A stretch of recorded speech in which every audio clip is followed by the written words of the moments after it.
Doppler radar. We do have some at least broad rotation showing up there north of the Winona area at this time, both on this closest radar site. We're also going to check the radar site there out of Jackson. Yeah, still broad rotation in both cases showing up on that one there. So let's go ahead and look at this as we check out our camera in Winona, one that we share with the North Mississippi Storm Chasers there. Shot of that one. Man, I wish the day I can't move it, Gabe Maynor. Let's see if, there we go. They've added the camera controls back in. So I'm going to go to the right here a little bit more. And we're going to probably run into a tower on that. So the gray that you see there is just this giant curtain of heavy precipitation. That's where you would, in all likelihood, if you're going to have some hail, this is where it'll be. I think it's more than anything else, just really, really heavy rainfall. And any sort of rotation would be probably around the edge of this. Back there where you just can't see it, I think would probably be shielded by that. So this is what is moving into the Winona area. For folks that are there in Winona, just kind of a heads up. Certainly there's going to be some gusty winds, maybe 40, 50 mile per hour winds, a possibility out of this as well. I'm checking our discussion with the National Weather Service. You know, they're describing this as a strong thunderstorm impacting northwestern Montgomery County. And the wind gusts on it, let's see if their assessment kind of goes with ours. Yeah, about 40 miles per hour on that, and maybe some penny-sized hail. Of course, they also recognize the report that Gabe put in there just a minute ago about the limited damage coming out of that back there in Carroll County. I think that's part of the reason why they issued that update as well. So current time is 3:54. I'm Chief Meteorologist Matt Lawpon. You're watching Mississippi Live Weather. If you're watching us on the different forms of social media, probably should take the time here to download, like, subscribe, follow, so that you can stay up to date with weather 24/7, 365. Obviously, we cover it when there's active weather like this. We also cover it every other day of the year to make sure you and your family are prepared. Our apps for iOS and Android, obviously the route we would recommend, the Roku Fire Stick and Fire TV, or Apple TV. You can download our app there. Just search for Mississippi Live. That's the easiest way to kind of find us on those platforms. So Winona, the heaviest part of this, just a little bit north of town. We'll look 3D on this using Mama Justice Doppler. And so we can kind of integrate this and check and see the hail potential on this as well. So we're going to cut through this kind of like you cut through a CAT scan. Right up there, that could be a little bit of hail on that just north of the Winona area. So from downtown Winona, we would be looking about 5 to 6 miles north and west, or also about 2 to 3 miles west of Highway 51 over top of I-55, where we do have the probably a little bit of hail starting to fall on that, really heavy rainfall at the very least as well. So that probably is, if we go back over here to our camera there, exactly what we're looking at here, looking back toward kind of the north and northwest. This is that hail that we were tracking a moment ago. In fact, I'm interested to see this darker gray there, if that descends a little bit more. But I think a lot of this, just this fuzziness you see there, that is that hail that we are seeing there in Winona. I'm going to pan our camera over to the right just a little bit more. We're going to lose visibility here in a minute after the rainfall hits this dead on. Look back there toward the water tower. But for folks in the Winona area, hopefully you've moved your car to someplace a little safer up there north of town. In the city itself, I think the heaviest and strongest portion of this is going to stay just a little bit north of town. So let's get back, of course, now that we've made assessments on is where they're moving toward hill that eventually are closer to Eudora, potentially kind of use this road. It's continuing to strengthen, a little bit of a northerly to it. I'm going to track that. We're going to say 30 miles per hour, and that's probably going to end up being a little bit fast. So let's get some cities on there. Going out around, let's go 60 miles. And let's shrink the size of the city. So both Eupora and Starkville in the path of this eventually. But in the near term here, Cedar Hill at 414. We're looking at Lodi at 422. Eventually getting toward Walthall about 451. Eupora 452 there. Mabin at excuse me, 5:14. This is probably going to be in the near term some hail. I don't know that the hail holds on as long, but you can tell this is intensifying. Watch the lightning. That's one way you can always tell. 270 strikes in the last half hour now versus about 120 strikes if you went back a little bit ago. So that is an upswing in intensity and a sign that this storm is increasing in its ability to produce stuff that we don't want it to produce. So we're going to have to keep watching that one there. I'm going to switch down to our site in Jackson again. Checking our storms back here closer to Yazoo City. Still some rotation showing up on that thunderstorm there as well, kind of northeast of Yazoo City, where we're looking at right there. That's our area that we're watching. So our storm track going with the other track we had a second ago. Let's get this one on here with a new track. And so moving toward 55, locations that direction there. I'm going to have to change, I think, the way in which this is drawn. Let's go 60 miles, and let's go down to 1 on the size of locations.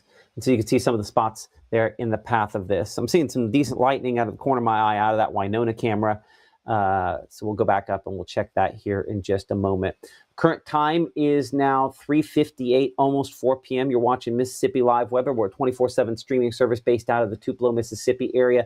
And we're going to kind of do a one-over on the overall forecast here and overall threats at the top of the hour here in a moment. So Gabe will do a push alert here in a minute so we can do that one-over on everything going on. And we'll probably reshare the streams on the socials as well as part of that if we can. But this is one of the storms that we're going to have to watch. As you can see, eventually, Dowell at 5:22, and many other locations like Zumley and Bulatusha that we're watching ahead of that as well. Let's go on the wide shot here. So those two of the main storms that we are looking at this point as this line of thunderstorms continues to move toward the east with a speed only about 25 to 30 miles per hour. So it is not a particularly quick-moving line of storms. Okay, we'll go ahead and reset things here for just a moment. I'm Chief Meteorologist Matt Lawpon. You're watching Mississippi Live Weather as we are tracking a line of thunderstorms that's mainly below severe limits. It's not impossible that from time to time we could have some thunderstorms try to produce tornadoes. It's not an impossibility there. And some of the rotations, the reason we kind of came on for this cut-in. But I think some hail, at this point, maybe the bigger likelihood of some of these thunderstorms, we're looking there closer to Montgomery County and locations there back closer to Yazoo City. But you'll notice for the northern part of the state, let's just get this out of the way right out of the gate. There's nothing up here to really look at and be overly concerned with in the northern half of the area at this point in time. One of our best way to show that, one of our newest cameras in the Iuka area, looking back there in the direction of Woodall Mountain. I think that's looking back kind of toward the southwest on that, just showing kind of the mid-level sort of, not mid-level rotation, but you can kind of see the laminar sort of clouds there. An interesting look for sure. Let's see if we can move that camera to the right just a little bit. See if we have access to be able to pull that off. Yeah, let's go to the right here just a little bit. Our camera located there toward downtown. I'm looking back this direction to see if we can, hold on. It's moving good and slow. There we are. That's the very interesting looking cloud on that storm there. I know the North Mississippi Storm Chasers are watching that one pretty closely as well. In fact, I'll bet that's what some of those pictures, Gabe, are that the Chasers are kind of put in the chat there, probably related to that. We're going to look at some of your weather pictures here in a minute. So that one that certainly bark looks worse than bite. Man, I want to see a time lapse of this here in a minute. Give me a moment here to see. I'm gonna start a time lapse on this. I want to see if it will let me do. It's NVR. Give me just a second. I think this is worthwhile. Can I do a manual export? Can I do it right now? Nope. I'll have to go back and try to check that out here in a minute. But that's definitely an interesting looking shot, Gabe. I know you have a bunch of other pictures that are kind of interesting that are coming in as well, right? Yeah, and that one that we've been talking about west of Winona moving across the Carroll County line, that's what are catching our folks' attentions, our weather watchers out there in the field. And this shot was captured by Chris, and you can get a good look at that rain shaft attached to the heavy rainfall within that thunderstorm. But what you also may be getting is some of that hail developing aloft. Get a good look at a disorganized shelf. So this is still a mature storm that has some potential to produce some of that hail here in the next few moments, but so far have not gotten any confirmed reports. And these are just photos that were scattered throughout the afternoon of just the impressive structure on some of these cells all throughout North Mississippi. And we appreciate all of our weather watchers for the hard work that they do, keeping us informed through pictures. And if you have any yourself, make sure to use that Mississippi Live Weather app, and we'll be able to showcase your photos here on Mississippi Live Weather. Your reports also go straight to the National Weather Service. So if you have any hail reports, if you have any damage reports, that information is sent to us, but it's also sent to your local offices so they are able to assess those warnings moving forward. Absolutely, and that's a partnership we're looking to continue to expand with. We have it with Memphis. We've got to get everything in place for Jackson and some of the other offices, hopefully, so that you basically have a way to get your reports directly to them at the same time.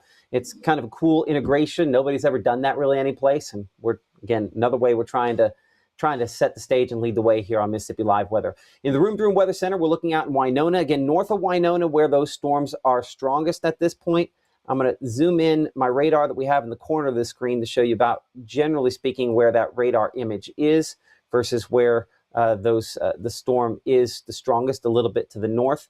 I'll pop that back on here for a moment to pop that on. The heavy rainfall moving back into Winona. We're down to 63 degrees at this instant. Our dew point there at 63, so not extreme, but definitely showing up with a little more fuel than what we've had the last couple of days. Back over here on Mama Justice Doppler, looking south here. That storm working its way toward Eupora. Here's our storm track on that storm as it's moving towards Center Hill and Lodi. You can see Center Hill, we're looking at about 414 for you. Minerva there, moving in your direction as well, about 415. This could have some hail with it. That's one of the factors that we have been watching, is the large hail potential. And we've seen, I think, a little bit of hail on this. Let's bring it to the current scan. Hey, Matt, and real quick, on that storm, if you want to forward it all the way to Starkville, there is a football game going as we speak at Dudy Noble. So a lot of folks over there for Super Bulldog weekend. Man, you know, that's been one of the things we've discussed could be a concern the last few days. There is some hail on this. This is not quite as large as the hail a minute ago, so I think whatever the big hail is, it probably dropped there between 55 and just east there toward 51. Somewhere in there is where whatever the hail had, it has dropped out of it. Hopefully it's below severe limits, and hopefully it didn't kick out too many damaging wind gusts with this, but certainly something we will continue to watch as it moves eastward there. As you mentioned, this eventually does go closer to Starkville. Let's kind of get that wider shot there. And so I will have to shrink the size of the locations in the track to get Starkville or I guess increase the size. So we show about 547, assuming it doesn't pick up any more speed. So generally, the heaviest part of that's moving a little north of Starkville, more targeting West Point, but certainly a storm that we're going to have to watch. As we slide southward here, we've been watching one closer to Yazoo City. Now, admittedly, when you look from Monroe County, it does not look as impressive. Let's get the storm track on it, because if we change it instead to down in the Jackson radar site, it looks a lot more impressive. And the wind rotation on this, maybe not quite what it was earlier, thankfully. So I think still fairly broad. Not going to be seeing this produce anything. A few minutes, significant concern. Look at that shear rate. That was more significant just a little bit ago. I'll give you a 1 hour loop on this here. So you can see where we did have a few little areas there on the north side where that did have some rotation with it there. I'll step to this side, might be easier to see it. Right there, you could kind of see that track. We always talk about when the shear holds together and we can kind of see the track it's going, that's when we get more concerned. But this one has gone through a bit of a weakening phase. You can see some times there on the screen as it works its way eastward, though, at this point in time. Let's go on the wide shot and let's kind of talk overview here for a moment. So to do that, here's our severe risk. Let's talk about how things have changed, and we'll start looking at some of the forecast elements with this as well. Some broad brush sort of things at least get you through the rest of this evening. So our severe risk has been trimmed, our level 2 risk on the north side, because I think most indications are that the southern portion of this is going to be the area with greatest concern, where we see things trying to develop as we go throughout the remainder of this evening. Give me a moment behind the scenes, and I want to keep an eye on that IUCA camera. And we're going to have to pan that camera here in a minute. Gabe, I'm going to let you do the SPC overview on the monitor behind you for a second here, just so that we can go between, give people an update on what's going on. Yeah, so as of right now, what's new? Well, the SPC has decided to move that slight risk to folks along and south of Highway 82 as the more unstable air shifts its way down there as well. I mean, we're seeing it with the lightning output, more of those maturing storms happening along those areas, so lining up well with that level 2 threat. Level 1 threat still in place for some of that thunderstorm activity, as we saw on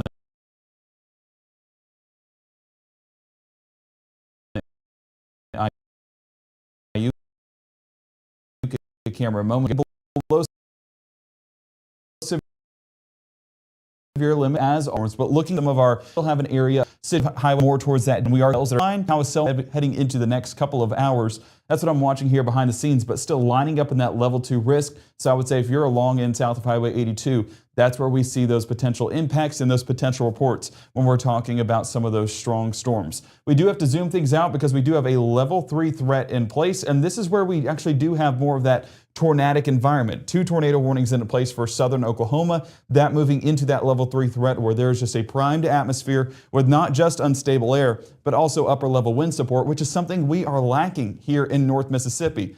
That's a good thing. We don't want the upper level wind support because then that lowers our tornado potential, but also that severe weather potential as well. And so that helping us have a more rainy and stormy afternoon compared to a severe afternoon. So definitely a positive in that front, but those storms continue to make their way south and east. We are still in the middle of our afternoon time frame, so that peak heating of the day interacting with these storms and allowing those to strengthen here in the next few moments. So as of right now, for folks in North Mississippi, remaining in the clear, but that potential still lies there for the Golden Triangle, for folks in Macon, Louisville, Itala County. But Matt, that's kind of the areas we're watching for heading into the rest of this evening.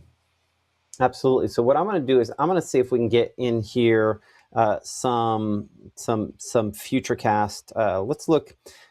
You've had some chance to look here. HRRR, I mean, both futurecasts were a little questionable on their timing, looking earlier, which is good. We don't typically want them to behave themselves. Have you seen anything, you know, what you've been forecasting behind the scenes on a preference there? Still around the general time frame, I will say the HRRR has just not done incredibly well with dew points, and dew points are what we look for that unstable air, and that's what can produce some of these stronger storms. So I would say still err on the strike model as most accurate heading into this evening, but the HRRR model, not bad at positioning, but exact output, I don't think it's lining up well with the dew points.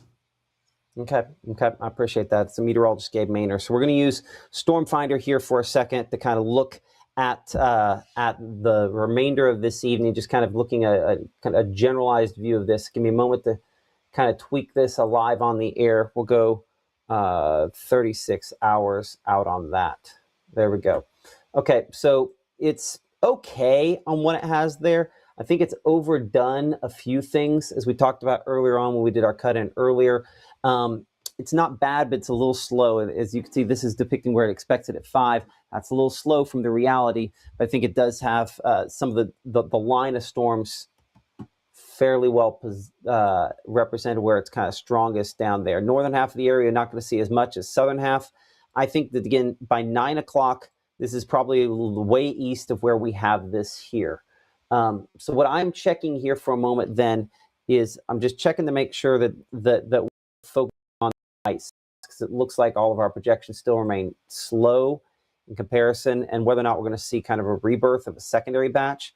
Does look like it's largely one main batch of, if we're going to see severe weather, and then that threat largely shifts south of us. Again, this is an exclusive thing. If you've never seen this before, here on Mississippi Live, one of our exclusives is Storm Finder. Allows us to look at lightning as well as the chance for us to see a storm. So when we kind of have an overlap of those things, and then obviously the typical, precipitation you're used to seeing here, we kind of overlap those things, allows us to do better analyze where storms are, where they're going.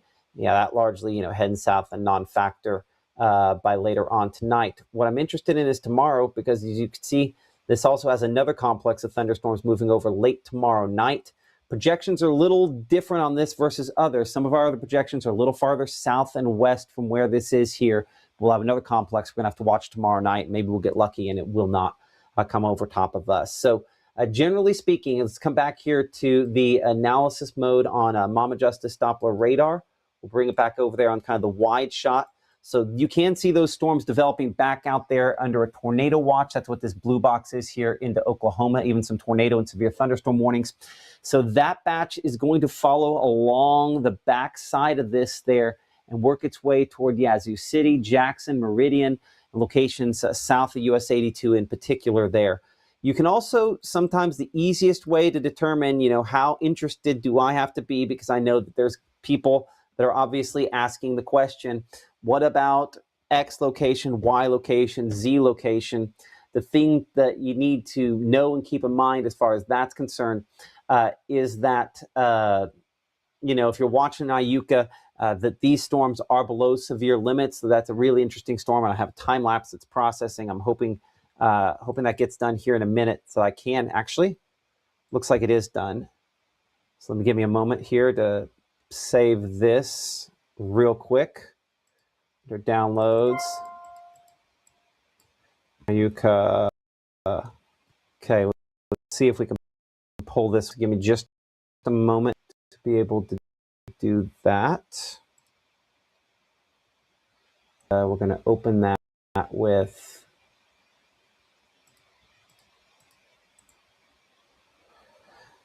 so this is going to be the first time I've tried pulling one of these off on the air. So give me a moment while I find where it's. Ooh, look at that. Okay, this is going to be worth the wait, y'all.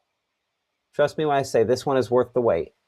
This is a very interesting. Okay, let's bring this back. I want home. Just bring me just the file. There we are. Okay.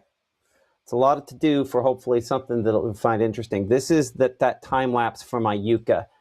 And one thing is just very obvious. You can see the air kind of being ingested up into this. A real turning there of the way in which that's spilling. It's almost in some ways, this is if you had like a larger shelf cloud. Yeah, I mean, wow. I wonder if I can zoom this in a little more. Can this let me in? Nope. But that is a spectacular shot. This with our North Mississippi Storm Chasers camera up there in Iuka. And look at how you can see the descending air on the back side there and then lifting on the front side of that. The very end, I think, is maybe the most interesting part. So it shows that even on a smaller scale, these storms can be very organized. But this would be, I guess, the epitome of a scary looking cloud. That was not producing a tornado, not going to produce a tornado, but it shows that even sometimes weaker looking thunderstorms can be really interesting to look at. Man, I'm bringing Gabe Maynor on this one here. See if he has an opinion on that, because that's a whole something, right? That's impressive. That's a great shot, and definitely an SLC. I think that definitely falls under the category. Yeah, I'm gonna drop that in Dropbox. I'll let you go ahead and post that. Honestly, that's one of those shots we need to snip and if we haven't already. Did we do that? I've not screened the stream. Yeah. So man, that's a wicked looking one. If you want to take it full screen, I'll grab it real quick. Okay, that's fine. And then we're gonna check on some other locations here. So give me just a moment to do that. But yeah, so this is Iuka, North Mississippi Storm Chasers camera up there. This was from about 4 o'clock to 4:07, so not a very long time lapse there, but it shows you just how turbulent the atmosphere can be in this kind of situation. So, man, there you go. Okay, let's get back here to Mama Justice Doppler radar. Bring it back in and checking where those storms are the strongest at this point in time. Again, we're looking up here. That was all the way up in Tishomingo County. Montgomery County, though, this storm is probably a lot more impressive. Does have, again, a greater chance to maybe be producing a little bit of hail on this using our hail track with True Shield roofing. You'll note here that we did have a bit of a swath show up there of hail, potential hail and potential hail damage. When you start getting that darker purple, that's one of the spots we're watching there where we're saying it's probable we're getting hail, and then possible more in that lighter purple sort of color there. When it gets into the whites, that's when we're causing some real plains-like damage.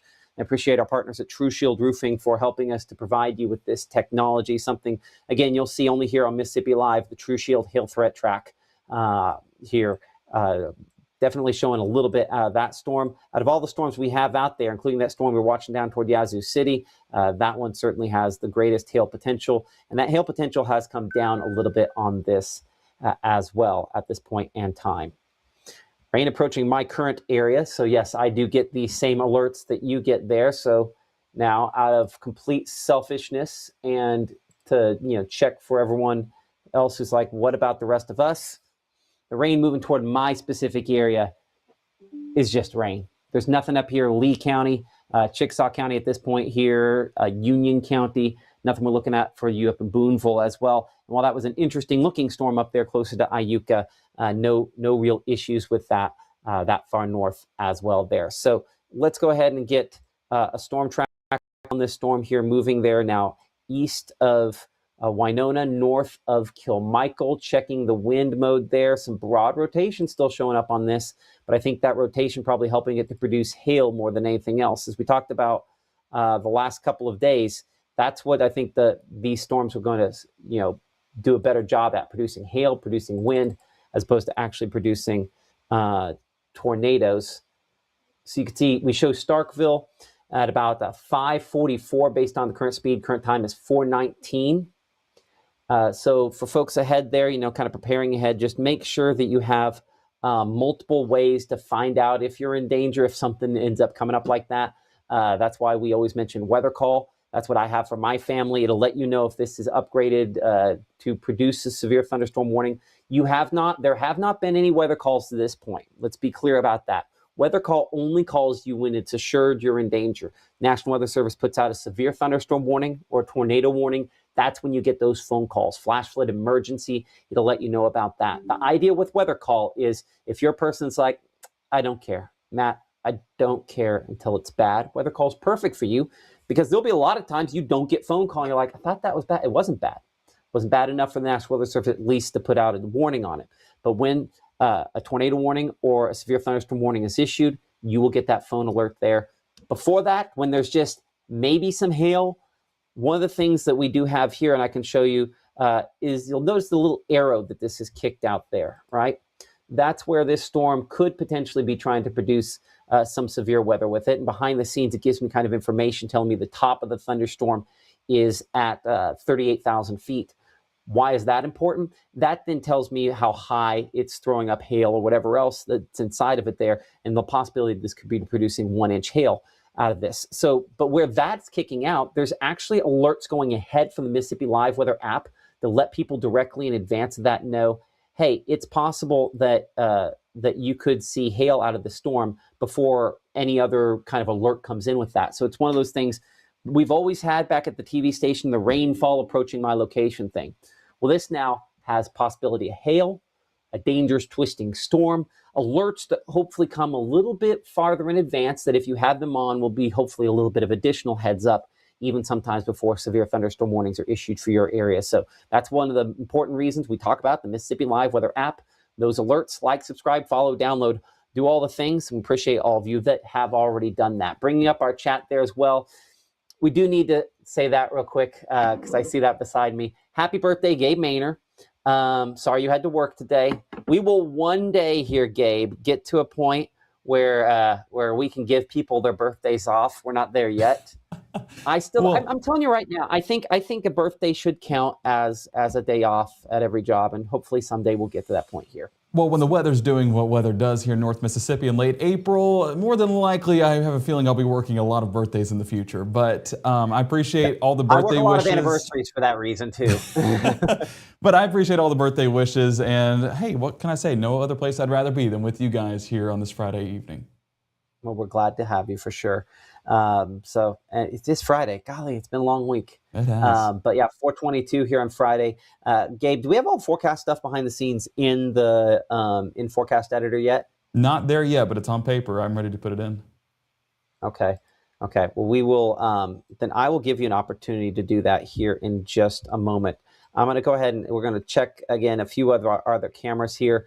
We're going to look in Mabin here for a moment in looking back toward this thunderstorm there. Mabin kind of zooming out and sort of looking and panning at this moment, trying to see if it can see far enough away into where that thunderstorm is. Still looking a pretty decent distance away at this point in time. Largely just kind of a grayish sort of hue there toward the horizon with that storm. Gabe, I don't know if we have any other pictures that have come in the last few minutes here that we could check on as well. Just kind of see the latest on pictures. I know a lot of it's just sort of dark cloud sort of stuff, right? Well, no, this was an impressive structure coming out of Kilmichael, or should I say just north of Kilmichael. Again, you're getting a very similar shot to our shot out of West Winona a second ago, but you're getting that heavy rain shaft, a bit of a shelf cloud right there. And I know the cows are in need of some water, so I'm sure they appreciate that. Unfortunately, they're about to get an absolute downpour moving through Montgomery County, but some potential hail, that's where we might see some of that. Just watching it behind the scenes on my radar right here. It does look like it has a decent core developing and maybe some of that small hail reaching the surface, but overall it's going to be that heavy rainfall. One of the big things we were pushing as well on top of the severe weather threat was the flooding rainfall potential. In fact, that was our highest confidence, and so far seeing those heavy outputs with more on the way as we head through this afternoon and evening. So anywhere you need to go, if it's outside, unfortunately, your time is ticking if you're in the Golden Triangle as those storms are moving further towards the east. And one thing that I'm watching right now is the game in Starkville. I believe they were in the 4th inning, and it's not far away from Starkville, all things considered. So hopefully that game does wrap up. If it doesn't, they could very well call that a little bit early, but it goes. And if you get a look out there in Starkville, continue to be calm. I mean, individuals even walking out in the street. So I guess if you need to get out and about, now's the time to do so. Dew point currently in the mid to upper 60s. Now 66 degrees, that's a little bit more of an impressive return, so perhaps some strengthening is there. National Weather Service down in Jackson mentioning that same thing over there towards the Golden Triangle and really for the area south and that slight risk like we talked about a moment ago. If you have enough of that unstable air, enough of that moisture that was represented by the dew point, then you could get some strengthening as these do shift towards the east. We are still in the peak heating of the afternoon, and these storms love as much heat as they can get. Remember, hot air does rise, and that helps with the development of more of these cells. So out there in Kilmichael, one of the shots that we're looking at as that moves closer to Starkville should be just north of Starkville, but it will still have the lightning strikes, and I know baseball is not a fan of lightning, so I don't know if that game will continue for too long, but at least they can get the bats going a little bit and maybe run roll LSU and just end the game early, right? But Starkville, one of the areas we were watching along with the entire line as it moves across North Mississippi. All things considered, Matt, I feel like there are a few areas where we could just do an all clear a little bit early if we do have that availability, because the places that have seen the rainfall earlier this afternoon and towards late morning, I mean, there's just no unstable air left, and so the storms that we're expecting. Go ahead and take that away then. Go ahead and okay, let me go back on the home view, and I will clear this out, and let me draw the line real quick. So I'm going to let's do blue. Blue's my favorite color, and it is my birthday, so there's my birthday present. So as we draw this out, I would say right there, and we can make sure I spell everything right? The pressure's on. So that is where we'd say you are in the all clear. What you're getting at this point is just kind of a stratiform rainfall, and usually that has no severe weather attached to it. Actually, it never has severe weather attached to it, just going to be that blanket of rainfall and going to be some moderate rainfall at times, so some flooding potential is still there. But if we're talking severe weather impacts, you can see the difference, the night and day difference between the all clear zone and the area that we are still watching, especially that one, like I said, just north of Kilmichael, that has a ton of lightning attached to it and a bit of a core as well. So take a screenshot of this. I guess I can screenshot it behind the scenes and post that. So I will get working on that. And Matt, if you want to take over, then I can do that here behind the scenes. But That is a welcome sight for folks that are needing to get some plans done this Working afternoon. on something else at the moment, so we'll screenshot Okay. and take that in a minute. Okay, sounds good. But yeah, that's what we're watching. And so if you're in Oxford for the Double Decker Arts Festival, needing that rain gear, but fortunately should be below severe limits tonight.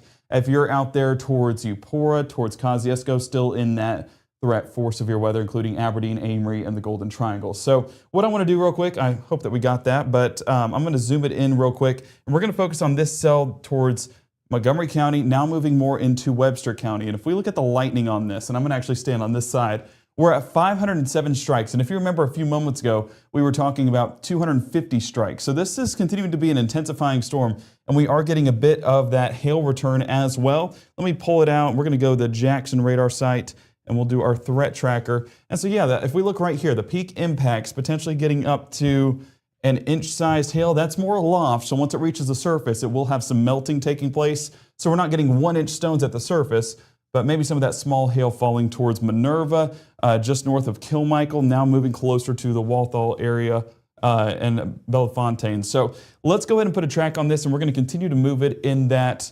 Actually, let me swap it over to our preset mode, and we're going to continue to move it in that east-northeast direction, just a slight northeast tilt. And I'm going to do it right at that core. If it'll let me. There we go. So we're talking about 20 miles an hour. I'll take it 25 to give a bit more of a heads up. And, oh, unfortunately, it's not going to include many cities on that. I need to do that here behind the scenes. Let me get my clicker real quick and drag this out for you guys. So as I bring it over here, we're just going to do this. You might want to go to the wall, Gabe. It might be easier over the wall. Smart thinking. Are you good to show off that over for me? There we go. Okay, now let's time this out. I have more availability up here with the mouse in my hand. So as we put a path on this, we're going to track it out about 20 miles an hour. And like I said, we'll take it up to 25. You can see Eupora closer to about 456. And if we adjust this, I believe I can do a little bit farther.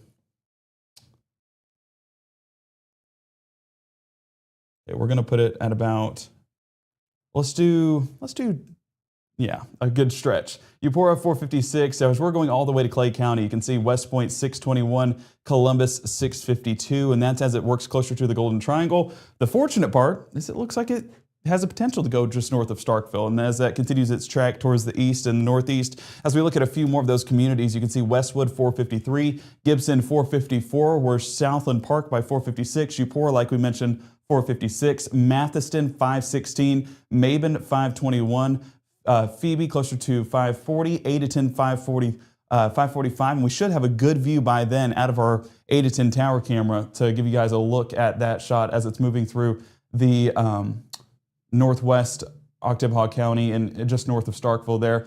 The Bells community 549, Hopewell by about 555, and Cedar Bluff closer to 556. And this is one of the cells that we're watching more developing on the southern hinge of this line, and as you can see right there, I want to put it on our wind mode real quick.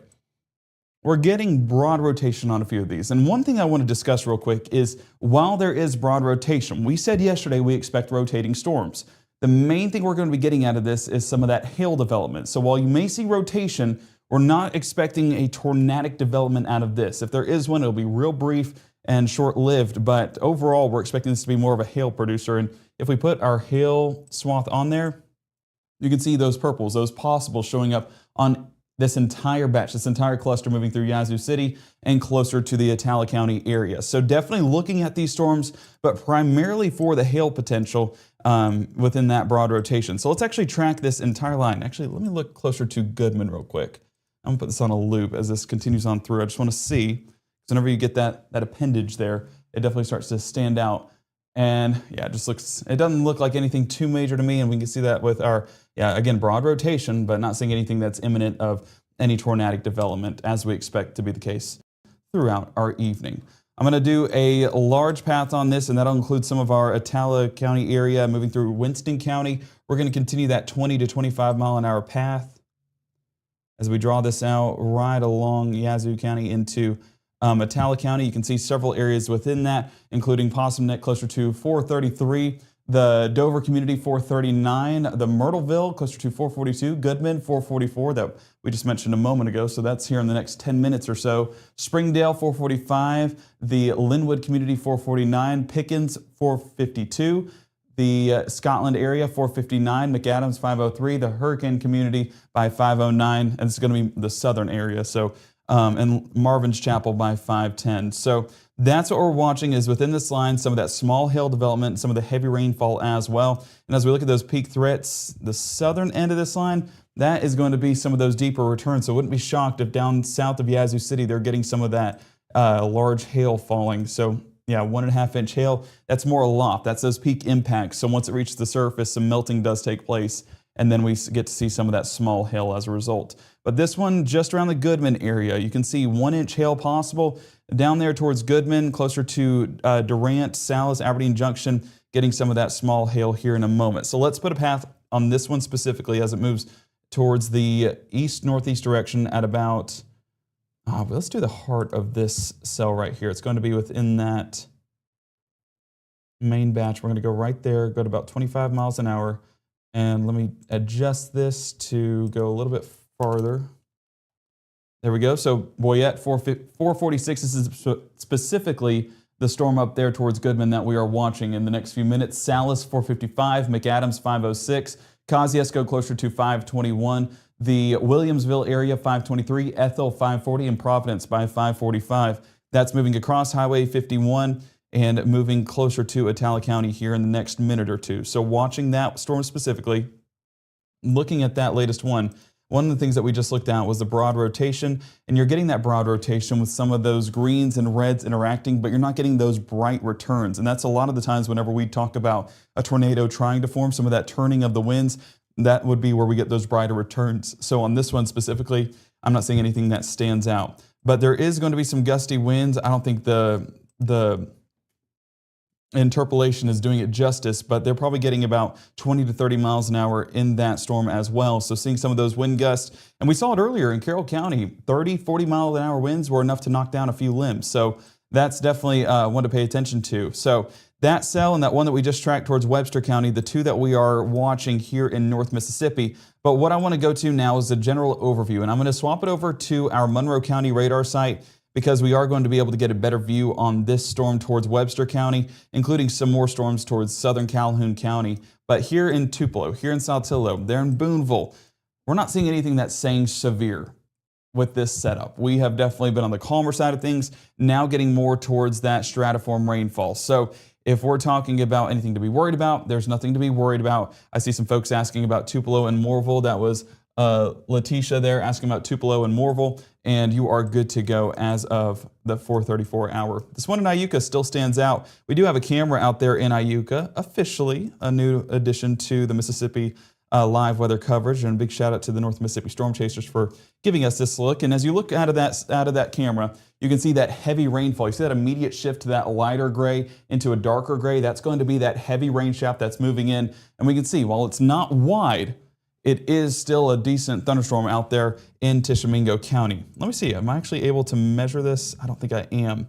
We can go back to radar and measure it out, but it's not a huge storm by any means, and that's moving in the northeast direction. As we look at this, yeah, 2 miles across. This is not exactly a large storm, but still going to be some heavy rainfall. We can give a storm track on this as it moves closer to Midway and the Malone area here in a minute as it gets closer to the Colbert County in northwest Alabama. Midway 438, Malone by 452, Marjoram by 459, the Buzzard Roost 504, and Mount Hester by 505. Definitely some areas that I have not tracked in my life just yet.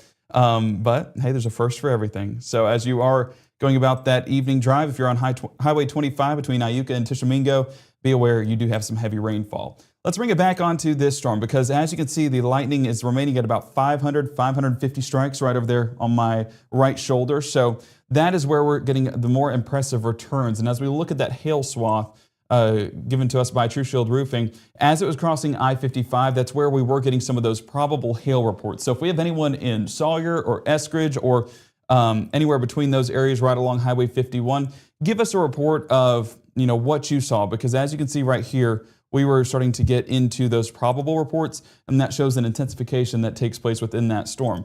Now, as we bring it further towards the east, we can track this entire storm through the hail swath, meaning the hail potential has been there the entire time, and that latest scan coming in showing some of that potential hail as well. This all falls under the possible category, but where hail is possible, that means that some of that small hail could be reaching the surface. And on reflectivity, we can see a bit of that core right there, right across, right to the east of Lodi, and moving closer to the center community. So we're going to do another storm track on this, and I'm going to do the core of this cell.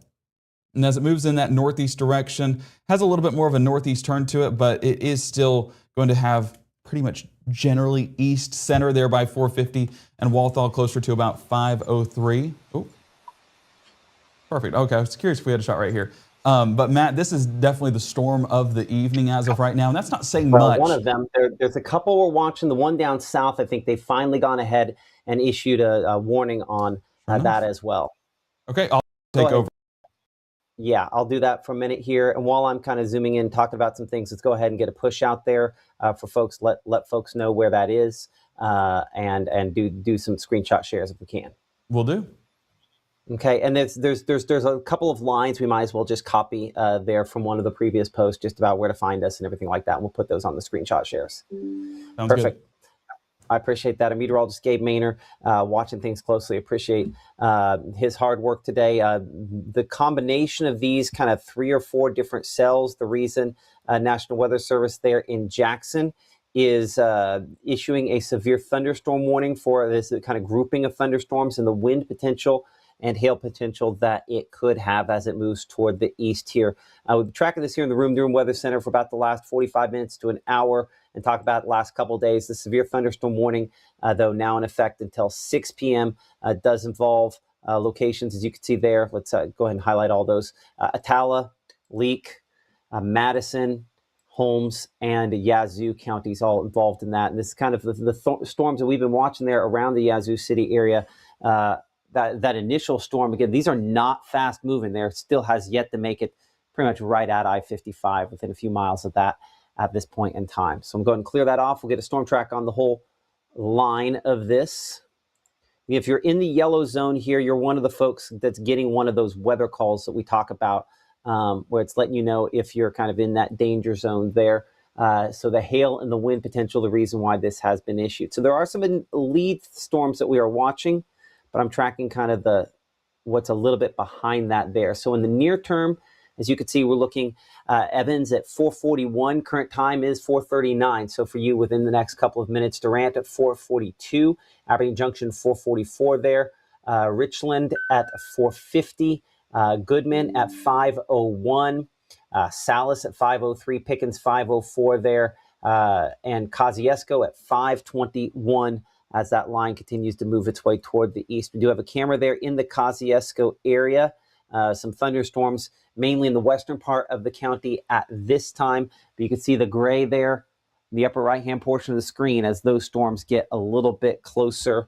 Looking here again, severe thunderstorm warning there that does include Atala County in effect this evening until 6 p.m. I think I'm always looking for the best place for this. If you have to really decide where I want to put that.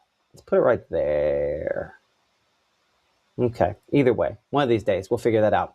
But clearly, Kosciuszko, one of those locations where some of the strong wind gusts with this could eventually move in. 1 inch hail potentially out of this grouping of thunderstorms as well as it moves in from the west. Maybe we could just get a shot there from Ackerman as well. Still be looking a ways away, not yet in that warning in Ackerman. And yeah, still just looking back toward the western sky there. And just kind of as a hazy, dark gray sort of look to it. In and through the rainfall there in Winona. Winona not in the severe thunderstorm warning, and those storms have pushed through over the last 20 minutes, 30 minutes or so. And so once that line moves through Winona, we are not concerned with a secondary batch on this. You are clear. You are good to go. That nearest storm there closer to moving the direction there of Eupora, if it continues kind of at the direction it's going right now. So there's kind of the short-term track. I'm going to take this a little longer. We're going to go larger cities here for a moment. So let's say 60 miles, and we're going to increase the size just a little bit So looking farther ahead there, we show Kosciuszko again 521, 625 for Carthage, Noxapater eventually by about 651 if it continues at the speed it's going now. But one of the things that interests me, kind of looking at this, I'm going to make this a shorter loop. We're going to make this a loop from just the last 30 minutes. Let's see. I want to see the cell merger on the way here. See this storm developing? And then this north storm here that already has a little bit of rotation right about there. Watch the very end. There's a place there where perhaps we have a little bit of rotation. As that merges closer to the Pickens area, as we've talked about, there's not a high tornado threat with what we have here today, but that would be one of the locations where we would have to watch that potential that maybe something could try to spin up if it continued to kind of strengthen a little bit. Let's see here. You can see it still have a little bit of rotation with that part there. This is still broad. Maybe neither one's going to be strong enough to get fully at that level. That would be certainly the hope.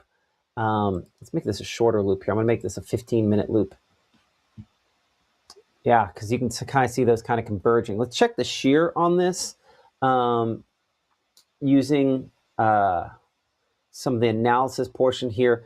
We've had some shear showing up about that from time to time. It does not show up in the latest scan here, but there's still a decent shape that we're going to have to watch closely for some of those spots there. But I'd say hail and wind, probably greater impacts on this line at this point, hence the reason this severe thunderstorm warning has been issued as these storms move toward the east. And as you'll note, those remain one of the more significant threats. The hail, we can track that a couple of different ways. We have what we call peak impacts here, which allows our system to kind of use some modeling to figure out, well, where could we have the most significant impact.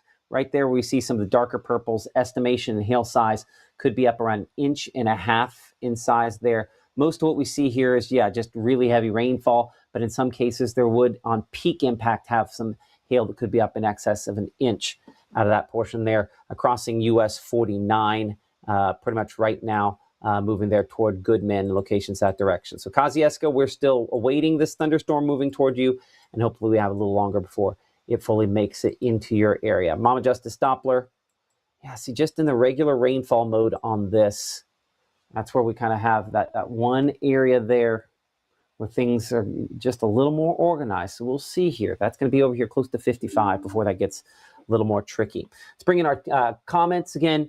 You can see there's some Skywarn people there that are monitoring, what's going on out there at this point in time. Appreciate all of you guys for watching us. Suspenders are on. Be careful. I got to remind folks that I have suspenders on every suit at this point, with the exception of 2. So part of the reason suspenders are on is just because keep some pants up, right? And at the point of a belt or suspenders in this case. So it's not to speak that things are going to be that bad, but it is to say that clearly we have some storms out there, and we're going to continue to monitor these the next couple of hours. So severe thunderstorm warning. We're going to come back to that grouping of storms here in just a minute. A lot of lightning and probably some hail. This one is marginally, this one's pretty close to qualifying as severe up here in Webster County. I'm going to look at it closer from our radar site there in Monroe County. We do have at least a little broad rotation with this storm as well.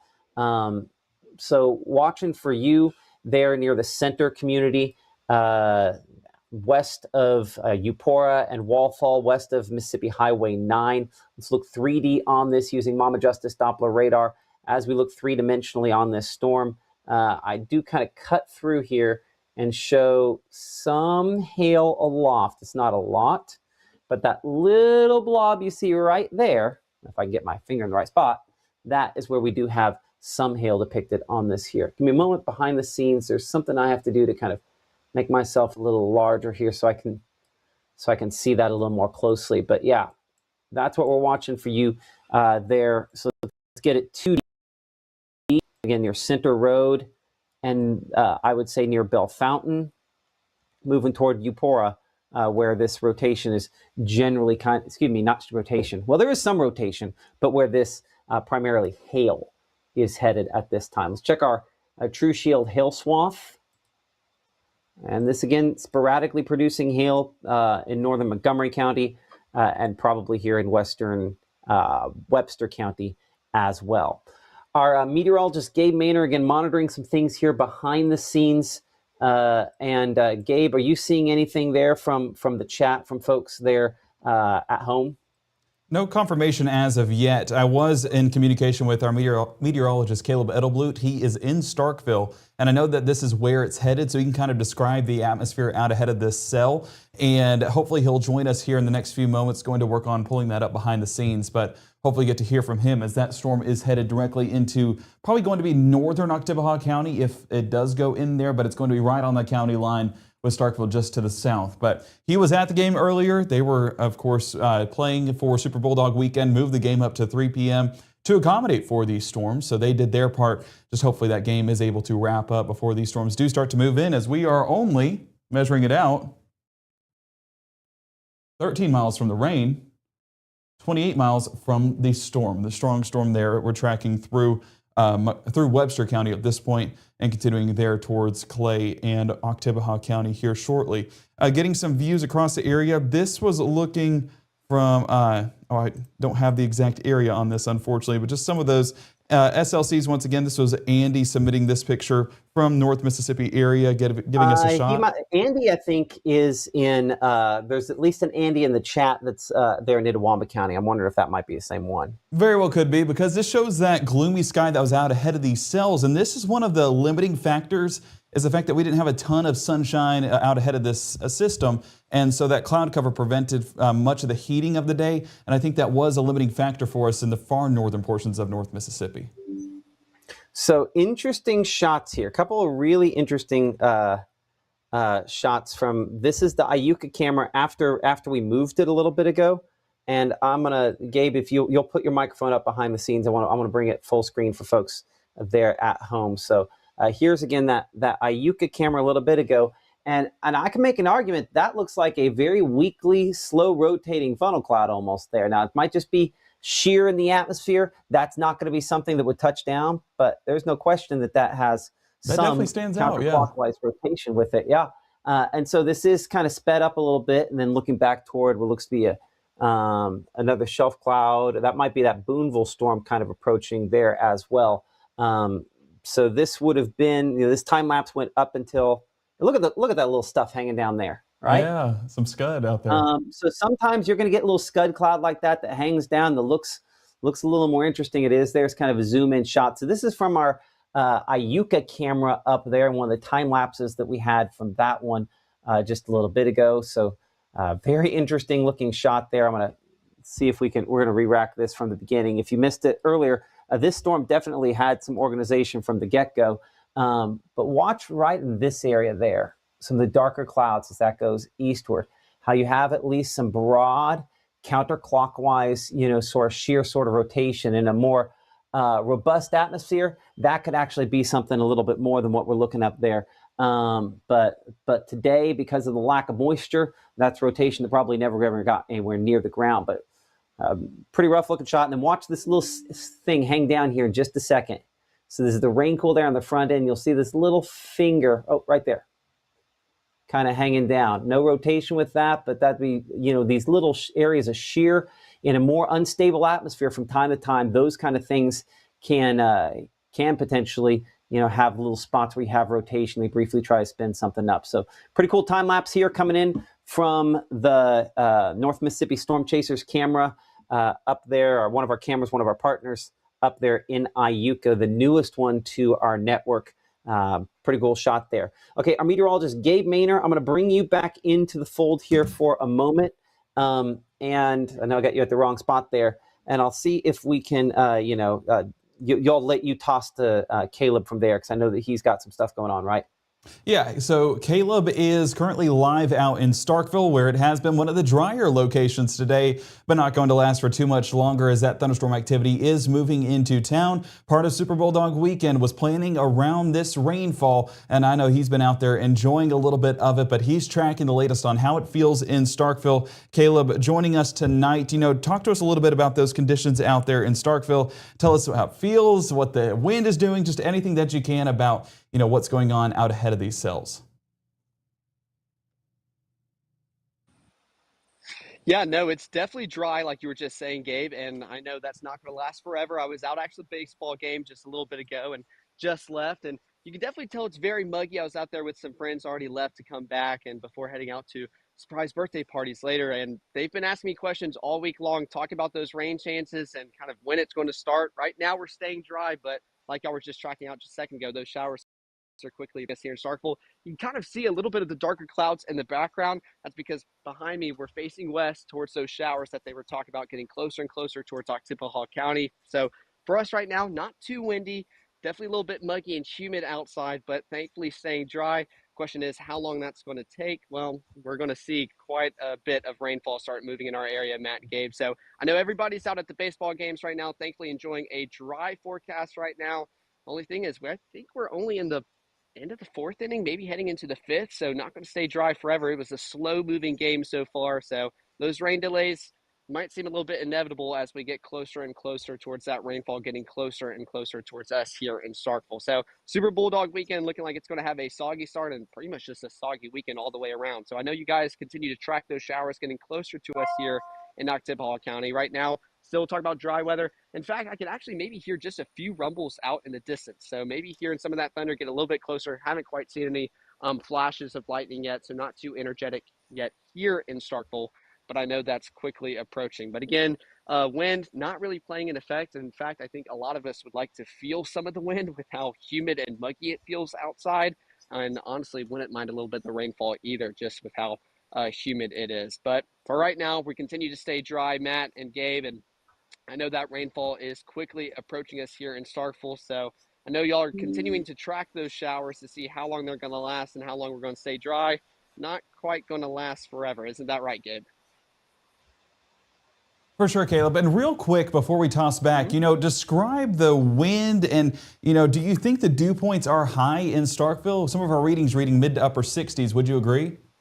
Oh, yeah. No, I mean, we went out to the baseball game earlier and we were just talking about how muggy it felt outside and immediately went to go check out the dew points. And yeah, definitely mid 60s. Feels reasonable. It feels muggy outside. It honestly probably feels just a little bit cooler now compared to when I originally went out to the game. And of course, that's due to kind of the wind, maybe trying to pick up a little bit, maybe getting some outflow boundaries here in Starkville. But I think quite a bit of us would maybe not mind a few sprinkles or two to cool us off just with how humid it is. But yeah, definitely feeling muggy out here, and those dew points are probably right where they're reading right now. Oh, perfect. That's our meteorologist, Caleb Edelblue. We will bring it back in here to the Room to Room Weather Center. But Caleb, thank you so much. Enjoy your evening and try to stay dry. Of course.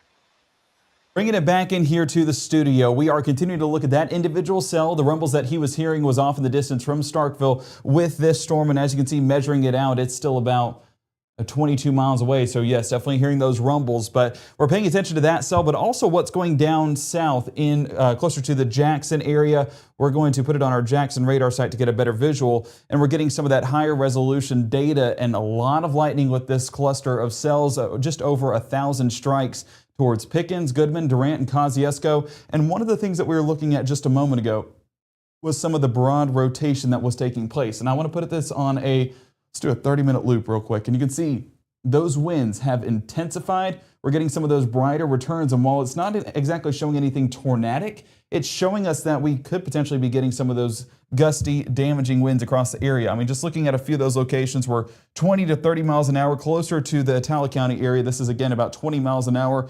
A bit of a ways away from the radar site, so what's actually reaching the surface could be even higher, 20 to 30 miles an hour. But the main reason why this severe thunderstorm warning was issued, and for those that are just now joining us, that severe thunderstorm warning is in place until 6 p.m. tonight. That's for Yazoo County, Holmes County, Attala County, and even out there towards Leake County. I always want to make sure I recognize that. That is going to be for 6 p.m. Let's go ahead and put it on our peak threats. And one of the things that we will see on this is that hail return in multiple spots with just over an inch possible. Again, these are our peak threats. So as we look at some of those, we're talking a half-inch hail to an inch hail. That's aloft. What's actually reaching the surface expected to be a little bit smaller than that. Don't have confirmed reports so far, but putting this out as a precautionary measure to let folks know that hail is possible and could very well be starting to fall. National Weather Service down in Jackson talking about a deepening core that was closer to the downtown Jackson area. and some three-body scatter, which also is indicative of some of that hail as well. So Matt, hail really the story tonight, but that's what we've been talking about all week long, and that those rotating storms producing some of that small hail. Yeah, some of that small hail, and in some cases, the large hail. I do think, some of our storms up here do have that potential as well. Appreciate that. That's our meteorologist, Gabe Maynor. I continue to monitor things here behind the scenes and in front of the camera, making sure to go through some of your reports. A reminder, you can share your pictures with us using the Mississippi Live weather app, free and available for all of those different devices there. Make sure to download that and share those. And we appreciate all of you guys who have done that to this point. We're looking up here into Attala County. Interesting shape on the storm near Salis. Let's put this into a loop here. We're going to make it a 30-minute loop. We continue to have, again, some at least broad rotation on this as it moves there toward the Joseph community, moving eastward as well at this point in time. Let's go ahead. Okay, so our meteorologist, Maggie McCauley there. Now, is she in at Duty Noble? Here's the question that I'll ask, and that I'll have you check behind the scenes, Gabe, if you would, to see if Maggie is there. We'll give her a call and see if she can fire up her shot, because we're at a lightning delay there for that game. Super Bulldog weekend. There's almost always something going on with that. And so welcome to tonight. This rotation on this storm, again, fairly broad here near the Joseph community, moving toward Joseph. This is hurricane there in Attala County. I know we've got a couple of hurricanes out there. This is the one in Attala County that we're looking at with that. Back again to that hail swath. It's been intermittent on this, but that rotation, at least broad rotation, still showing up with that as well. Go ahead and put my phone on mute here for a second, because we always end up with things getting a little crazier with that as well. Put on storm reports. No official storm reports out there out of this batch, of this thunderstorm, as it continues to move eastward at about 30 miles per hour, 25 to 30 miles per hour. The concern is that some of these individual thunderstorms definitely have, I think, a little bit more of a organized look to them than frankly anticipated. I think it's a fair statement to say I expected some of these storms to have a little rotation. I didn't expect them to look like a lead supercell moving forward. But that one, like what we're showing right there, is one of those that unfortunately does kind of have that sort of look to it. So let's get a track on these storms. Again, speed on them really has not been super fast. It's actually been pretty slow, all things considered, in that around 30 to 25 mile per hour rate. So I'm going to keep it 25 miles per hour. So moving through southern Attala County, again, Kosciuszko, we're looking at that for you at about 5:04, which is about 5 minutes from now. So we have been watching this for a while, approaching Kosciuszko. Let's check our camera there with the North Mississippi Storm Chasers in the Kosciuszko area as that gets a little closer. I think this is on the Breezy News Tower down there in Kosciuszko. 77 current temperatures, southerly winds. And again, there's that heavy rainfall. Severe thunderstorm warning remains in effect there in Attala County until 6 p.m. for Doppler radar indicated strong wind gusts and large hailstones. Still not a ton of hail reports coming out of this, but certainly watching that. One place where we are dealing with some issues is going to be down there in the Starkville area. Our meteorologist, Maggie McCauley, she is down there in Starkville. I had her a second ago at Duty Noble Field. They're in a lightning delay there. I see her walking. So I'm going to wait until we get to kind of a steady shot here, because she's in and out. Of course, you know what happens in this scenario. If there's a lightning delay, everybody immediately hops on their phone. So I know your signal is going to be in and out, Maggie. What's the story from down there in Starkville?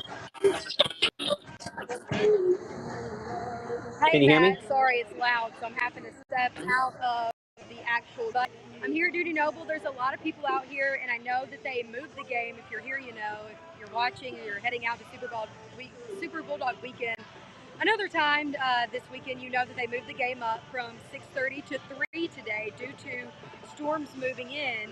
But storms are still continuing to move in, and you can see behind me, it's dark clouds. Feels pretty nice out here right now. But I've been watching you guys, been tracking on my phone when the storms are going to move in, because we're likely to see a lightning delay before the storms actually get here. And I don't know if I am delayed on that. If I am, you guys will have to let me know. But anyway, I think we're going to see a lightning delay before we actually see rain out here at Duty Noble. So it's something we're keeping an eye on. Right, the last time I checked, you guys can look, the lightning was around 20 miles from us. I think that's going to be catching up again. If it's 10 miles from the stadium, that's when we'll see a lightning delay. So I think that's going to be happening really in the next 15, 20 minutes. We'll probably see a delay before this game ends. We're in the 5th inning, so again, likely to see this at least delayed, and then we'll see what happens from there. But we're live at Dudy Noble in Starkville. It feels nice out here, guys, but we're just waiting for that rain to kick in. I know it's isn't it funny, like the positive of just how nice it is on a warm day, but then obviously things are going to change pretty quickly. Our meteorologist Maggie McCauley, hey, we might check back in with you. You don't have to keep the shot up nonstop, but we'll let you know if we're going to come back to you. Sound good?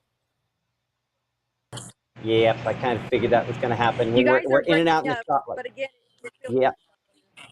yeah. Okay, we'll talk to y'all here in a minute. Appreciate that, Maggie. You know, that's one of the things that happens, Gabe. You know, at a sporting event, nobody has cell phone service. The fact she was even able to tell us that much is impressive. We're thankful for her, and hopefully she's able to find some time for family this evening there. But storms are moving into Kosciuszko, right, and a few other locations. Have you had any pictures sent in at this point?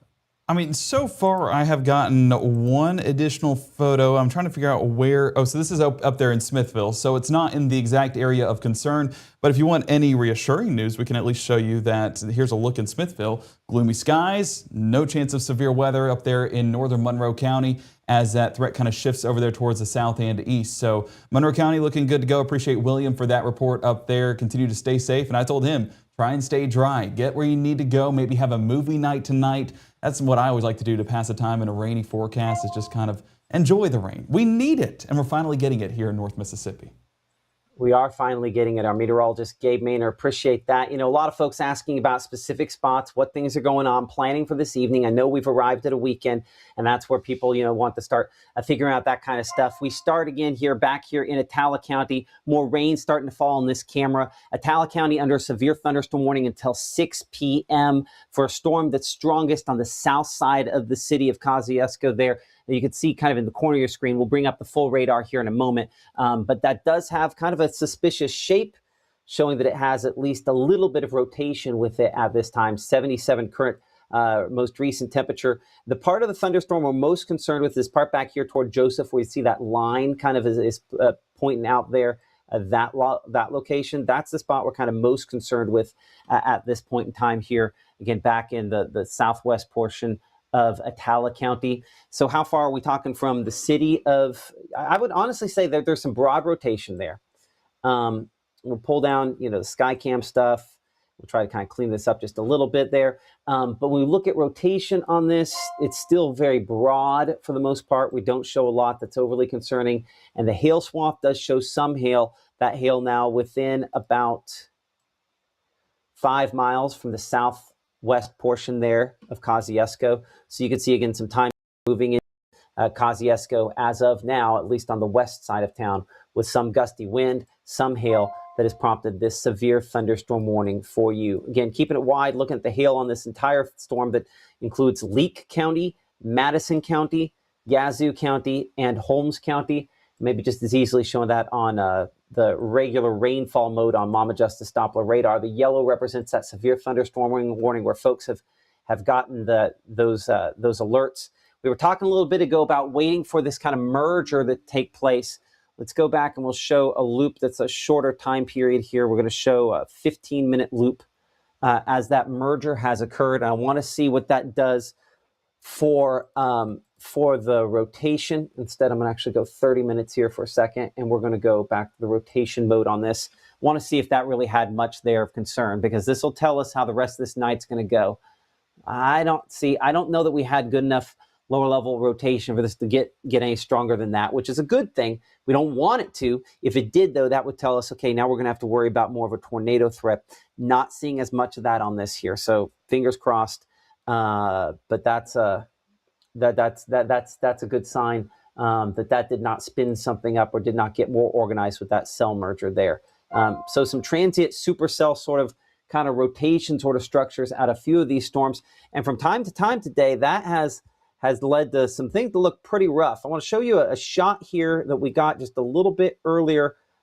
This coming in from Iuka. If you missed it, I think it's worth kind of going back and showing this here for a moment of one of those rotating storms that kind of moved through there. On the backside, we did see a weak funnel as it eventually moved east to Iuka, but you can definitely see the turbulent motion, the upward and the downward there.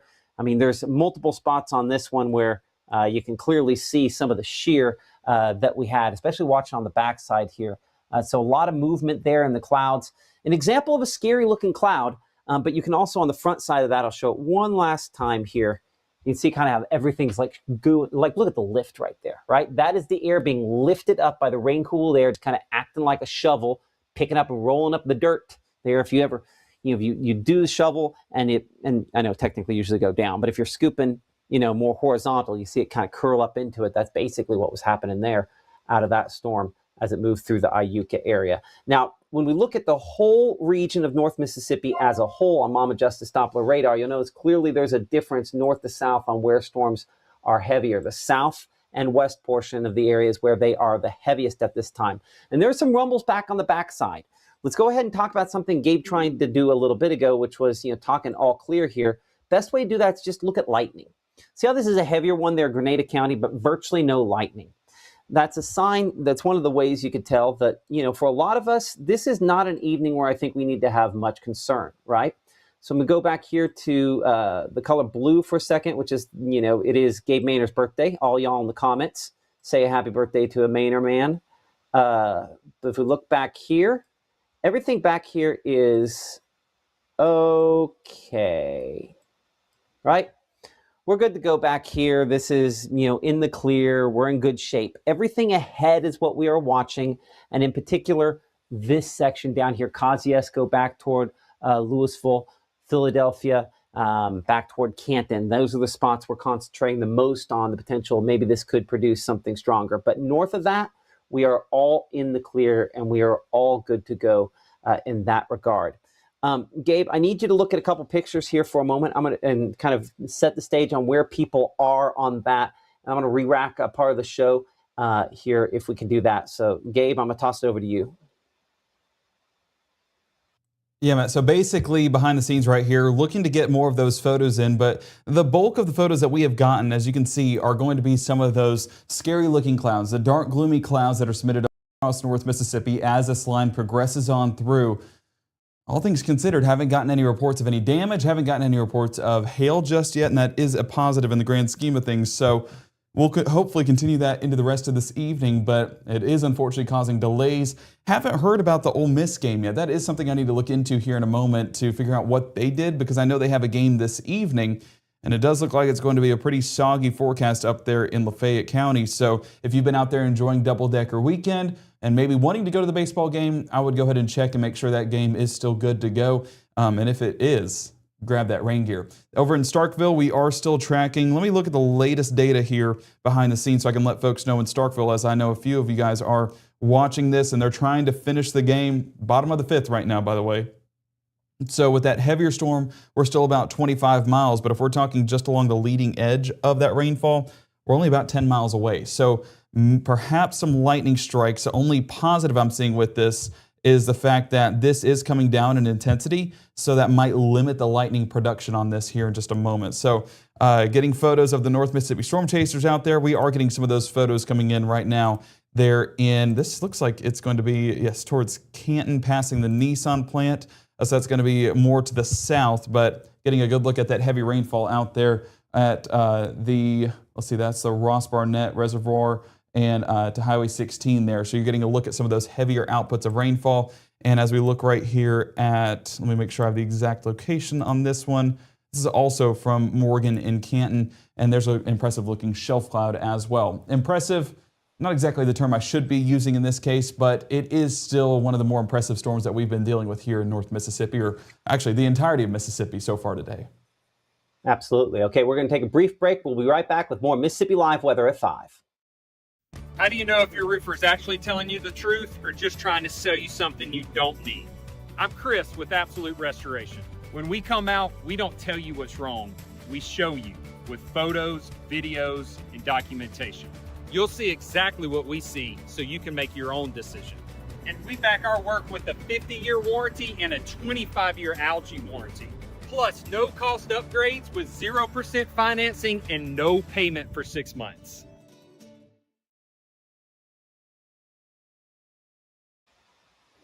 Welcome back to Mississippi Live here at 5. I'm Chief Meteorologist Matt Lawpon. Let's kind of give you an overview of where things stand, a little bit more of a forecast element with severe thunderstorm warnings that have been issued now for parts of Attala County, and we could potentially see additional warnings as we go into and through this evening time period.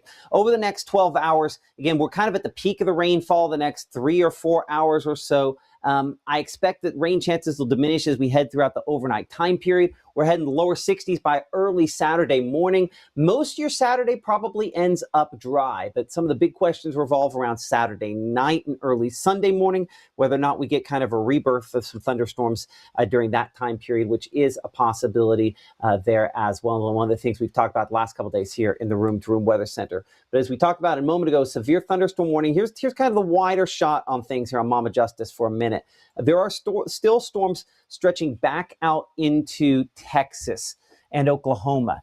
These storms all kind of in a line. The angle of winds aloft out of the north and west to here is going to continue to try to drive thunderstorms our direction. And so that's why there is, I think, flooding rainfall potential back from Greenville south toward the Jackson area tonight if storms can kind of line up and train. We're basically, think about like cars in a train, right? Think about this like a very, very long train extending all the way from Oklahoma there here into Mississippi. That is where some of these storms could be driven over the course of this overnight period, and that could really add up to some pretty heavy rainfall totals. In saying that, there's a lot of things about this setup that have worked in our favor to this point. One of those being the fact that when we look at the amount of moisture out there at this time, you can see how that's not over the top, right? A lot more fuel out here where the purples, higher dew points, measure of moisture there. Where the purples are back out here into Oklahoma, Texas, that's where there's that tornado threat. That is somewhat a limiting factor for us. But if you look really closely, there's just this kind of nose that gets closer to where we have some of those warnings, right? Now, no guarantees, that it's all. You can see how we have some of those purples, maybe just a very, very narrow location where we're feeding in some moisture there that's trying to get into some of these storms. So largely, that's why most of North Mississippi is not going to see any kind of tornado threat tonight. And that's why there's just a few isolated spots where we have those greater concerns that maybe something is going to be significant. So certainly looking at that as one of the components kind of playing into this. Our overall severe weather threat on this is been trimmed back over the last 6 hours or so. And certainly, as you can see back there into Oklahoma and Texas is where there's the greatest risk, not just for wind, but for tornadoes and for all the different severe weather threats that we have, including really, really big hail back that direction. For tomorrow, the risk is to the west of us, but not by much, as we expect thunderstorms to be strong to severe back into Arkansas, Louisiana, potentially a line or a complex of thunderstorms moving northwest to southeast late tomorrow night. Now, that's the one we've been looking at with our Futurecast last couple days. And our different Futurecasts, now we have more high resolution models to look at, still showing a slightly different alignment on those two. Either way, we're going to have a severe weather threat, at least a limited one that extends into Sunday, in particular Sunday morning, the time period I'm watching for that. But by Monday, our severe weather risk is going to be, it has shifted a little bit north. In saying that, we still have on some projections, I think enough indications, we're going to have probably at least a level 1 limited risk down here. And that level 2 could be easily expanded back into our area as confidence increases. We're looking toward the first of next week and maybe even late next week with additional rainfall and storm chances to contend with here. So a quick look at Futurecast to show that, again, we'll have that zone where we have that greatest flooding potential, right? All the way down here, Laurel, stretching back up toward Texarkana. These are the locations where we're most likely to see some of those issues. But we'll continue to, even in the northeast part of Mississippi, have some thunderstorms later on this evening. Now, I do think that our HRRR model, which is what drives Futurecast here, the main one that we typically show, I think it's a little aggressive on this heavy of a band. Well, this looks like something that could still have some strong wind with it. I'm not going to rule it out completely, but let's just say there's not a ton of fuel up here, and I think that's highly suspect. So we'll continue to have, though, that heavy rainfall developing in some spots through the overnight hours. 3, 4 o'clock in the morning, you'll probably still have some boomers out there.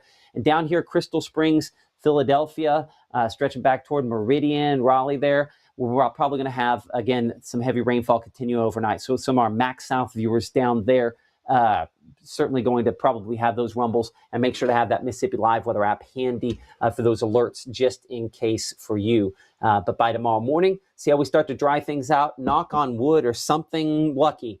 Maybe we'll be able to get through a good chunk of Saturday without any significant rainfall through the second half of the day. So over the next 24 hours, again, 63 at 6 a.m. We're 67 by 9 a.m., 74 as we look toward noontime under what should be kind of these partly cloudy, the somewhat rainy conditions. Now, I'm going to bring Gabe in here for a second. We'll talk more about this looking at Futurecast in a minute. This is pretty aggressive on some of those rain chances into the afternoon, Gabe, there. Thoughts on that? No. I need to input my rain chances there. It's definitely way down from those percentages. From this morning? It's actually, right. Yeah, I think it is. So that's how models have shifted. You know, they're kind of getting that data right now and adjusting those rain percentages. So here in the last 12 hours, already seeing some changes take place with Saturday and even with Sunday. And so we're getting that adjusted here behind the scenes, and we'll have that updated hour by hour, that updated next 24 coming up here shortly. Okay, gotcha. That whenever we get a makes chance, lot right? More. Yeah, exactly. The problem is I'm on the computer and how you get on the computer when I'm on the computer, right? Yeah, so I'll verbally tell you no, a little bit less. Okay, good. Because I was going to say that looks nothing like what I've said on the air all day long. So I just wanted to double check. That's where the model's doing model things. Okay. No, I won't do behind your back forecasting. I promise. No, that's okay. I mean, a lot of times we agree with one another. I was just going to say this is one of those times we don't. No, we are still in alignment. We're still in alignment on that. Okay. Good to hear. Appreciate that, Gabe. Okay. So coming up here in 60 seconds, we will be looking at some other, obviously we'll be back on Mama Justice Doppler radar to see kind of the latest on where those storms are as we'll continue to track those through the north part of and central part of Mississippi here. Severe thunderstorm warning continuing for Attala County. We'll see you on the other side of this 60-second break. Again, support those sponsors, support us here on Mississippi Live. It's the way in which we can do this, as I see someone saying behind the scenes here on the screen. Happy birthday, Gabe. More in 60.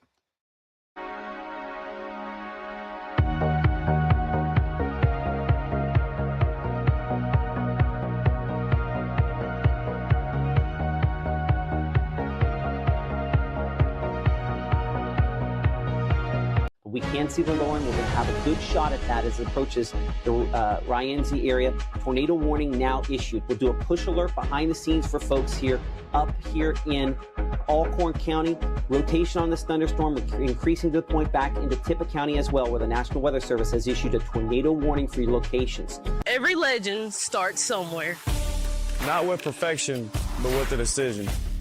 The decision to show up, work harder, and believe this place can change everything. At Northeast, you're more than just a number. We're built on opportunity, and our students are willing to rise to the occasion. Here, success isn't handed to you. It's earned. You don't just leave with a degree, you leave as a legend.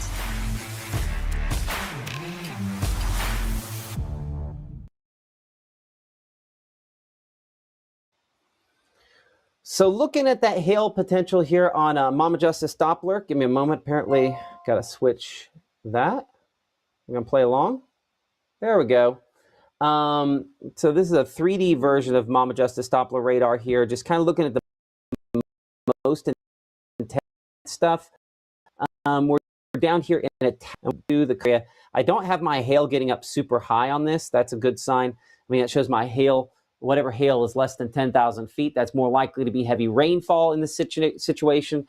So hopefully that's a sign there that this is not producing severe hail, at least not at this moment. Actually, let's go back a couple of scans and show that progression over time here for a moment. Okay, pull that back up for you. There we go. And let's go back a couple of scans. Yeah, see, there you go. And you can see how that precipitation there, that hail core was dropping. And so that's largely the hail dropping out of it. So I'm going to take that back sort of. I'm going to say that whatever the big hail is that it's dropping out of it, it's doing it right now or has. They're probably just around McAdams, stretching there south of Kosciuszko, moving closer to Dobbs. So this is where this is a thunderstorm that has at least some broad rotation with it. But looking at this here, that is relatively weak, all things considered. Let's go a little wider here for a moment. And let's kind of check out the whole area as a whole.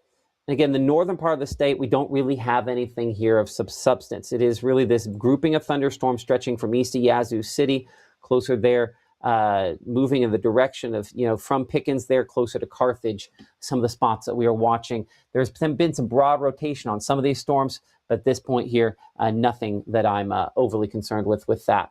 I'm going to check and see here, Gabe. I think if you're ready, I'm going to go ahead and take over the other radar source here for a second. So, Gabe, if we're at that point there, we'll go ahead and do that. We can make that happen. Yeah, so hourly is updated. 7-day is generally right. I'm doing some fine tuning behind the scenes, but everything should be generally good to go. Okay, so let's go ahead and we'll get that there. Appreciate that. So let's go ahead and bring it back in here into the Room to Room Weather Center and talk about, again, your school day forecast. As we mentioned, 30% on that rain coverage there at drop-off. There's no school day forecast, Gabe. It's Saturday. I saw it behind the scenes, and I was like, oh, we're good. No, we're not good. Okay, hold on. Let's get you an actual hour-by-hour that works for your Saturday. We could have put in double-decker, could have been in Super Bulldog weekend. Instead here, let's go back one. We'll give you an hour-by-hour that actually looks like something. So here you are. Notice most of tomorrow, and this is updated from when you showed you the next 24 a minute ago, rain coverage peaking in the morning and then likely drier after that. The takeaway this, we had all your Friday evening plans messed up, but a good chunk of Saturday hopefully is good to go. So fingers crossed that's the way this ends up playing out. So Futurecast continuing to show maybe a redevelopment of another batch of thunderstorms, 8 to 9 o'clock this evening from Oxford back toward Bruce. I'll say this again. I think this is highly aggressive. Optimistic might be another word to describe it. Maybe pessimistic is probably the better word. Either way, I think it's unlikely we're probably going to see anything that gets back up to severe levels with that. We're going to double check that with our strike model in a second. But again, one of the things it does note, and I think this is important to say, is that we'll continue to redevelop some thunderstorms overnight, and where those end up landing the heaviest, 3, 4, 5 inches of rainfall, not impossible, out of our setup over the next 12 to 24 hours or so. I'm going to take that out of play. We're going to go over to the strike model, which I have liked better for this entire event. And we'll kind of advance this here. Now, I say that, and it's still a little off on its position. But you can see 7, 8, 9 o'clock. So this one's probably also a little slow on where it has everything at that point in time as well. I think it's very slow, and I think it's difficult to say that it would regenerate that much. So I think the fact that it's running a little faster, I think everything here makes me fairly well believe, looking at this, that we have already seen the peak of our severe weather threat for Northeast Mississippi. We're pretty much done at this point, kind of reaffirming what we've said looking at radar there, but maybe still a few of these heavier near the Alabama state line. But I think that timing is probably closer to, say, 7, 8 o'clock as opposed to 10 o'clock. So I think it's a little slow and aggressive on that. But both projections do is on the south side of this, there's some place where those storms just kind of keep going through a good chunk of the overnight period, and somebody just picks up a bucket load would be underestimating with, but let's just say a lot of rainfall. But what that definitely does is it clears us on out of here, and things look a little better into tomorrow. So looking at low temperatures tomorrow morning, we have those down in the neighborhood of the low 60s and maybe mid 60s out there to start your Saturday morning under what should be, again, mostly cloudy skies, rainfall initially, but things hopefully drying out as we go through the day. So let's look through your weekend forecast here. Now we're Saturday, 9, 10 o'clock in the morning. The same stuck front up here to the north will be an initiation point for maybe some additional thunderstorms. Notice we have them south. Notice we have them east. Notice we have them west. Can we really get lucky enough that we miss all three? I'm certainly hoping that's the way this plays out, but that might be ultra optimistic there, because notice it does have a few isolated showers and thunderstorms that do try to break out closer to that boundary, just not nearly as many as what we have out there today. So one of the good signs, hopefully that is the way this plays out. High temperatures on your Saturday, we're looking somewhere in the upper 70s to lower 80s under what should be, again, mostly to partly cloudy skies for a good chunk of the day. Then Saturday night, big complex of thunderstorms. Where does it go? How does that play out? So as you can see back to the west here, closer to Fort Smith and into North Texas there and in Oklahoma, big complex of thunderstorms diving southeast, where this keeps it out there west of Greenville. 2, 3, 4 o'clock in the morning there, diving there toward Monroe, Louisiana, and heading down toward Jackson. In saying that, I have other projections that are just a little farther north and east, and that little difference could be a huge difference on how this seems and feels to play out. So I'm going to take and break this model. If you'll stay with me for a second here, we're going to change, at the very least, the precipitation on this over to our strike model. And we'll see if we can make this 12Z the most recent. Yep. So this is, again, looking toward your Saturday night. See how there are thunderstorms and they form a little farther north? And then you get that same kind of complex of thunderstorms there, diving toward Greenville, more in the target of this batch here, possibly Cleveland. This would still be a scenario where we could have a little bit of rotation on these, perhaps some hail and damaging winds a possibility. At 6 o'clock, we'll look more at triple threat with that. Greenwood moving toward Kosciuszko there, where that batch is going, and does still probably have enough to it that could be severe. The north side of this in particular there, that part moving toward Kosciuszko, 5, 6 o'clock in the morning, early Sunday morning, is definitely the part out of the whole line that I'm most interested in. It's the one that's kind of going a little more east, and that's where maybe there could be a little bit of rotation down to maybe Canton as well. So you'll notice this is farther. We kind of have two solutions here. One that's kind of a little farther north, one that's a little farther south.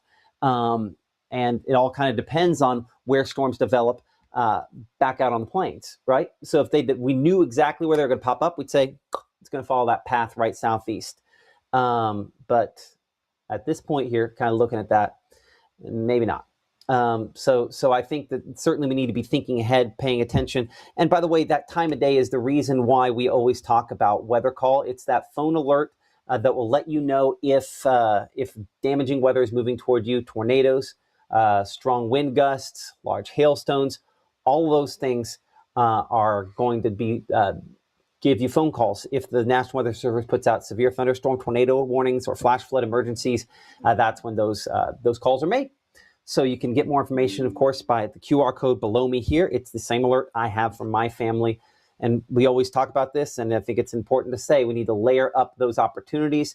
Make sure, of course, to have weather call, the Mississippi Live Weather app, code red, as well as the NWS Weather Radio. Think of building your layers of protection, your layers of armor there, so that you can know if you're in danger, and obviously check back in with us tomorrow as we get closer related to that. We'll have more information. Okay, so that gets us through tomorrow. Before we go any further than this, I'm going to hop back over to right now and check out Mama Justice Doppler, make sure there's not something else we're missing down here. Storms, we're looking all the way from Monroe County. Let's look back there from the Jackson area. A lot of lightning out of these. As you can see, 1,000 lightning strikes in this batch here. Severe thunderstorm warning still continues for Attala County. Checking our camera there in Kosciuszko. Just one of the things we like to make sure we still have power to the location there.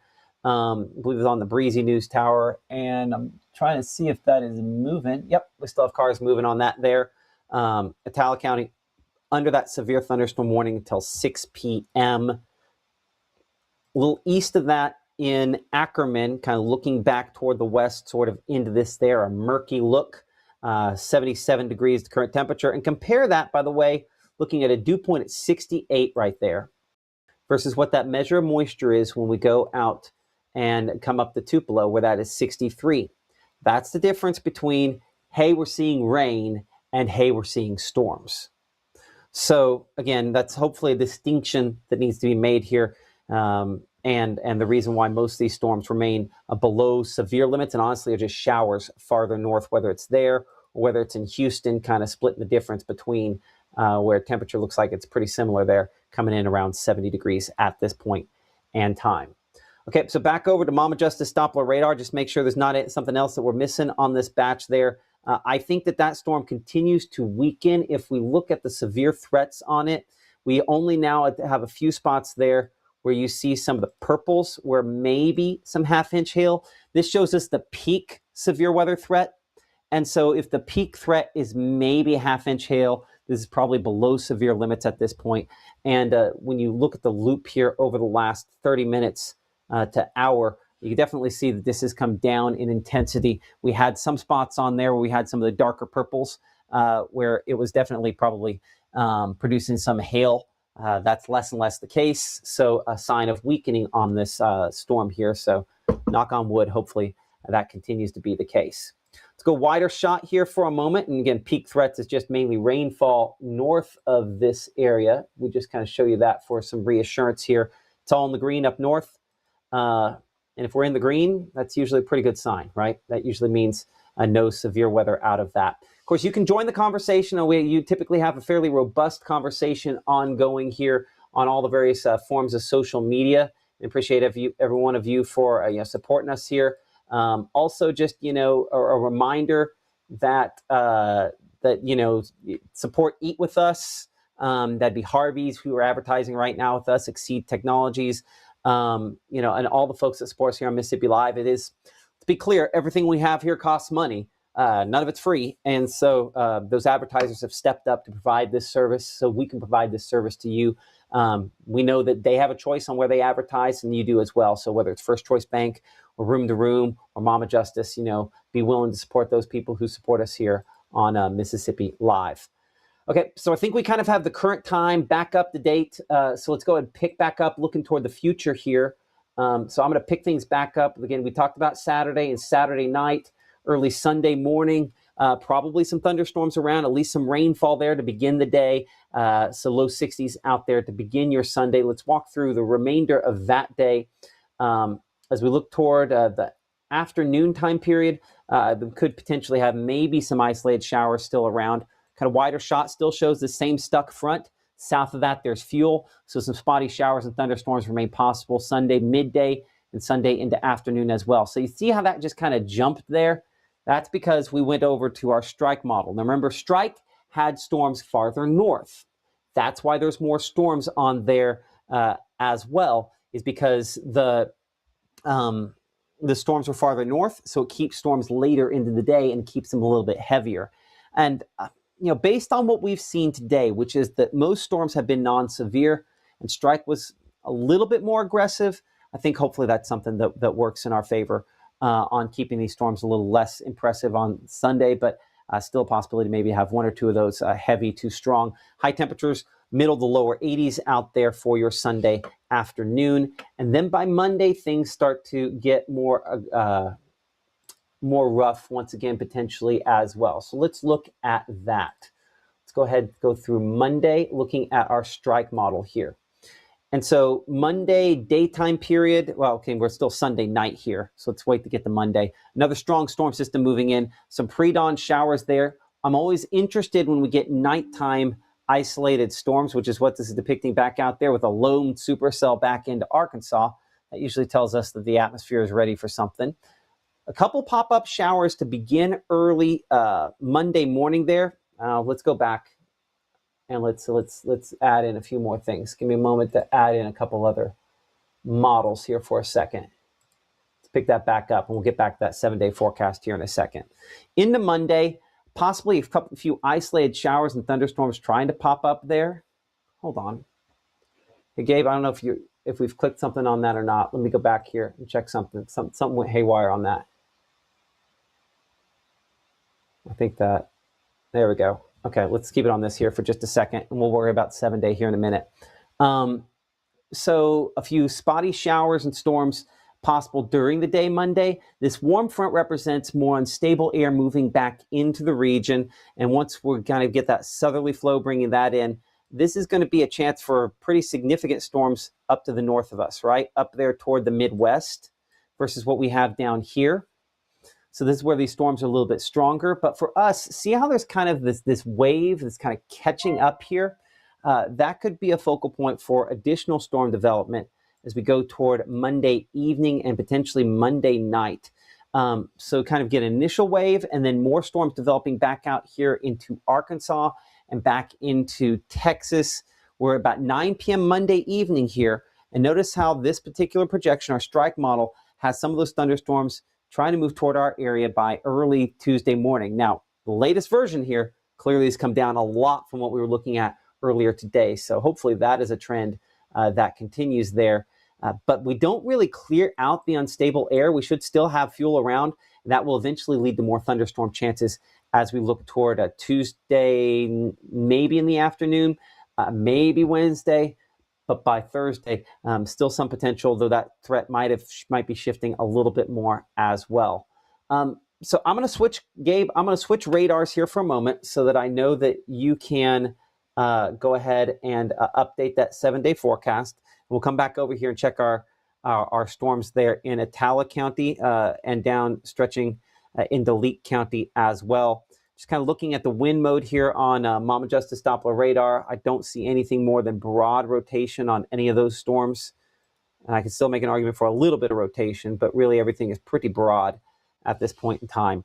Not a lot of reports on these. We did get a couple reports down there closer to the Jackson area of some large hail with this. Have not got many reports from you of that in our area to this point. So that's a good sign. Obviously something that we don't want to see and don't want to have, but something we're monitoring nonetheless. So our severe thunderstorm warning continues in for the next little bit. Let me get this over to current time here for a moment so I can get my time on that. 2 minutes remaining on that severe thunderstorm warning for the potential for 1-inch hail on at the biggest out of these, and maybe some strong gusty winds. So that's what we're moving into Carthage there. Obviously, Kosciuszko a little bit past you at this point in time. And Gabe, as soon as that is ready, go ahead and let me know, and I will. You go ahead and pop up the 2-box, and then I'll go ahead and look at that here in a second. So our meteorologist Gabe Maynor making the adjustments to the 7-day forecast on the fly right now here, made the forecast a little bit ago. And so making those adjustments. Let's go ahead and bring up our chat here. Let's see if that will kind of keep it on the same thing. It does.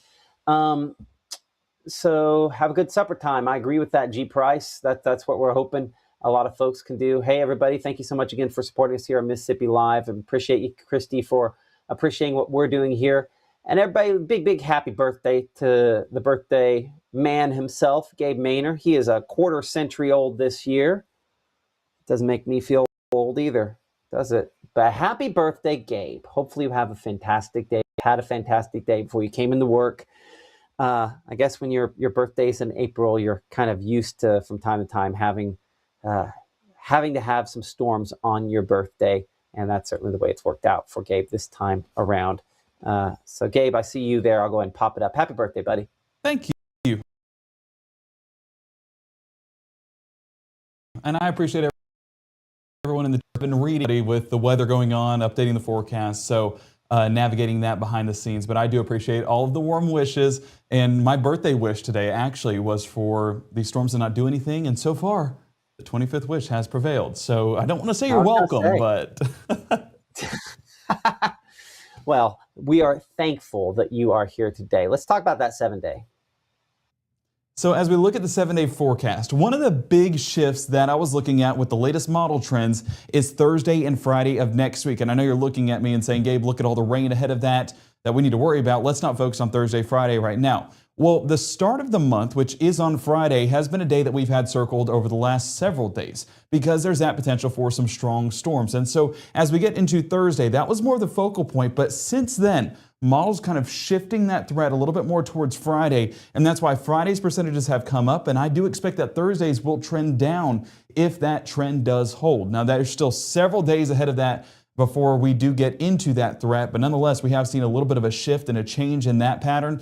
And Monday and Tuesdays have come up because, and we saw it on Strike Model just a moment ago, that front never fully swings through North Mississippi, giving that drier, calmer air. So we continue to see the potential for some storms. We have the fuel there by Tuesday. And as that upper level system works its way into North Mississippi, then we're seeing another chance for a few storms. So as of right now, I need to check the area. I don't believe there is one in place for Tuesday, but I wouldn't be shocked if they did put one there if, again, these new trends hold, because that's something new that has been added over the last couple of runs with both the Euro and the GFS, and whenever there's consistency with those, it ups our confidence as well for that event to happen. Absolutely. We will be talking more about that coming up at 6 o'clock. And again, you can follow us, like, subscribe, download, follow, search for Mississippi Live on Roku, Apple TV, Fire Stick. You'll find our apps there. If you search for Mississippi Live weather throws it off. I don't know why. It drives me crazy. It just does. You have to search for Mississippi Live there. where you can snap a screenshot here, download our apps. It helps support us so that we can continue providing this service here on Mac South and beyond in the future. Our next live broadcast is going to be coming up at 6 p.m. tonight. We're going to look at triple threat, the remainder of our severe weather threat for tonight, where the rotations expected going into tonight, looking at those complexes of thunderstorms this weekend and using our exclusive again, triple threat and rotation tracker on that, but also looking ahead toward the crossover. Updated data, looking at the severe weather threats late next week in particular, the ones Gabe was mentioning. We'll break down those threats coming up in the Room to Room Weather Center coming up at 6 p.m. tonight. Hope you will join us then. We'll see if we maybe can touch back with Caleb and Maggie as well at that point in time as storms continue to kind of encroach upon the Golden Triangle region. So as we kind of wrap things up here at 5, one more time showing you the latest here on Mama Justice Doppler radar. Severe thunderstorm warning does continue for locations down here in Attala, in Leake counties, as well as Madison counties. These thunderstorms have some organization to them. They largely are below severe limits, but some of the areas in this could potentially still have some gusty wind and maybe some hail. We just haven't had a lot of reports out of it. And that's the thing, we sometimes get the scenario where we get a lot of reports and then this batch, we just haven't had a ton. So we're monitoring things. I think we're going to take a quick break here. And if things kind of, hold on, Gabe's getting my attention. So never mind. Gabe Maynard, what you got? Okay, so for our baseball fans out there, I know that Mississippi State altered their game time, but getting reports, I'm working on confirming this, that there's going to be a doubleheader tomorrow for Ole Miss. So game time tonight, I believe that is for tonight's game, is getting rescheduled to tomorrow and working a doubleheader for that drier forecast ahead.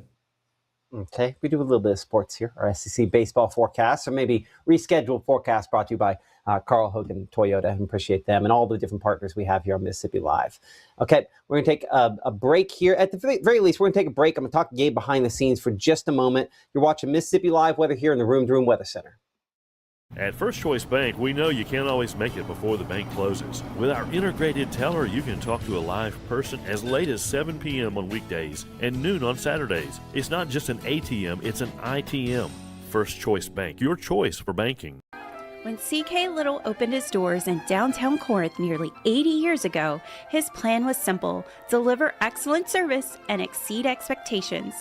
That's why we say a little gift goes a long way. I have been going to Two Place Smiles my whole life. When I was a kid, I was unhappy about some uneven coloring on my teeth after getting my braces off, which at the time there really wasn't a fix. I was recently made aware of a solution that would totally fix it, which is exactly what we did. They not only heard my concerns, but they never stopped looking to solve my problem, and that's why I love Two Place Smiles.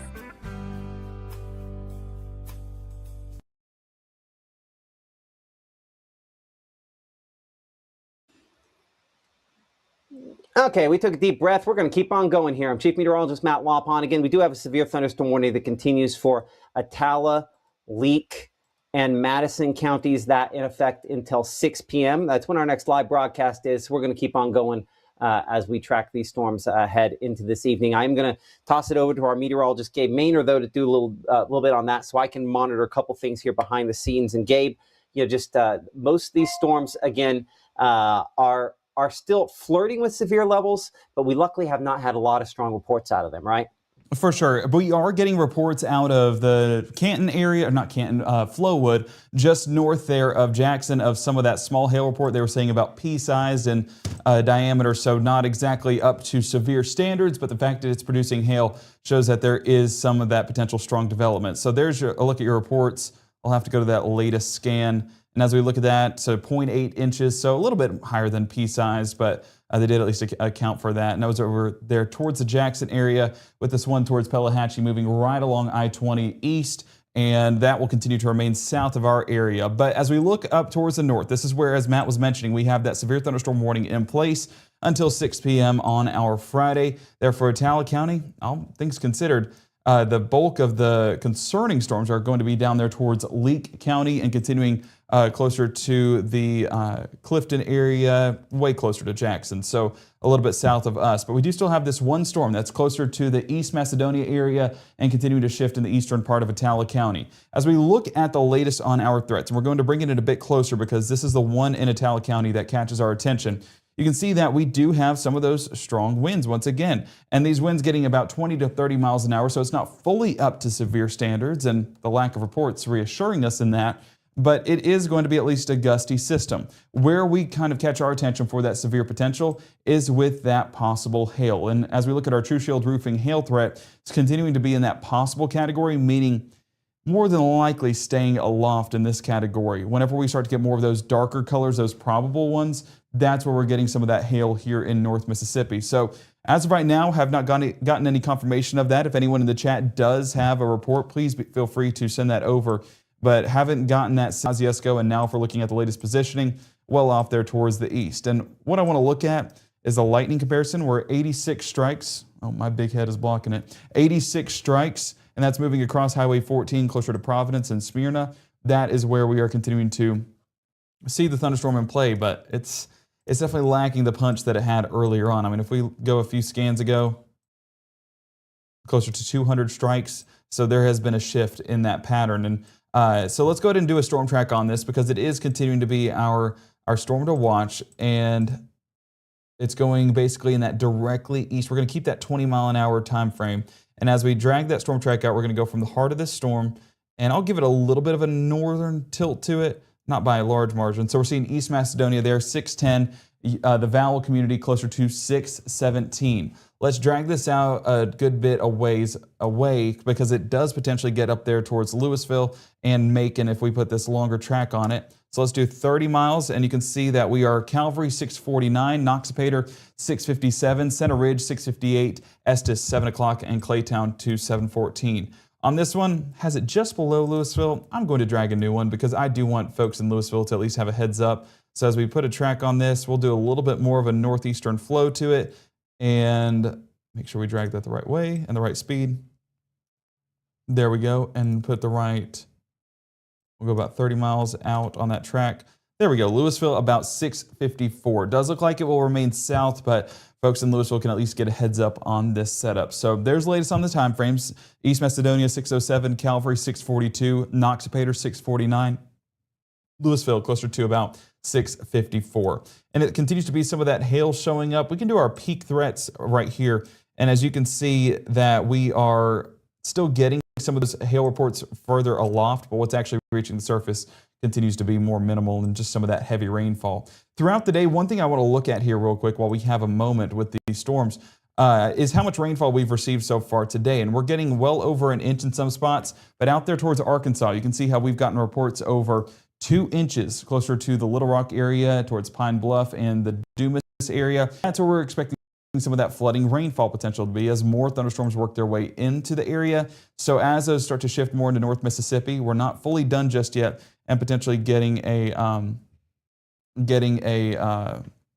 additional rainfall, and that could be more of a concern for some of that flash flooding risk. As we look right now at our SPC risk, we do continue to see that slight risk maintained across Highway 82 and for portions south. Let me drag these arrows off there. And you can see that that does include where we've gotten some of those hail reports. Forest towards Louisville, all the way down there towards Meridian, Laurel, and Macomb, Mississippi. That level 3 risk, though, is where we get more of that tornadic activity. And you can see that we've already gotten a confirmed tornado on the east side of Kiowa, Oklahoma, well out of our area. But this is the area out there where that level 3 risk is in place for some tornadoes to be seen. In our area, we were talking about how it's a very limited potential. We expect most of those rotating storms to be more hail. Well, we've seen that so far today. So, you know, what we've been talking about all week long continues to be in play. And there is still that level 2 threat. So far with what I'm seeing, I'm not sold on that actually producing a tornado as of right now. So continuing to watch that as we get closer through, or as we move through the night. But as of right now, it's definitely not standing out so far. Wind is our concern, as well as some of these thunderstorms do move into the area, and some of that hail in play as well. But again, some of that large hail has that level 4 threat out there in Oklahoma. Let's bring it back in here closer to home, right there towards North Mississippi. And for folks that are in the chat asking, well, what about my area? What about me? What's going on here in North Mississippi? Well, let's do a like I said, it's my birthday, so I'll pick the color. Right? So as we look at this line, this is where I currently have it.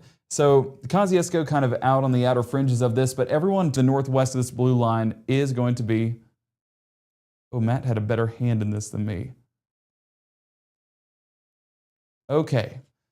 Sorry for the additional line there. But they are going to be okay. We are just seeing that stratiform rainfall back behind this system. That's going to be giving us some much needed rainfall. I know my gardens appreciate it. I know your gardens probably do as well. So going to be very beneficial. The area that we're still watching though is going to be Starkville, right on those outer fringes of that leading line, and then towards Columbus and Macon. And might I add, in Starkville, folks over there are probably about to get some rainfall. Let's actually zoom in a little bit closer, and I'm going to go out of our Monroe County site. And the reason why I want to focus on here is because Super Bulldog weekend is ongoing. They do have the game out there in Starkville, and a camera out there, we will continue to see that we are, oh, let me take this zoom off, that might help. So we're looking at a Starkville here, and we're just going to see some of that heavy rainfall, that moderate rainfall starting to move in. Yeah, so you can see some of the dampness there on the roads of that light to moderate rainfall, and even some dark clouds as well showing up. And the game is still ongoing. I've been having it up behind the scenes just to make sure that it's still happening, and as of right now, they are only in the bottom of the sixth. This is, of course, one of the more action-packed games Mississippi State has played, and of course, it's on a night where we're dealing with some rain chances. So, unfortunate there, and that double-decker is going to be on a 30-minute rain delay as well. So just continues heavy rainfall out there in Oxford. A camera out there that I believe has been back up and running. So yes, there's a look out of the camera. Brought to you by North Mississippi Storm Chasers and sponsored there by Phoenix Building Solutions. You're seeing the drops there on the lens, just that light to moderate rainfall overhead, and that's going to add to what has already been a pretty soggy day up there in Lafayette County. And I know it's a busy day with double-decker weekend going on, so if you were headed up there, make sure to grab that umbrella and be ready to get a little bit wet with all that rainfall. So looking back at our radar, of course, what we're tracking is going to be that light to moderate rainfall on the back end of this. Not impossible to get a few rumbles of thunder, but like Matt was mentioning, the difference that we're seeing with this is, let me zoom in particularly on this one. You see the purples that are showing up, those brighter DBZs? Look at the strikes we're getting attached to it. 5 strikes over the last 30 minutes. So beforehand, when it was moving through Winona, through Carroll County, we were upwards of 200 to 500 strikes. Now we're at 5. Taking off 2 zeros matters in this circumstance, as we are going to be well below severe limits, and these storms are not packing as much of a punch. But with that being said, heavy rainfall expected just east of Grenada and north of Duck Hill, moving right along Highway 8 towards the southern fringes of Calhoun County. A little bit more of that activity towards Glendora. We're seeing some more of those lightning strikes, about 40.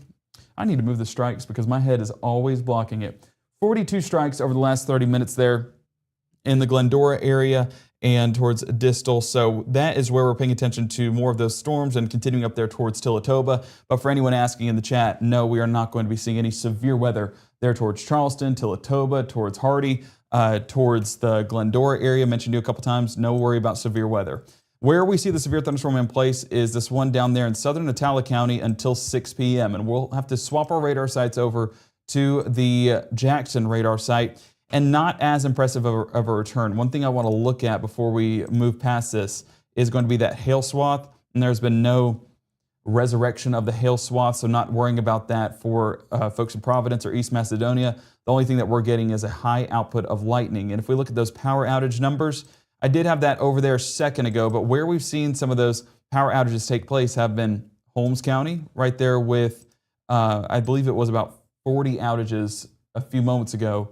Atala County showing up with about 90 outages, and up there towards Tishomingo County, they had close to 100 outages as well, just due to the lightning, due to some of those strong wind gusts. It only takes one branch to be knocked over in the wrong direction, and then you're looking at some of those sporadic power outages popping up. So let me see if the numbers will show up.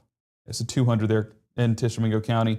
Unfortunately, it's not a ton of, or fortunately, it's not a ton of people in Atala and Holmes County, but there are still a few outages popping up. One of the things that I need to check on is going to be Sunflower County there and Tallahatchie County. Starting to see some more of those outages pop up, but overall, that's due to the lightning, that's due to the strong winds, but not really due to severe weather impacts, all things considered. One of the things, Matt, that I was talking about all week was power outages is what I expect out of this. You know, with the high lightning producer, with some of those stronger winds knocking some things over in the wrong direction, that was one of the things that I felt like was almost a sure thing in this setup, rather than, you know, us seeing hail or a tornado or strong damaging winds. It was just going to be the lightning doing the most damage in this setup.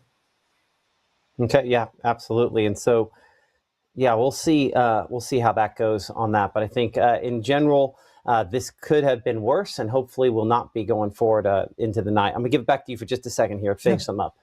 Yeah, so we are going to continue this through the warning because it is in place until 6 o'clock there in southern Natala County.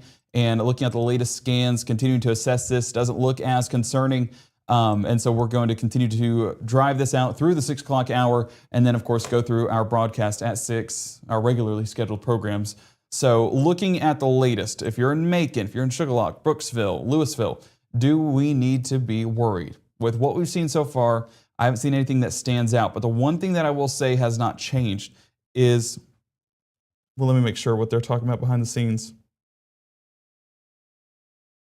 I believe Edinburgh and Kosciuszko might be down. Let me check that real quick, because Kosciuszko being down, that'd be new within the last few moments. Let me see if there's any movement on there. Yeah, we got movement. So Kosciuszko's still going. Okay, sweet. So let's go ahead and bring it back to our dew points. Why I was showing this? Well, this is our fuel that we've been talking about for some of these storms to get going. There is still fuel in North Mississippi, and that's why we expect some of these thunderstorms to continue through the weekend. Where we're getting the effects of the front are all the way out here towards the Kansas and Oklahoma area, where that drier air is settling into. We get more systems moving through the weekend, and that's going to continue to keep that moisture around, as well as that unstable air, allowing for those storms to continue. And that is, of course, why we're paying attention through the weekend for any of that thunderstorm development, but even into early next week as that main frontal system pushes in and gives us another chance at some of those thunderstorms here in North Mississippi. So we're going to go on more of a high definition mode real quick and look at some of those storms. Down south definitely stands out with some of those peak threats. I think that's where we'll get a better visual on this. Yeah, with some of those darker purples showing up, that shows larger hail potential towards Good Hope, Lena, and Contrell, Mississippi. And that's going to continue to move east, so not going to affect us here in North Mississippi, at least not at the same strength that it's at right now. And one of the things that we were talking about as well is whenever you get those darker purples showing up, that's going to be that probable hail, and that's where we're getting it towards Contrell rather than the possible hail reports that we've been getting here in North Mississippi so far. So that's why probably getting more of those reports, and of course we'll monitor the National Weather Service chat here in a moment to make sure that we have those latest reports, but a little bit of a different atmosphere than what we have here in North Mississippi, and that's keeping those reports so far to our south as well. So it does look like they're going to let Atala County expire, so that's good for the top of the hour, Matt. But kind of tracking things ahead, it's going to be a very rainy pattern through the weekend and into parts of next week as well. Absolutely will be. Our meteorologist, Gabe Maynard, there again, helping us out. Appreciate that so much, Gabe. Current time is now 5:59, almost 6 o'clock. So we're going to get rolling into our 6 o'clock broadcast. Mississippi Live Weather at 6 starts. As a bankruptcy firm, Mitchell, Cunningham, and Bowling realizes many people are worried about their finances. We're here to guide you through the next steps to restart your life with easy video appointments. New clients don't have to leave home to get information about becoming debt-free. Also, convenient in-office appointments are available at the low cost of $340 upfront for a Chapter 13. You can be on your way to being debt-free. Contact Mitchell, Cunningham, and Bowling today or visit our website at mcdebtfree.com. We are here to help you. Mississippi's trusted weather experts. This is Mississippi Live Weather at 6. Well, welcome in Mississippi Live Weather at 6. We've been tracking severe thunderstorms in Atala County in particular, stretching down into Leake County. Those warnings have been allowed to expire within the last few minutes here. We've had crews out here across North Mississippi because this has not only just been, in some cases, severe weather, it's been disruptive weather. Of course, our meteorologist, Gabe Maynard, there, as you can see, been monitoring your reports behind the scenes. Our meteorologist, Maggie McCauley, with her Diamond Dogs shirt on there down in the Starkville area for Super Bulldog weekend. We'll start with you, Maggie, real quick, and then we're going to get to some power outage issues we have down there. Maggie, what do you... Yeah, hey Matt, I'm here in Starkville for Super Bulldog weekend. I actually just left the game, but for some good news for folks that kept in and stuck with it, unlike me, we didn't see a lightning delay. So storms, and y'all saw that rain kind of fell apart as it moved into Oktibbeha County. So I saw the latest lightning strike that I saw was in Maben, and that's 15 miles away. You got to have 10 miles for a lightning delay. So no delay at the game, and it's looking to shape up to be a pretty good game if you go and watch it or keep up with it. So great game ongoing, rain ongoing in the Starkville area, but again, no lightning up here over in Oktibbeha County creating that delay. So I know you guys have been tracking storms, tracking more severe weather down to our south. So that's the story, still moving forward is still have some strong storms in the area, just not here in Oktibbeha County. So that's some good news again for folks that are still at that game. I appreciate that. That's our meteorologist, Maggie McCauley, down there. Promise I won't bug you anymore tonight unless something super ridiculous happens. I'm glad you guys are safe, and thank you so much for your hard work today. No problem. Okay. So let's talk hour-by-hour forecast here for just a moment into the evening. We're kind of beyond the peak, I think, of our overall rain and storm chances going forward. We'll still have some, as you can see there. We're going 50% on that rain coverage through 10 p.m., 40% by 1 in the morning, so diminishing late overnight. But I think the peak threat for strong and severe thunderstorms, you can almost even just look at temperatures and kind of see the zones where we're too cool to have it and zones where we're more likely to have some issues there. So again, here's the rain cooled air stretching from Greenville back there toward Cleveland, Clarksdale. We've used up a lot of our instability there, but still ahead of that there in Starkville, in Macon, and Aliceville. So still not impossible to have some stronger thunderstorms even in a few of those locations. But looking at Mama Justice Doppler radar, you can clearly see there are still some spots that look worse than others. For example, and Gabe spent some time talking about this a minute ago, look at the lightning strikes for the kind of the northern half of the area here, right? I'm not going to change the zoom, but I'm just going to change the pan on this in a minute. 107 lightning strikes, all we have with these, 5 or 6 red areas that you see here with heavier rainfall. Compare that to what we have when we slide southward and we look at where we've had those severe storms. And now in this area, on the same map, same kind of width and everything, we're now up here at 3,200 lightning strikes? It's a big difference. So that tells you the lightning, a sign of how unstable or tumultuous the atmosphere is, and so a clear-cut sign that there are bigger issues the farther south that you head. Mama Justice Doppler, we're going to come in and look at specific storms here in just a moment, but our severe thunderstorm warning for Leake and Itala County has been allowed to expire. On the wider here, we still have plenty of thunderstorms back out here into Oklahoma. Why does that matter? These are going to eventually come this way. The question is there enough fuel for them to work off of? I'm going to look at the same thing we looked at a minute ago, just on the wider shot here, looking at temperatures. In this case, temperatures somewhat of a sign of kind of what we have to contend with here. And so you can see where there's, the rain-cooled air, and those thunderstorms are going to try to follow this boundary. So unless we can get enough southerly winds to push that northward, this kind of shows the cutoff for where those storms are most likely to go, probably following that instability boundary. And that means probably heading more to Jackson than here in the northeast part of the state. So most of northeast Mississippi, most of north Mississippi is probably done with the severe weather threat as far as tonight is concerned. Here's still the lingering official threat from the folks at the Storm Prediction Center in Norman, Oklahoma. And I think likely with the next update, we'll see the northern part of this trimmed out even more, as it's really probably closer to Jackson and south that our peak severe weather threat will be from now forward into the evening. Certainly looking at our future cast here, the storms in the northern part are just not as impressive as they are farther south. Texarkana back here toward Bastrop and Jackson. These are the spots there we're most likely to probably have some impact, some issues with this and continuing to have those showers and thunderstorms. And again, there's that kind of next complex of storms trying to move into and through the area as we head overnight there. But again, you'll notice it is south of Jackson. Those are heaviest. That's not to say we don't have thunderstorms up here, and not impossible to get some hailstones out of these, but these will not be tornado-producing thunderstorms if they happen in North Mississippi. These would be hail, maybe wind, and probably just beneficial rainfall. God knows we need some of that. 3, 4, 5, 6 o'clock in the morning, those showers and thunderstorms still kind of ongoing there, but diminishing by, say, 6 to 7 to 8. and trying to clear things out. I think we'll redevelop some storms near our front tomorrow, but certainly pre-dawn is one of our best chances for rainfall all day, which for your outdoor activities, a good sign and something I don't think very many people will have a problem with. Okay, so our next 24, good and updated now, got the numbers right on this. And you'll notice that rain chances early, kind of a break around midday, and then some additional thunderstorm chances try popping up in the afternoon. We're in the upper 70s, maybe only mid 70s for some spots because of the rain cooled air.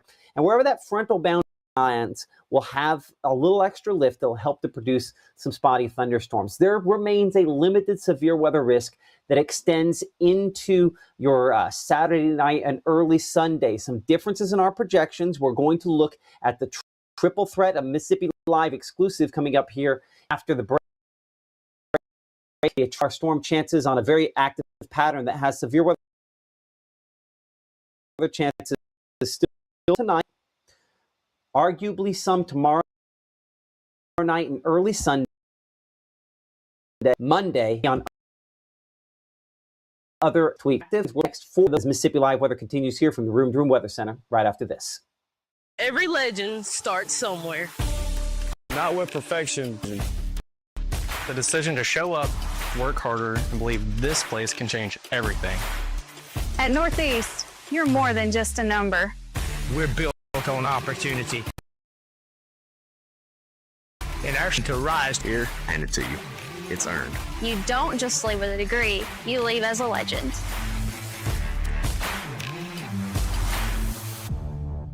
Give the gift of a delicious burger from Bulldog Burger. A soup and sandwich from Sweet Pepper's Deli. Appetizers and cocktails from The Grill. Or even a wood-fired steak from Harvey's. Choice is the perfect gift. An all-in-one gift card from Eat With Us. At First Choice Bank, we know you can't always make it before the bank closes. With our integrated teller, you can talk to a live person as late as 7 p.m. on weekdays and noon on Saturdays. It's not just an ATM, it's an ITM. First Choice Bank, your choice for banking. This portion of Mississippi Live Weather is presented by Little's Jewelers. Right now, from the Room to Room Weather Center, here's Mississippi's Chief Meteorologist, Matt Lovhawn.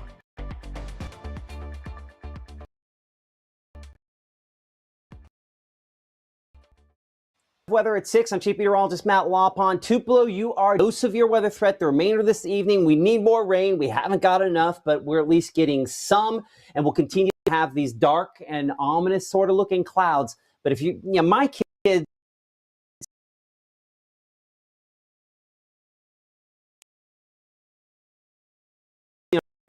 want to know what they've got this here from the shoe. There's as far as severe weather is concerned this evening. Our Mitchell Cunningham bowling camera showing up clear at this point in time. Same thing at Smithville. I know we always want to give as much reassurance as we can to a lot of folks here coming up on some big anniversaries next week, and with some storm chance it could overlap with that, looking toward the first part of next week. But Smithville, we are 68, and again, no severe weather chance. That north wind, a sign there of that rain cooled air that's starting to kind of move into and through the area. Same thing also down there in Monroe County there in the Aberdeen area, just cloudy and dreary, 72 in Aberdeen at this point in time. We've been waiting on those storms to get closer to Ackerman. Our camera down in Ackerman with the North Mississippi Storm Chasers does show, again, some grayish movement in some of the clouds. Notice that air is a little warmer, a little more unstable, a little more fuel, and all those littles add up to a slightly better chance to possibly see some thunderstorms that could be heavier to stronger. Looking at Mama Justice Doppler radar, we go down here closer to Forest. For our Max South viewers down there, a severe thunderstorm warning in the Forest area for Scott County. That in effect until 7 p.m. there for Scott County and Smith County. This again for some of the folks down there. Let's kind of a track on these. Double check the hail swath potential on that. We show some of the pinks and purples there. There's a batch of hail that's moving there toward Frogtown, right along I-20 on our True Shield hail track. So for some folks down there, possibility that's going to cause some issues there. Let's track that about 30 miles, 25, 30 miles per hour. We show Frogtown at 617, Norris at 633, Fiketown at 636 there, and 639. I mentioned a moment ago, kind of in passing, but not something in passing. You now can find us on Max South Channel 1. channel 1001 and channel 7001, depending on the device and location that you are watching us. So another way for traditional broadband cable subscribers to be able to catch us on Mississippi Live. So for Max South subscribers, you know somebody that has that, that's a way to be able to watch us down there. So watching for you in Forest and down there toward Klein, Tingle, and Trenton as well. As we clear that off of there, new severe thunderstorm warning just north for also some of our viewers there in Carthage, Philadelphia, and Decatur on some of those thunderstorms. And one thing that also kind of stands out on this shot here is back toward Ridgeland, I am getting what's called a shear marker.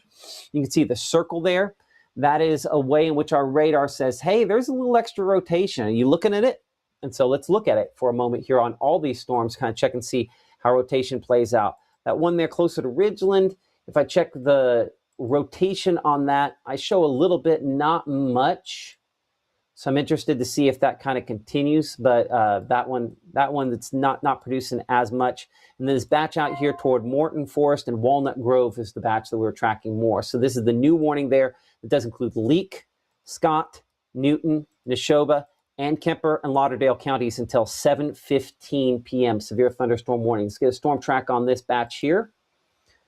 As we track that there toward Philadelphia.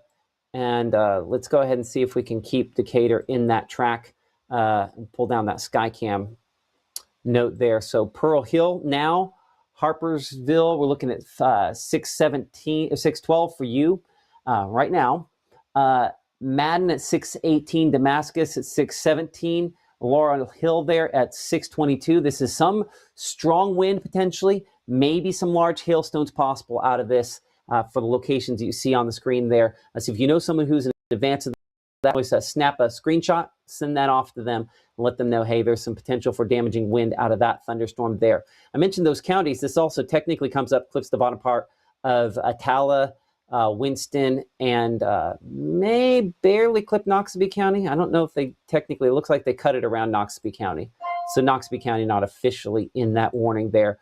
But if you give a comparison for a moment for where that is versus what we have going on farther north, you'll notice that there is no comparison. Everything farther north is substantially weaker. So thankfully, for most of us, we are past the severe weather risk and moving on with whatever it takes to go into our evening. We'll look at the triple threat. Again, something you can see only here on Mississippi Live to get an idea of how things could develop from here. Triple threat looks at storm rotation, wind damage potential, and large hail potential, all aggregated, all put together on the same graphic. It's a Mississippi Live exclusive, and this is triple threat. First thing to note on triple threat, as we have noted on all of our models today, they were all slow. So the positioning is wildly off. You know, probably 25, 30, maybe 40 miles off. Maybe not quite 40 miles off, but at least 30 miles off on the positioning there on where the storms are. So it's running a little bit slow. But we look at triple threat not as much for what is happening at any specific second, and more to look at the aggregated overall threat. Notice with this batch of storms we have this evening and tonight, it still says that there are some spots where we could potentially see some rotation out there out of thunderstorms this evening and overnight. I'll tell you this, almost all indications are most of the rotation will be the kind that tries to produce hail and maybe some enhanced wind gusts. We haven't had a lot of reports of either of those things, and hopefully that continues to be the case. But that's just something to keep in mind that that I think most of the rotation we see here is the kind that helps it to produce maybe hail in the strongest thunderstorms. In saying that, that's not that far removed from where we were looking at some of those storms with some rotation down there closer to Ridgeland a moment ago there, about a county off. And we mentioned the difference, 30, 35, 40 mile difference. So that is then the possibility to detect some of those rotating thunderstorms just south of our area. But just south of primary, coverage area where I would have covered them for years. I'm still adjusting to what the new area. So give me some time to get there. This would still include locations there again north of I-20. But notice how there's kind of this kind of batch of green and everything that comes in, and another complex of thunderstorms overnight. Now, what I don't see on that does not really look like it adds for our area. I see some additional hail and rotation. Look here into Arkansas, right beside me here. Some additional hail and rotation for some of the spots there, but I think that's about it.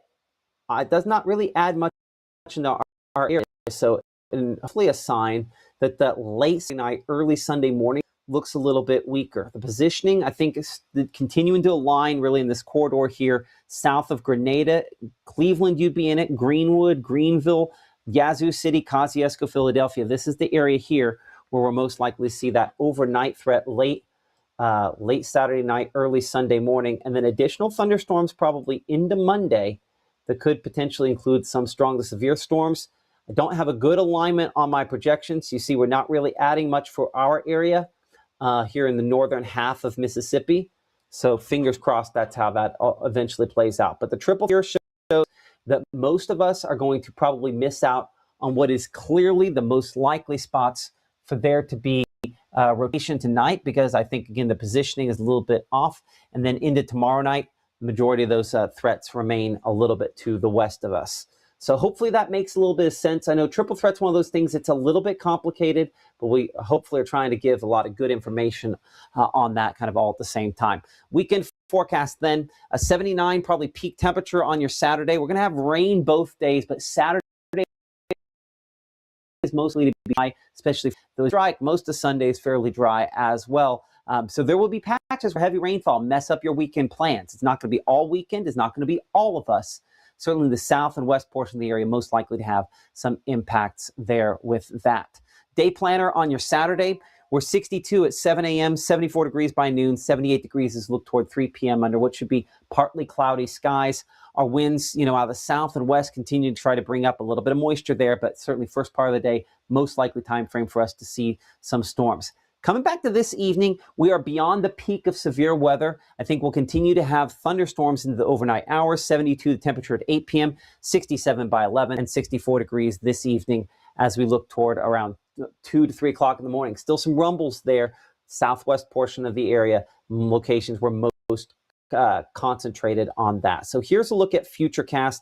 Continuing to have some of these rumbles behind this main line there, 8, 9, 10 o'clock. The peak storms that we watch for kind of the overnight threat are back here out into Texas. And these will kind of track here Texarkana. They're generally down toward, as you can see, Monroe, Louisiana, down closer to Jackson. Now, here's the deal. On the backside, we're still some thunderstorms 2, 3 o'clock in the morning up here in North Mississippi. These will probably not, first off, there will not be a tornado threat with this. This is not a scenario up here in Greenwood or Grenada or Bruce or Water Valley or Tupelo. This is not a scenario where we're worried about tornadoes for any of you. Now, if that is something that you keep on your mind, totally get it. But make sure you have Mississippi Live's weather call. It's the easiest way to not think about that. Call you if tornado warnings are issued, if tornadoes are confirmed, severe thunderstorm warnings are issued, or there's major flash flooding. And the reason that is important is a phone call is disruptive, right? I love my app, but how many dings and bings have I just walked past and missed? And yet, if somebody calls me, and most people know not to call me during severe weather, but if somebody calls me like an emergency manager that has something important to say, this phone's going to ring. I'm going to look at it. I'm going to go, well, hold on. I might need to actually take this.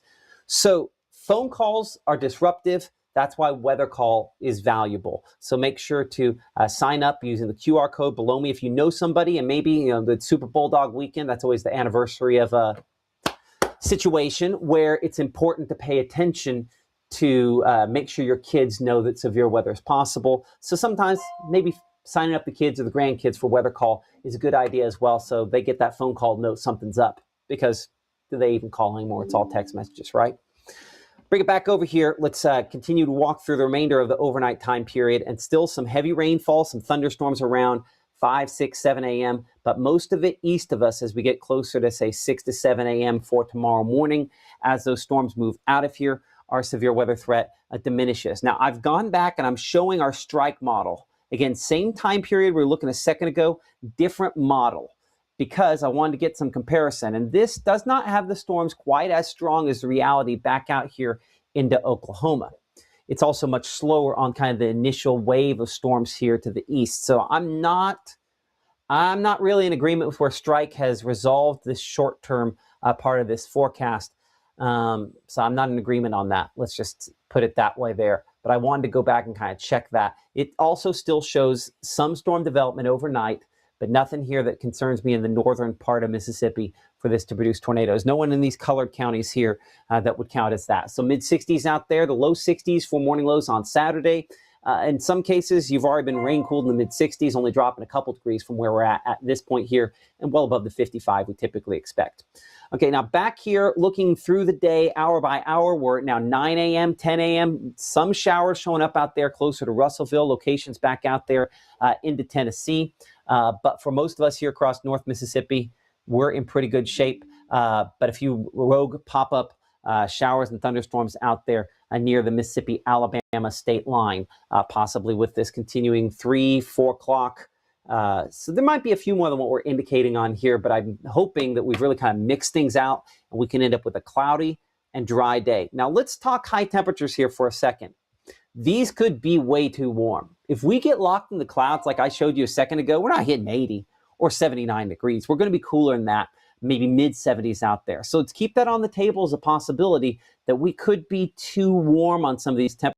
So if you're going to Double Decker in Oxford, or Super Bulldog weekend in Starkville, or really any of the other activities going on here across North Mississippi this weekend, really nice weather, all things considered. And for a person that has to wear tons of sunscreen, that's a good sign that that's not going to be a complaint. Okay, tomorrow night, let's dig into this. So tomorrow night, another chance for storms on the way. We're looking at the latest version of our Futurecast here. These storms, wherever these kind of develop back out here into Oklahoma and Kansas, is going to determine where they're coming. If they're up here closer to Springfield, Missouri, Emporia, Kansas, Tulsa, that's going to be a line that takes them in here. If they're instead more Fort Smith, Arkansas, Texarkana, that's a line that's going to take them more toward Jackson. So when we're looking at Futurecast here on this particular projection, this one is saying, hey, the northern area. And so that's why this is going to take this more right along our front and bring it in there in the North Mississippi and try to, some would say, 3, 4 o'clock in the morning, early Sunday morning. Now, clearly, as you saw there, from Cleveland back to Greenwood, back to Winona and Kosciuszko, where this is the heaviest, in some ways, in a lot of ways, very similar locations to today. That's reasonable because it's going to follow what we call the instability axis, where there's kind of a line where there's more fuel and it tracks right along that line there. And so I think late Saturday night, early Sunday, that's probably how that plays out. Low to mid 60s out there. You can even see there's a little more instability when you look at these mid 60s. Temperatures are warmer. That'll help fuel thunderstorms. I think, again, we're cool enough here in Vernon. There's no issues there. Amory, Tupelo, New Albany, most locations here across Northeast Mississippi, we're not concerned about what we see for that overnight threat there into early Sunday morning. There'll still be some lingering storms behind that potentially that kind of regenerate as we go into the day. You will see that looking at Futurecast. I'm going to have to break this model and go back through it here in a second because we switch our projection here from the HRRR to the strike model at 12:01 right after noontime on Sunday. Watch what immediately happens. Ready? And there's storms all over the place. That's the difference between our two models there, right? So we're going to re-rack this to show you that, again, with changing that all over to just the strike model on this. So give me a moment to do that. Whoop. And we'll delete out our HRRR model. And with that in mind, there we go. So this one now shows, again, you have that morning complex of thunderstorms, and then there's a lot of heavy rainfall that's just kind of left behind this. So notice that that is a dramatically different shot than the first version of Futurecast I showed you.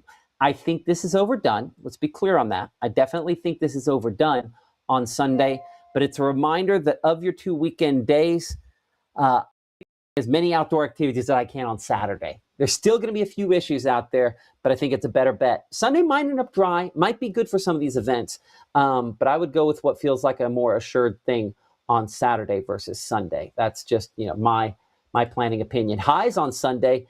This is again assuming the drier scenario. We might still have some mid 80s out there, but if we end up with that wetter scenario, a lot of us are still stuck in the 70s for highs on Sunday. So keep that in mind. This could end up being a little bit warm. You want to make sure to have the Mississippi Live Weather app. Any updates, any changes as we go through this, those will be, of course, on the app. And Kayla will be looking at things 6, 9, and 10 p.m., both Saturday and Sunday evening related to this.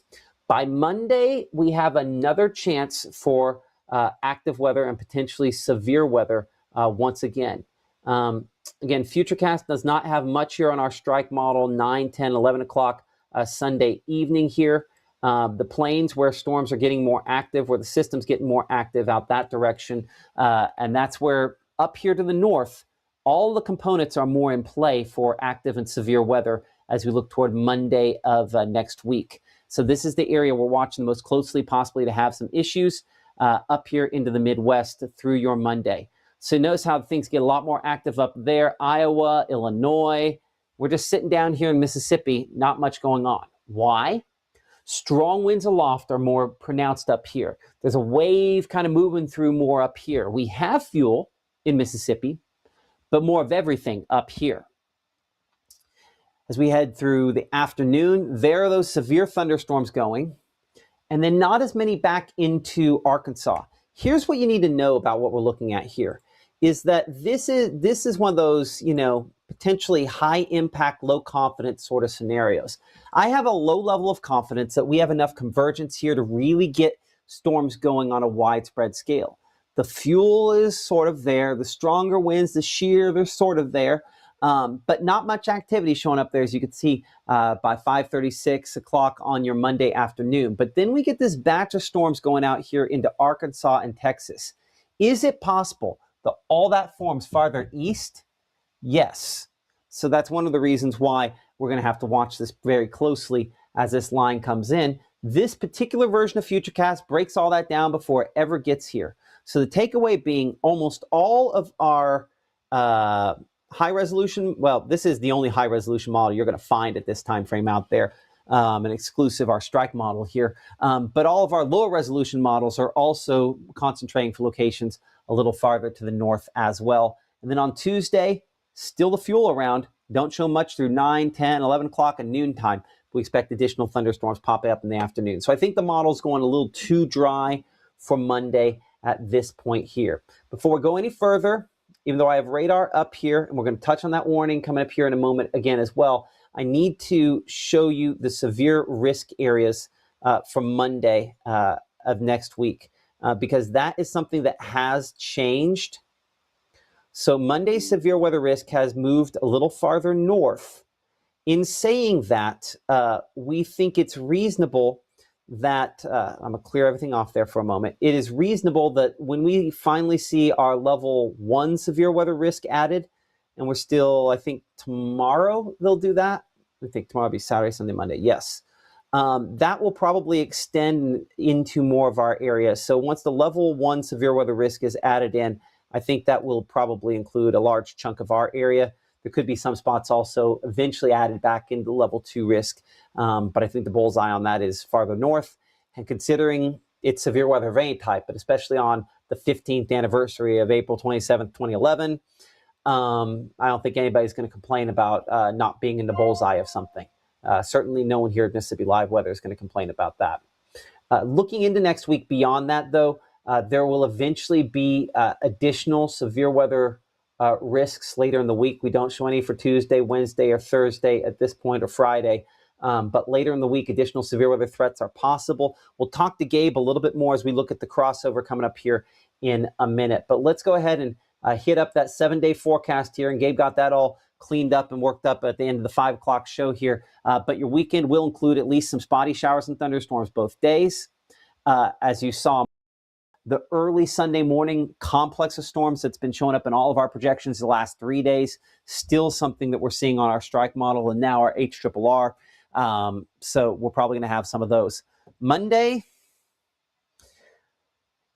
listen, what I showed you a second ago is like maybe 10 to 20% coverage. We have it at 50.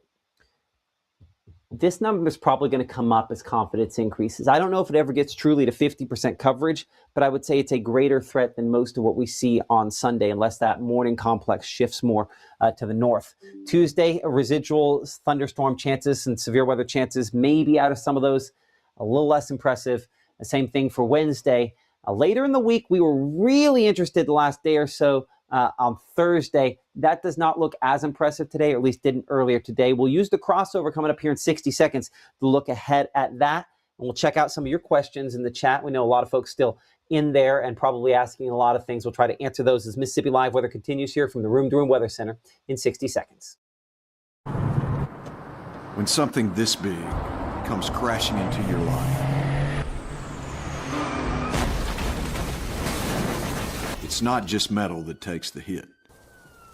It's your time, your health, your future.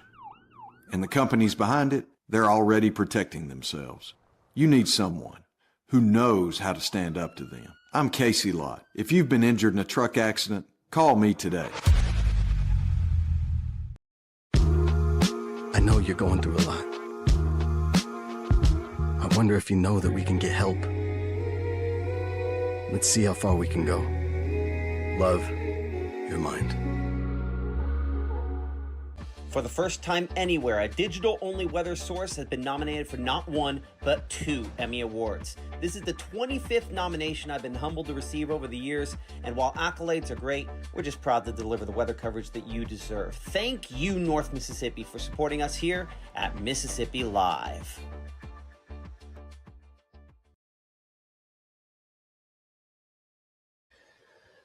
Okay, severe thunderstorm warnings continue for Scott, for Leake, Neshoba, Newton, and Kemper counties, as well as I think just a smidgen there on the southern portion of, see if I can get, did they end up cutting it out? Yeah, they cut out Winston County on the north part there, the latest update, thankfully.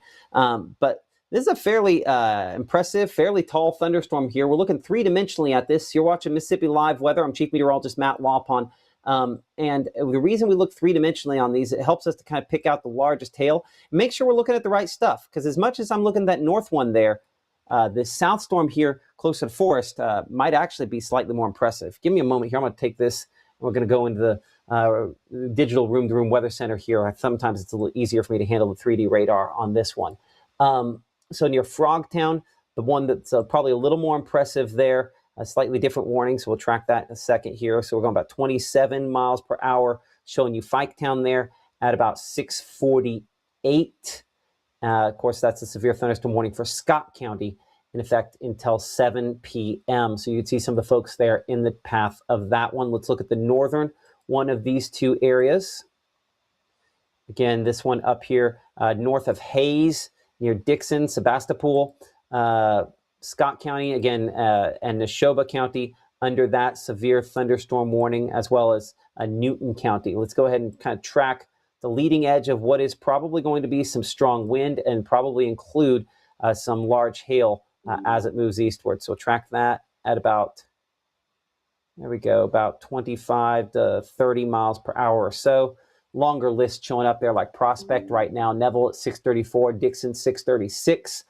Getting there closer to Neshoba at 647, Rock Branch at 658, Bethesda at 7 o'clock, and down to Rock Creek at 7:03. Doppler radar indicated hail and just tons of lightning. As you see, 1,900 lightning strikes under this batch of thunderstorms over the last little bit here. More strong severe thunderstorms back closer to Jackson as well. One other thing I need to check on this is I do have a shear marker showing up, and it kind of blends in. I'm going to go over to our wind shear mode where we look at the rotation on this.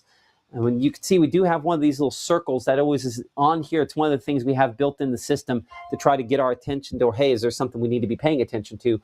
North of High Hill, of course, this is on the Leake and Neshoba County line, right where I have my pointer is one of the spots we're looking at. Looking at the wind mode there, fairly broad area of rotation on this. Maybe is a little bit stronger a little bit ago. Going back to the rainfall, we're going to check a couple different ways. That is bending back. We always get a little concerned when our areas of rotation kind of bend back.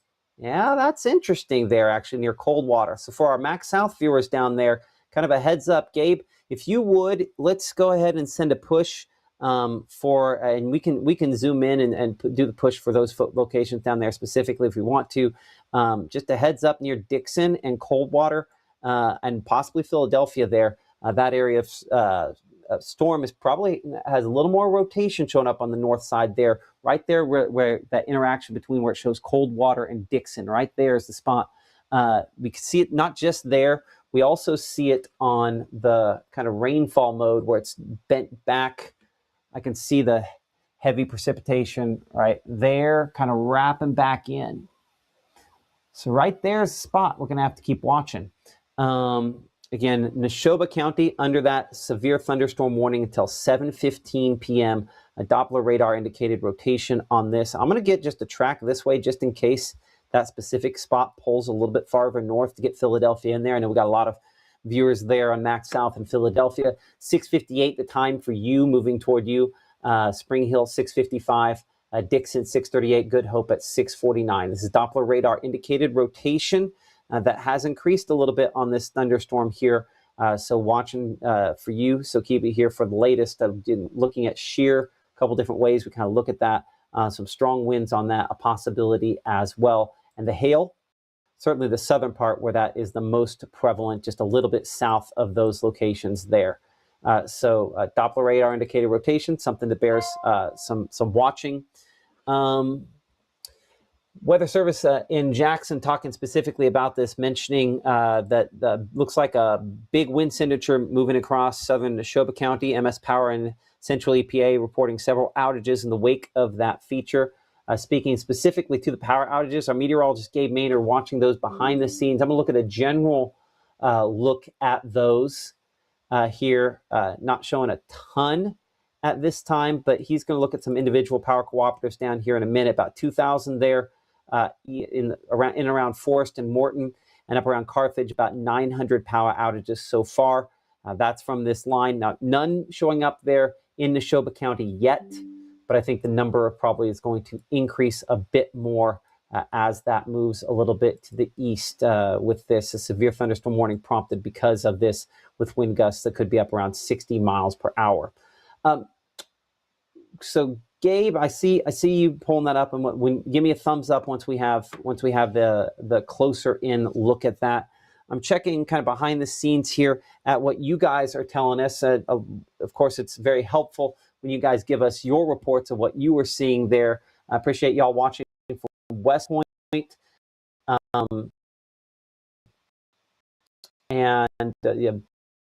Thank you all for your support. It's bad in Brandon going on. It's hailing. Down there in Brandon, we kind of talked about down. This is been a couple pretty hefty thunderstorms come through there with some hail, some gusty winds.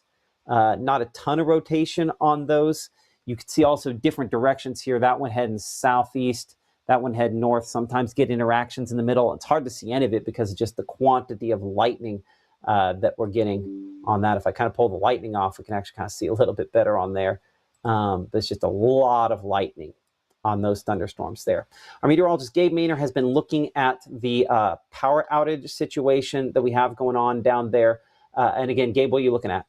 Well, southwest Neshoba County having about 419 outages. That'll be southwest of Philadelphia, closer to the Union area. And as we look closer to Walnut Grove and the Lena community, that's where we're getting a large number of outages as well. So far, the customers affected upwards of about 2,800 to 12 active outages, just covering very large amounts of populated areas. Although it is only just 12 outages affecting 2,800 people. And as we look, this is going to be the Mississippi Power outage map. So that other one that we just looked at was the Central Electric Power Association. But looking at Mississippi Power, we are getting a large number of those outages, again, towards Lena, and then working its way towards Mount Olive Church, and then more going up Highway 35 closer to Walnut Grove. And the total number on that, 551 total customers affected, with 16 of active outages. So this definitely intensifying, one of the more intense ones we have seen today, and the outages reflecting exactly that. So far in regards to damage, have not heard damage so far, but if we're talking about this number of power outages, unfortunately, I think that we are going to see some potential damages following suit. So as we look across our area, we were dealing with a few of those outages there towards Holmes and Attala County. Now as I refresh that, we're looking towards, still having some of those outages closer to the Lexington area. That is about 88 customers affected, and then a few more sporadic outages towards Attala County. So Matt, even getting some outages here, but down south definitely catching our attention. Absolutely. Some folks asking in the chat, what about Tupelo? Tupelo, we're done. No big issues there. But reports are starting to come in and around Neshoba County down here. We're bringing it back in here to the digital room-to-room weather center as we're looking there. The emergency manager in Neshoba County, Josh Burt, reporting a tree down on Highway 21 South and County Road 105. So, that's again along where this line has moved through. So some strong gusty winds certainly possible. I'll see if I can find County Road 105. I mean, right there's Road 105. It's probably right at that intersection where you see my mouse there, where that report is. So that's a pretty recent report. Some strong wind gusts, not necessarily the part where we've had the rotation, which is up here closer to Dixon, moving toward Good Hope, moving northeastward there. As well at this point in time. So near Dixon, moving toward Good Hope and Philadelphia. Let's bring it to the latest scan. Let's check the wind mode here.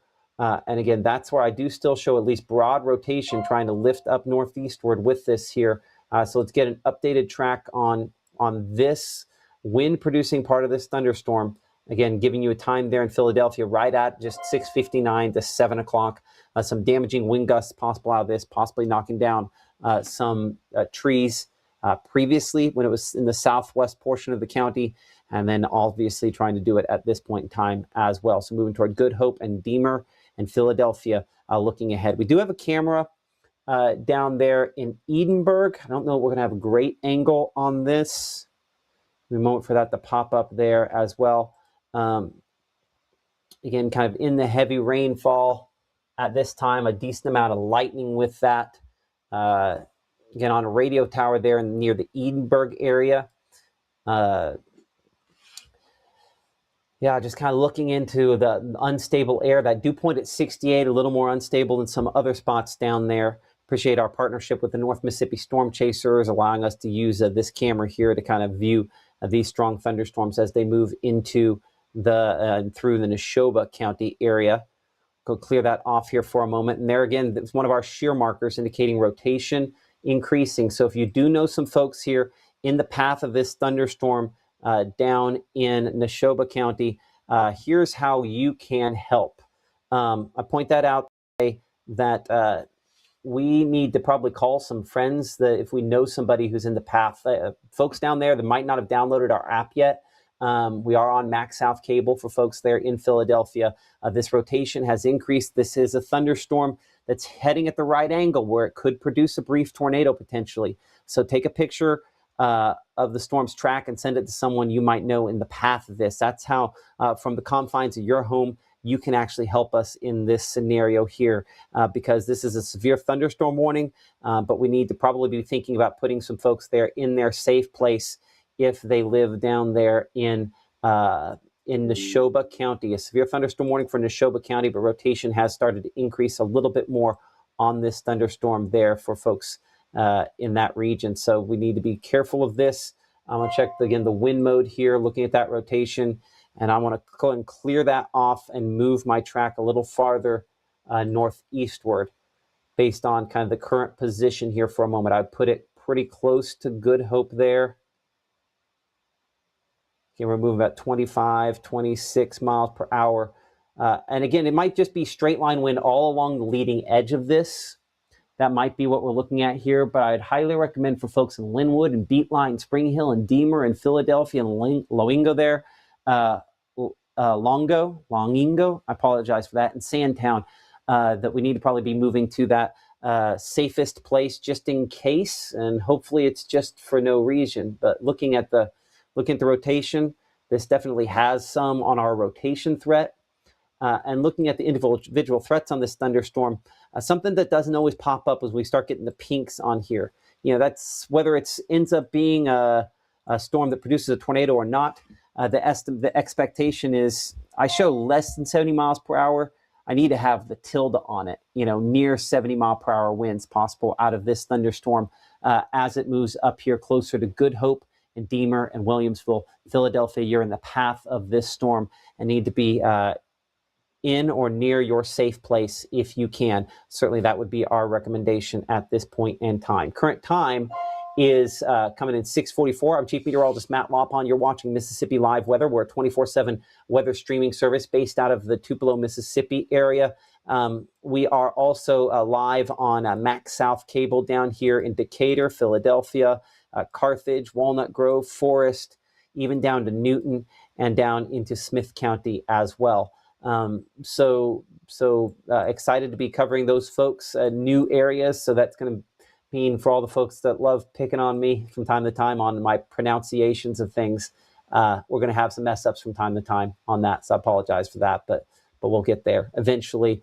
And for those of you that don't know who I am and what we do, I worked for a TV station in Tupelo, Mississippi for 14 years and started this 24/7 weather operation a year ago in July. So been in Mississippi a long time and excited to serve your communities, just as I'm excited to serve people outside of this. Let's go ahead and look wide on this here for just a moment, get an overall viewpoint, and we'll probably be right back here in just a second. But I'm going to switch it over to our radar site based out of the Columbus Air Force Base, just to give an overview. Every place up north, we're not as concerned, right? Everything up north here, I show 125 strikes for everything we see here. And so, yeah, I know I'll probably have more viewers down here, northern Webster County, than we have in some spots down south of Philadelphia. But there's a big difference here in what the intensity is. See how that 127 strikes, right? All I'm doing is panning the camera. I'm not changing the zoom in, zoom out at all. And down here, I have 4,400 strikes. That's basically what, 44 times as many strikes down here? Maybe not quite, but more than 40 times as many strikes down here. That's a sign that these storms are a lot stronger, and that's the reason I'm concentrating on these. That rotation continuing to show up down here, approaching the Philadelphia community. As this moves in, I would be in my, or at least within steps of my tornado safe place if I live down here in Good Hope and Deemer. Sometimes it's easy to look at this shear marker. We need to talk about what this is good at and what it's not good at. This is good at catching my attention. It's not always good at pinpointing it. When it shows up, that's a sign that, hey, pay attention, Matt, or Gabe, or Maggie, or Caleb. But the exact positioning, I would probably place slightly different on this. Let's go ahead and let's go back to the rainfall mode on this. I'd say it's pretty close. I would probably have my positioning running just a little ahead, right there, just south of Good Hope, maybe close to Deemer there, working out here on the south side of Philadelphia. I would recommend that you find your way to a safe interior location in your home, your structure, in order to kind of stay ahead of this, because this one could try to spin something up. There's no guarantees it's going to take that next step and produce a tornado, but the very fact that it's even a possibility, the reason why I'd encourage you to find your safe place, wherever that safe place is, lowest floor of a sturdy structure, a small windowless room, the place that I would definitely recommend. Now, it doesn't apply as much down here. We do have a list of storm shelters. Our friends at Lee's Storm Shelters sponsoring that list on our website and in the app. If you use the Mississippi Live Weather app, just look for that exact image you see next to me there. You have to scroll down a little bit. A full list of storm shelters here across the northern part of Mississippi in there, so you can find the one for your community. And certainly recommend that at this point, it's probably not a good time to try to get out and ahead of any of these storms. But if you're thinking ahead, prepping ahead for next time, or you're farther downstream from this, where maybe you could get to one of those shelters down here in Boca Chica, out toward Linville or Bloomville or north of DeKalb, south of Sugarlock or Goldston or Coy, you're in the spot where this is heading your direction, and some damaging wind a possibility out of this as well. You can see that circle now where we were looking a moment ago, the system, the computer, all the AI that goes along with, hey, pay attention, Matt, has kind of caught up with where we were looking a second ago there. Looks like our peak threats are still on the last scan. That should be updating here in a moment as well. Looking at the wind, I think that correlates very well with where we're looking at this. I mean, this is a scenario where crazier things have happened than for something like this to cause wind damage or a tornado. So this is a zone where I'm definitely concerned that we need to be paying pretty close attention to down here near the Spring Hill community and Deemer, moving on the southeast side of Philadelphia toward Bloomfield, Osceola. And let's be clear about something here, that radar is far from perfect, and so we can point at specific spots, we can show it in a specific location, but because the storms tilt with height, it's also very reasonable that that the positioning could be off a little bit. So clearly we need to be in that safest location there in Philadelphia as well with this. Certainly some strong winds there moving across Highway 19 in parts of Neshoba County. I'm going to go back to the straight line wind mode on this here, and where you see all the bright greens, we're going to bring it back, I think, to the Jackson radar site here for a moment. So on this one, it'll be the bright reds there. Those are some pretty strong winds up there in excess of 50 to 60 miles per hour, and we're looking about 3,000 feet up in the air. So it's possible those winds are actually stronger closer to the surface, down lower in the atmosphere. So we need to be, well, as much as I'm concentrating up around Philadelphia, let's not miss the fact that this batch of the thunderstorm down here from Tucker to Beatline to Golden Grove, moving toward House and DeWeese there, and eventually toward DeKalb, that's probably has some damaging wind gusts with it as well. So there's some times there. Again, Tucker right now, Bethesda at 6:52. We're looking at the House community 6:57. Osaloba. I apologize. It's going to take me for some of these smaller communities a while before I get used to them. So together, through your comments, we'll try to get these figured out over time. So I apologize for that. On the north end here, there is a bit of a tornado threat. I would say along this entire line, I think it's reasonable that you should probably be in a safer location. A sturdy structure, a small windowless room, always going to be a good choice on that safe place on where you should go. But this is strong straight line winds that most of this track is indicating there.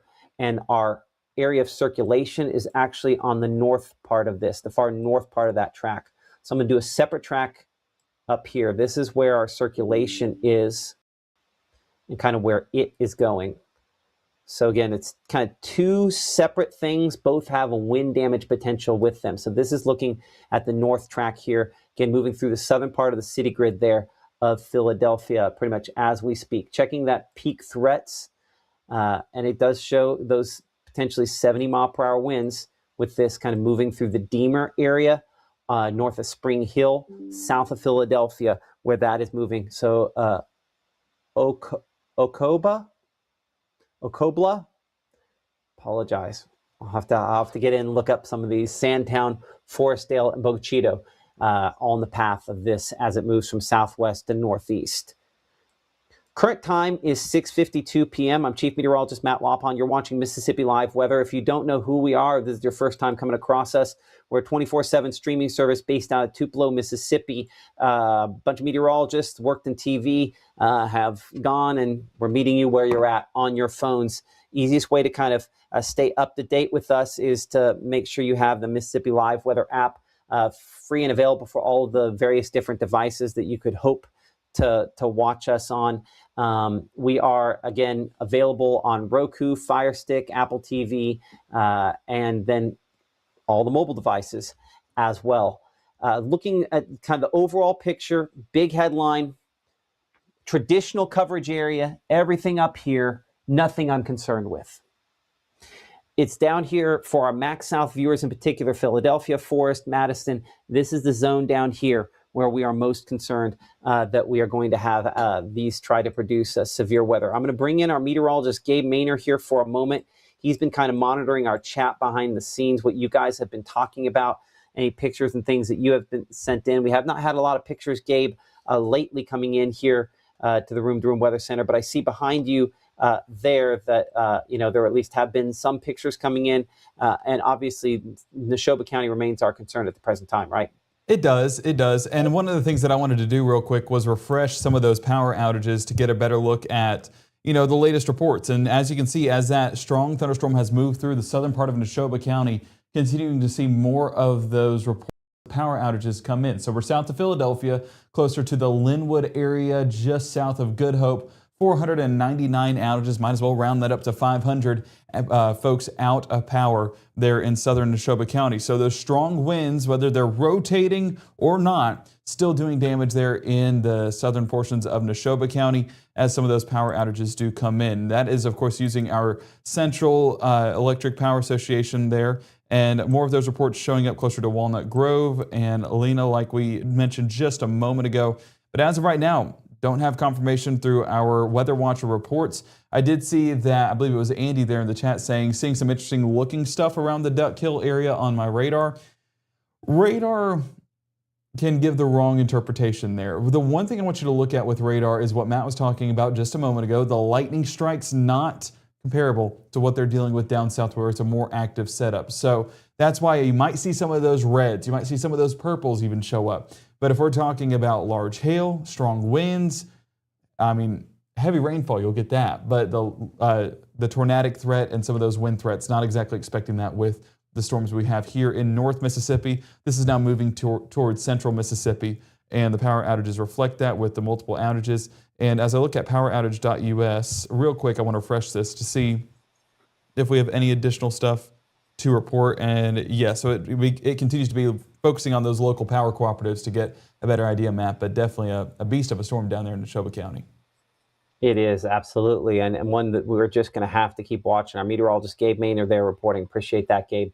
As we kind of bring it back in here to the digital room-to-room weather center as of 6:56 p.m., you can kind of see how on the leading edge of this, you have this big, long stretch here where strong wind and shear is moving there toward the east, northeast. That's, again, we had the two threats we were talking about, the area of rotation, and then the other spot where we have just kind of the general strong wind that could still be 60s, 70 miles per hour potentially out of this as well for some of those spots. So the two kind of areas that we're concentrating on, those the chance that we could have some issues out of this thunderstorm here. Looking at the severe threats specifically, we show that those strongest winds now on the southeast side of Philadelphia, just east of Highway 19, south of Main Street, Highway 16. In particular, where we see kind of that bright red there. This says less than 70 mile per hour winds. The point should be that it's even approaching 70. That's when that's significant wind damage potential. Part of that's due to the rotation. But as we've talked about earlier today, part of the rotation concerns with this is that the rotation would then enhance the wind. So these things are all linked up and all kind of part of a greater theme on how this is playing. So that's moving toward Bloomfield there and toward Osceola. Ochobla.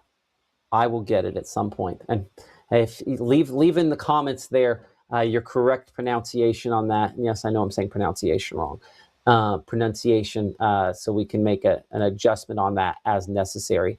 But tracking the overall wind on this as it moves there closer eventually to DeKalb and locations in Kemper County. Look at that for you at 7:15. Your severe thunderstorm warning there. It'll make it there closer to DeKalb by, though, around 7:48. So it'd take a new warning, and likely an additional warning will probably come out on that storm. Storms farther south, I don't want to miss these, and it's been a little while since we've been down here toward Ball Hill and Dennis Settlement and the Lake community. This is some big hail on this thunderstorm here in Scott, moving into Newton County. Looking at the threats, this one's going to be pretty straightforward. It's big hail. Now, I don't know that it's going to be as big as this is saying, but on the peak threat, the worst case scenario, we could be talking about 3+ inch hail out of this. Look at our True Shield hail swath. We're in the probable, the likely. So that's probably some pretty good size hail tracking right along I-20 in the direction there of over top of Fikestown. It's Mist Forest proper, but moving toward Newton there. So tracking that one eastward toward Newton. We show that getting to you by about 7:23. So 7:23 moving toward you. Bald Hill now. Lawrence, we're looking at 7:14 and Bethel at 7:19 as that tracks along I-20 eastward. Large hail with that storm remains the biggest threat. There's maybe a little bit of rotation on it or a little bit of wind, but I think the main issue is pretty clear cut here. Those very, very dark returns, that is big hail moving eastward. So severe thunderstorm warning continuing for those locations. We're going to take a brief break to organize things here for a second. And Mississippi Live weather continues here from the Room to Room Weather Center in 60 seconds. At First Choice Bank, we know you can't always make it before the bank closes. With our integrated teller, you can talk to a live person as late as 7 p.m. on weekdays and noon on Saturdays. It's not just an ATM, it's an ITM. First Choice Bank, your choice for banking. When C.K. Little opened his doors in downtown Corinth nearly 80 years ago, his plan was simple: deliver excellent service and exceed expectations. That's why we say a little gift goes a long way. I have been going to Two Place Smiles my whole life. When I was a kid, I was unhappy about some uneven coloring on my teeth after getting my braces off, which at the time there really wasn't a fix. I was recently made aware of a solution that would totally fix it, which is exactly what we did. They not only heard my concerns, but they never stopped looking to solve my problem, and that's why I love Two Place Smiles.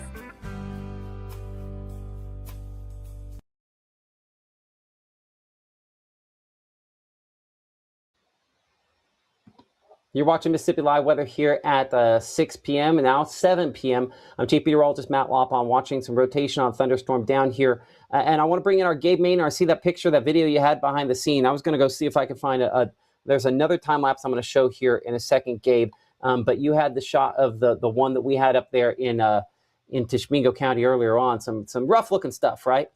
Big time. And I would say one of the more impressive storms that we had here in the northern half of Mississippi. But you can see that the structure was definitely there, but luckily the report's not tied to it there in Iuka. But that was earlier on this evening. Now, as we're heading into that sunset time frame, all focus shifts towards the south. So fortunate that we remained reportless up here in North Mississippi. I guess that's a new word we'll use for this event. But down south, that's where we are starting to see some upgrades to that severe thunderstorm warning in Neshoba County, now upgraded to a considerable tag, meaning that we are getting up to about 70 miles an hour potentially along that Boeing segment within that cell. So praying for folks down there. Hopefully that is remaining. Hopefully everyone is remaining okay. But one of the things that I was looking for behind the scenes is just some of those reports that folks are putting out on social media. So paying attention to that. And so far our picture is not showing any of those reports either. But if you do have any reports, please send them into Mississippi Live Weather. Again, we will forward that directly to National Weather Service down there in Jackson so they know how to assess this. But again, this is going to be a damaging thunderstorm moving across the Neshoba County area right through central Mississippi. So looking at that severe thunderstorm tag that is in place until 7:15. Current time, we're at 7:02. So I do expect that to continue into Kemper County here. It continue into Kemper County there by 7:15, and it's going to be this leading edge that we are watching. So let's take it over to Jackson and let's look at the wind mode once again. And as we look right here, so again, let me click it. There we go. That's where we're getting those strong wind reports, and we can kind of see that over a loop, how this is just gradually started to bow out more and more, and that brighter red return is continuing to be what we focus on. And I would say still up to around the same standard that it has been at for the last couple of scans, and populating in a few of those. This is, again, higher up into the atmosphere, so it's not going to be as accurate as what's on the surface, but those brighter reds at least helping us identify that. And we are still getting a bit of that shear, a bit of that rotation up there towards the Forestdale area.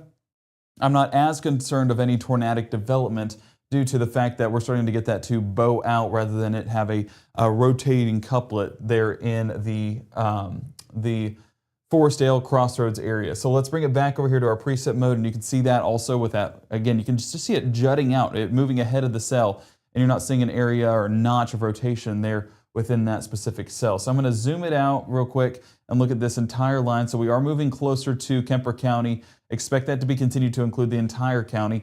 And as Matt, I will need you behind the scenes to draw me a track for this, because it's not going to be one specific area. It'll be the entire cell moving east-northeast into Kemper County, DeKalb, Moscow, even up there towards Scuba. Not impossible that we see that up there. So yeah, if we put it at 30, it gives folks enough of a heads up. It might be a little fast, but at least gives folks a heads up of where this is moving into. And, every minute matters to get to that safe location. So Damascus, we're 716, Cleveland, 716 as well. This is going to be Cleveland down there towards Kemper County, not Cleveland in northwest Mississippi.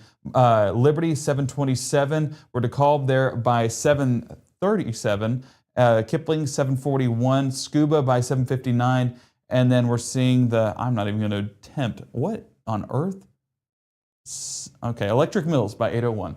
So that's where we're getting, again, you see that shear marker that was having some more pronounced rotation earlier on, but at least those stronger winds, Matt. That bowing out segment is what we look for in these cells, and we're definitely getting that with this setup, and that's just going to be a strong forcing of wind that moves across the county line into Kemper County in the next few minutes.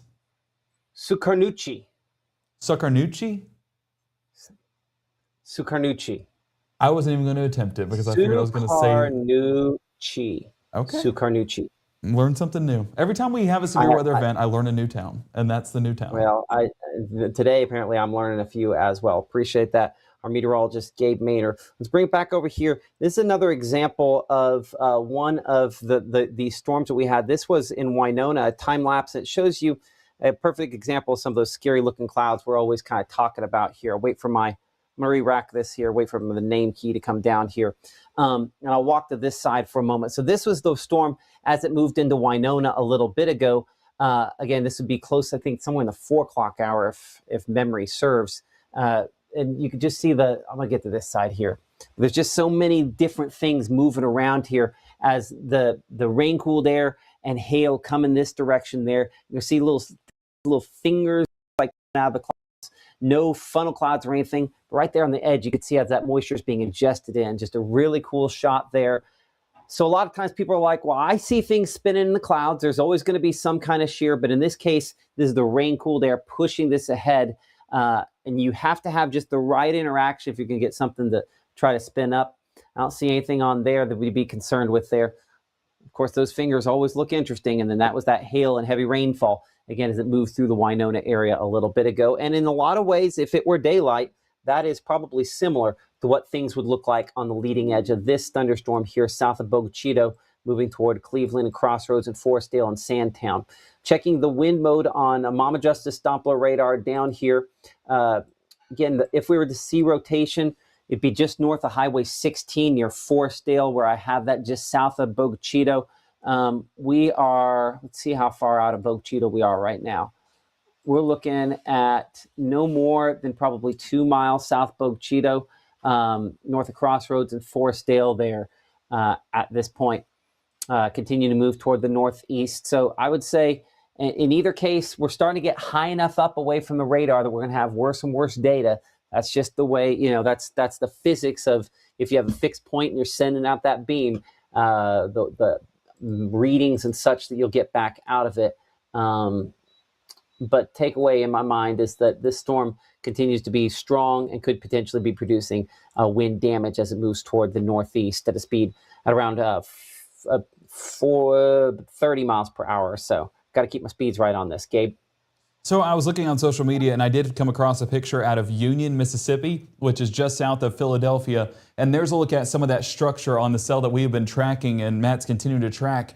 You just see that impressive shelf cloud along the leading edge. It almost looks like it has a bit of a green hue in there for some potential hail development, but that definitely is a pronounced, mature thunderstorm that is going to have not only heavy rainfall, but those strong leading edge, or the leading edge having some strong gusts as well, upwards of 60 miles an hour there at the surface. So just praying for folks down there that it continues to, that they just get on through it. But unfortunately, that's a decent structure on that cell as it's moving through Neshoba County. And looking at some of the latest out there when it comes to power outages, and we'll make sure to have the latest scan there, just southeast of Philadelphia. This is as that storm continues to progress through now eastern Neshoba County. We have 233 outages reported towards Matt. I know you've been struggling with this town name. I've been behind the scenes saying, thank the Lord that I don't have to pronounce it. I'm about to now. Just southwest there of Akobla, and just west of Bloomfield as well. So that's going to be moving just east of Philadelphia, now over to eastern Neshoba County, and about to enter into Kemper County here in the next couple of minutes. So seeing the damage that it's done so far, just in Neshoba County alone amounting to about 1,500 to 2,000 outages. And if we include some of the outages out there towards Salem and Tuscola and Walnut Grove, that's getting about 5,000 customers affected currently as we get into the now 7 o'clock hour. So lots of outages. We got reports of some trees down. Need to check back with the National Weather Service there in Jackson to see if they have any additional information. But assessing things behind the scenes, looking at the latest on pictures, still not having the latest on those pictures. But I mean, we have more viewers here in North Mississippi, and so we're kind of building that brand down there in Neshoba County. So, more and more viewers and more of those reports will hopefully come in over the next several events through the 2026 season. Hopefully not too many events, right? But nonetheless, we are fortunate that we've had few reports, especially with how strong this thunderstorm is looking. So, Matt, I know you're continuing to look at it behind the scenes. Severe thunderstorm warning still in effect for at least the next 5 minutes, but probably going to extend that as we head more into Kemper County But yeah, 7:15, that latest warning as of right now. Let's take it back to wind mode real quick so we can look at the latest scans on that wind return and see how, yeah, I mean, you still get the brighter red showing up. Still technically have broad rotation, but it's that leading edge right there that we're watching for some of those strongest impacts. That's going to be moving right along, I believe that's Highway 21. I'd have to zoom in a little bit closer, but it's going to be north-south there. That is going to be, I think that's Highway 21. Moving east through Crossroads now, and we're approaching Cleveland and Moscow. So if you know anyone in Kemper County, go ahead and let them know that there is a strong thunderstorm headed their way, and that has the potential to do some damage as a result. I want to make sure that I'm not missing anything across the area, so let's go ahead and do one over real quick to make sure that we're not missing anything in the grand scheme of things. Down there towards Decatur, another strong thunderstorm moving through, so watching for that as well. And wouldn't be impossible to get some of that small hail just south of DeKalb there in Kemper County, so paying attention to that. But just a whole different environment down there in Jackson, Mississippi compared to what we had up here in North Mississippi. But as you look up there, it's not impossible to get some rumbles of thunder. Let's go ahead and toss it over to our Columbus radar site, our Monroe County radar site to get a better visual. And yeah, well below severe limits. You know, like Matt was mentioning, we have 300 total strikes. I moved this down. We have 4,000 strikes. So putting it to 1/10 of a degree. That doesn't mean it's not going to hear a few rumbles of thunder, but if we're talking severe weather impacts, not going to be happening here in North Mississippi. That threat has now shifted to the south. So looking at, well, saying that, let's go ahead and look at that one storm that is producing the most amount of lightning. And that's going to be over here towards Webster County, Monte Vista there. We can look at the threats. It's not impossible to get some of that small hail being produced.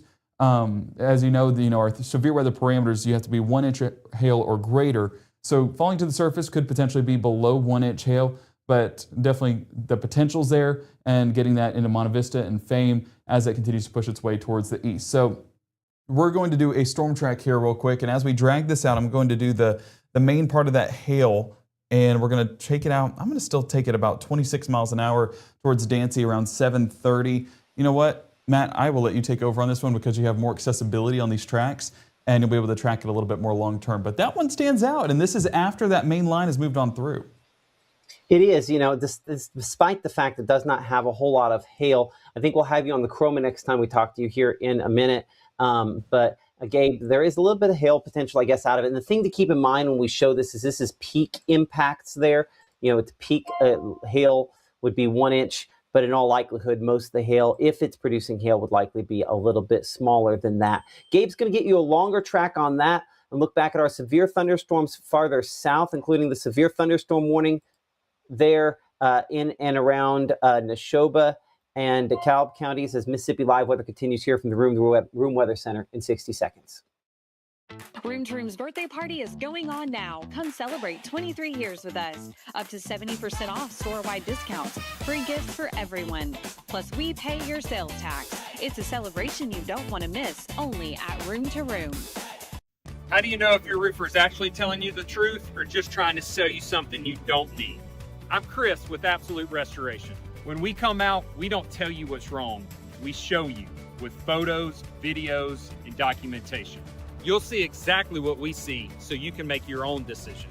And we back our work with a 50-year warranty and a 25-year algae warranty. Plus, no cost upgrades with 0% financing and no payment for 6 months. Give the gift of a delicious burger from Bulldog Burger. A soup and sandwich from Sweet Pepper's Deli. Appetizers and cocktails from the Grill. Or even a wood-fired steak from Harvey's.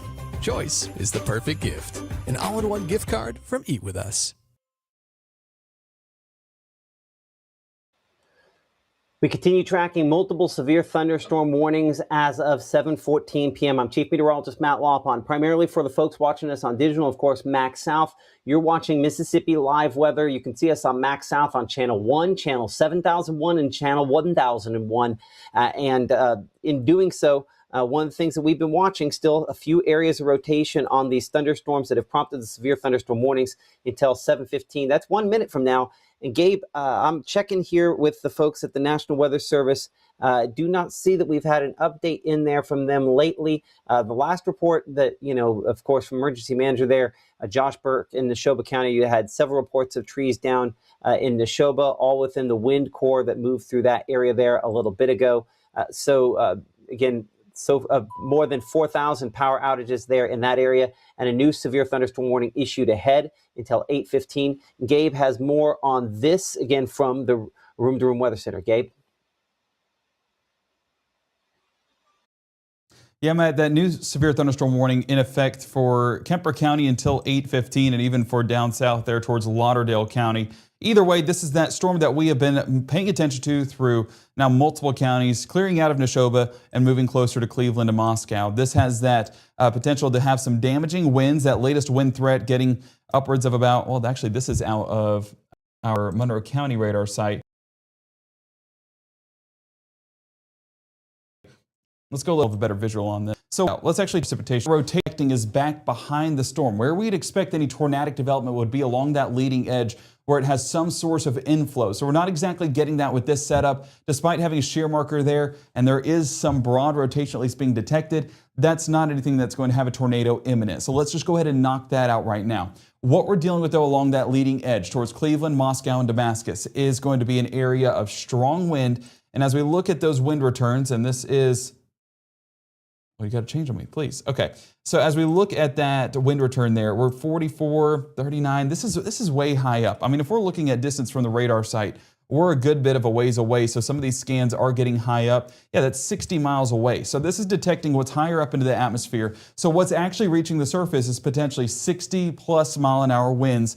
And that in and of itself can be damaging, causing multiple of those power outages and continuing to work its way into Kemper County at around that same strength, unfortunately. So as we do a track on this, I'm going to do this entire leading edge, and we're going to take it about 20, let's go ahead and take it to 30 miles an hour, just to give a heads up. And we're seeing Damascus over you right now, like we just tracked. Bluff Springs closer to 718, Moscow 719, DeKalb by 736, Carter by 746, Townsend by 748, Akron by 751, Porterville by 758, and as a town I just learned, Sukarnuchi at about 757. So that's what and Scuba, don't want to exclude you guys, 759, and Giles by 810. That's as it reaches the eastern side of Kemper County, but that is definitely a possibility, and that's why we do have that severe thunderstorm warning in place until 8:15. So for folks out there, what do you need to know? Well, it is going to be a gusty storm moving on in, and as we look at the latest on the hail swath, maybe some small hail within this setup as well. So we are unfortunately dealing with a strong wind event with this cell, and that we continue to get that on reflectivity as well. We do have this activity out ahead of this towards Kipling, Blackwater, and over there towards Annandale. Now that is not expected to be severe. That is not the reason why the severe thunderstorm warning is issued. That is just going to be heavy rainfall and continues to move out there towards the east. Let's watch the flow on this and see how it's progressed over the last 30 minutes or so. And you can see how it just had that edge jutting out. One of the things I talked to you guys about last night at 9 and 10 o'clock was if any of these storms start to, jut out or bow out like this one's doing, that's where we'd expect some strong wind gusts, and we're getting exactly that. Fortunately, a little bit south of us here in North Mississippi, but for folks there in Neshoba and now Kemper County dealing with some of those strong winds. Now we do have a different flow. These storms moving more towards the north. So what I'm curious about right here, these storms are going to meet. These storms are going to meet over DeKalb County, or not DeKalb County, the city of DeKalb there, and that's where we're going to be getting some of those stronger gusts and potentially an enhancement on this storm. So we're probably 2 scans away from those cells beginning to meet and potentially merge, and we'll be looking at an intensification within those storms as well. So I'm real curious if you're in the Moscow, Kipling, DeKalb area, and even there towards Scuba, that's where we're going to be seeing some of that intensification of this thunderstorm here in the next few moments. Now, the flow that will ultimately win is this northwest to southeast flow. It's basically into that main one we've been watching, and that's where those winds could potentially pick up. And depending on how they interact, then we could be seeing a potential rotating storm once again. Folks are asking for an all clear, and I'm all good with that. As we look up here towards our Monroe County radar site, the only one that we are watching right now continues to be this storm up there towards Webster County, just east of Monte Vista. And as we look right here, we have that hail threat, that True Shield hail threat, and we can see that there is still that possible hail return. As of right now, hang on one second. As of right now, I have not confirmed any reports down there. If we have any folks there towards Monte Vista or Fame or towards Clarkson, let us know down in the chat if you have seen any of that hail reaching the surface. But as of right now, we're not expecting severe hail.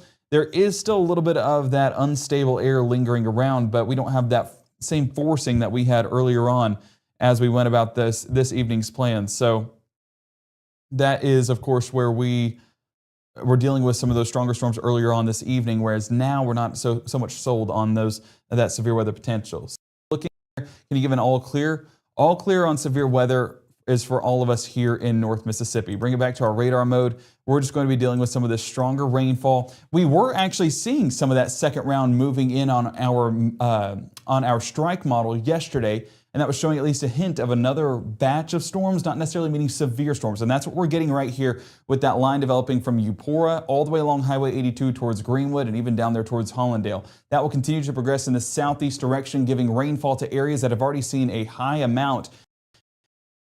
And that flash flooding could take place. But where we expect the severe weather impacts remain south of our regular viewing area here in North Mississippi. So for anyone that is wanting an all clear, our regular area, let me just go ahead and draw the line so that way you guys can, because I know it can get confusing with talking about the different areas.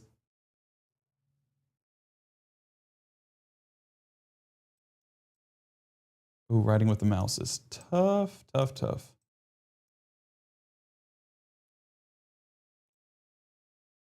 Okay, there you go. There's your all clear. Snap a picture. This is where we'd expect the all clear to be, which if you notice is all of North Mississippi and Northwest Alabama. Directly to our south is where we're getting those thunderstorms moving through. And as you can see, it continues to move in this eastern direction. It's going to have a cell merger here in the next few moments. So I don't want to stay on this too long, but I did see folks asking in the chat. Well, there you go. There's your all clear, and you can continue tonight as planned to get everything done. Pamela, I appreciate the birthday wishes. You guys have been so sweet and so kind to me, and I'm so grateful to be in such a loving community. And 25, not going anywhere, so don't have to worry about that. So as we look down south towards Kemper County, it again is this cell that is continuing until 8:15 with that severe thunderstorm warning. As we bring it back down to our Jackson radar site, this is the interesting interaction. You know, I would be telling you it's going to be wind all the way through if it didn't have these cells out ahead of it. But since we're seeing, and we'll look at it on this loop, you can see how we have this northerly flow with this cluster of cells there towards the Blackwater and Kipling communities, that beginning to work its way north, potential for some small hail with that individual cell as well. But then you're getting this wind producer that did have some rotation earlier on in Neshoba County, now moving in, and these are going to meet closer to, I mean, if we find that interaction point, it's going to be just west of DeKalb there in Kemper County, right along Highway 16. So for anyone living between Cleveland and DeKalb, that's where we need to be watching for some of that potential development. And that's where, you know, we could get a rotating storm once again. I'm not saying it's impossible, because whenever you get these cell mergers, you get some interesting interactions. So that's what I'm paying attention to. And we're only a couple of scans away, might only be one scan away at this point if we look at that latest one there. And you can see that we're getting some of that small hail potential there just north of Kipling. Let's bring it in a little bit closer, because we're going to be looking right here at this intersection right along Highway 16. So we're looking right here between Cleveland, along Highway 16, and just west of DeKalb right there. And this is where I'd expect field potentially getting that. And that interaction is going to be interesting because we have two different flows that are interacting that will potentially make it interesting there in Kemper County. Let me look at the velocity real quick, the wind mode, or should I say. And we're still getting some of those stronger returns. This isn't a big wind producer, that cluster out ahead of it, but this one continues to produce anywhere from 40, 50, potentially 60 mile an hour winds there. And I also want to look at our hail swath as well, because some of that possible hail, and we just talked about, you know, moving right up north there towards Blackwater and Kipling, some of that small hail potentially being produced, getting that as well. So this could also produce some very large hail as those cells do interact. Keontae asking, is there going to be more moving in around midnight? No, for us here in North Mississippi, we are good. It continues to be down south that we're watching for any of that potential development, whether that be more severe weather or potentially rotating storms as well. Now, rotating storms so far today have just been hail producers, but so far we have stayed void of any confirmed tornado reports. As we look down south, yeah, it just continues to be a very active pattern down there in Jackson, just south of Jackson, I should say, and moving towards the Smith County area and Jasper County. That's going to be right south of I-20, well south of our viewing area. So this is our only batch of storms that we are watching for. This is along Highway 16 and moving through Kemper County, and that warning is still until 8:15.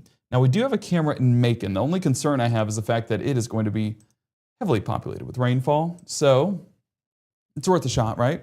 Let's go ahead and look out of Macon, and this is looking south and west. So this will be looking into that cluster of thunderstorms, and you can see that it's just a lot of rainfall. You're getting a lot of that cloud cover. Unfortunately, not going to be able to see much as we are about 20 to 30 miles away, so it's not going to be the best visual. But if you look in Macon, this gives you a better idea too. We're still 64 degrees on those dew points, so it is still a warm and moist atmosphere that the cells can take advantage of. The fortunate thing for us is we have so much activity with all this rainfall that we're not expecting much to be produced from this. And even as we bring it back up, because I know we are looking at that Webster County cell, not as bright of returns, so proving our point that this is not going to be a severe weather producer anymore. That threat has now shifted to the south. Curious if the Storm Prediction Center has altered that risk area. So far, they have not, but I do expect that to be altered here in the next few moments. So as we bring it back here to our reflectivity mode, one of the things that I'm noticing is they're updating some of those storm reports. So several reports of trees down across South Neshoba County, tree down on Highway 21 at County Road 105, and trees down one across the road near Highway 487 and Scott Lake Road and Gunter Road.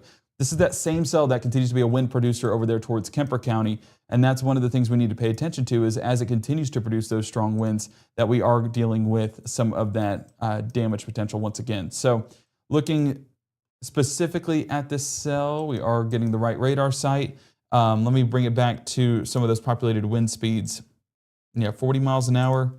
Those brighter returns, that has come down a little bit. It's still strong wind, don't get me wrong, but hopefully that means it's on the downward trend. But I think one thing it's doing right now is about to get its energy cut off from this Kipling storm. And for the moment, it's going to diminish in strength. But whenever that does merge, we're going to get these two cells beginning to form into one cell, and that's where we could get some of those stronger impacts. So making sure it's on the latest scan, making sure I'm not missing anything there. I mean, we are a moment away from seeing that merge happen.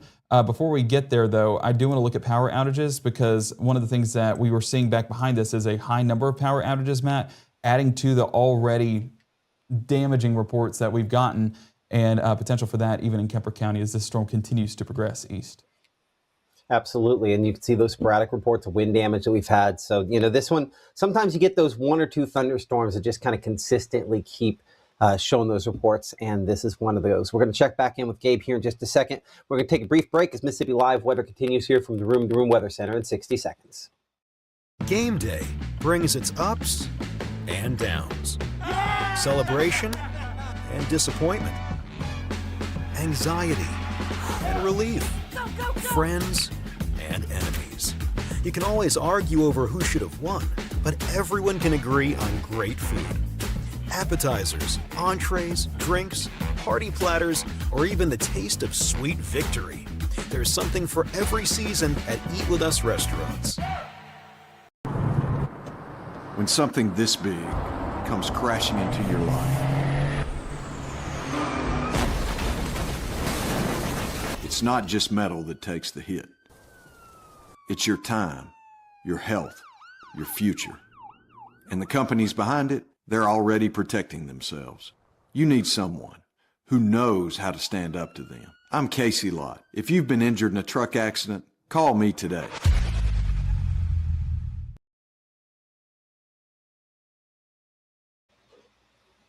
Welcome back, Mississippi Live here at the Room to Room Weather Center. Still watching, as Gabe was a minute ago, these thunderstorms back here sort of reforming. There's not a ton of fuel for these to work off of.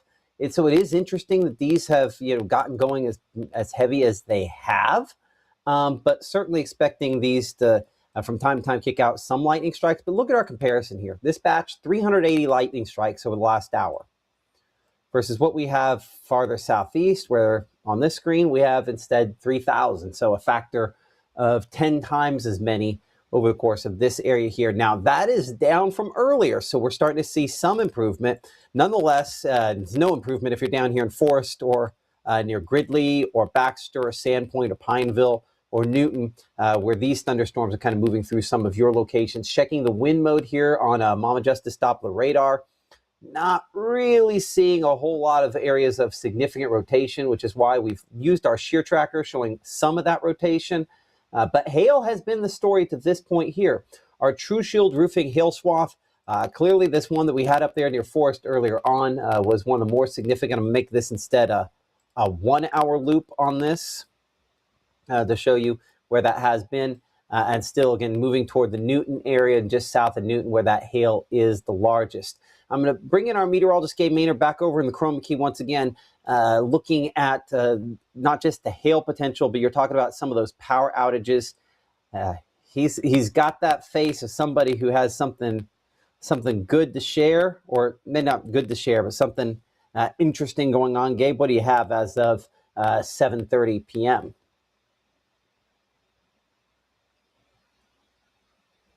I got water, so I apologize. I was going to say, so you know, your mic is if your mic ever comes on when it's not supposed to, that is not on you, that is on me. It should be coded that way. So you should never have to turn off your mic ever again.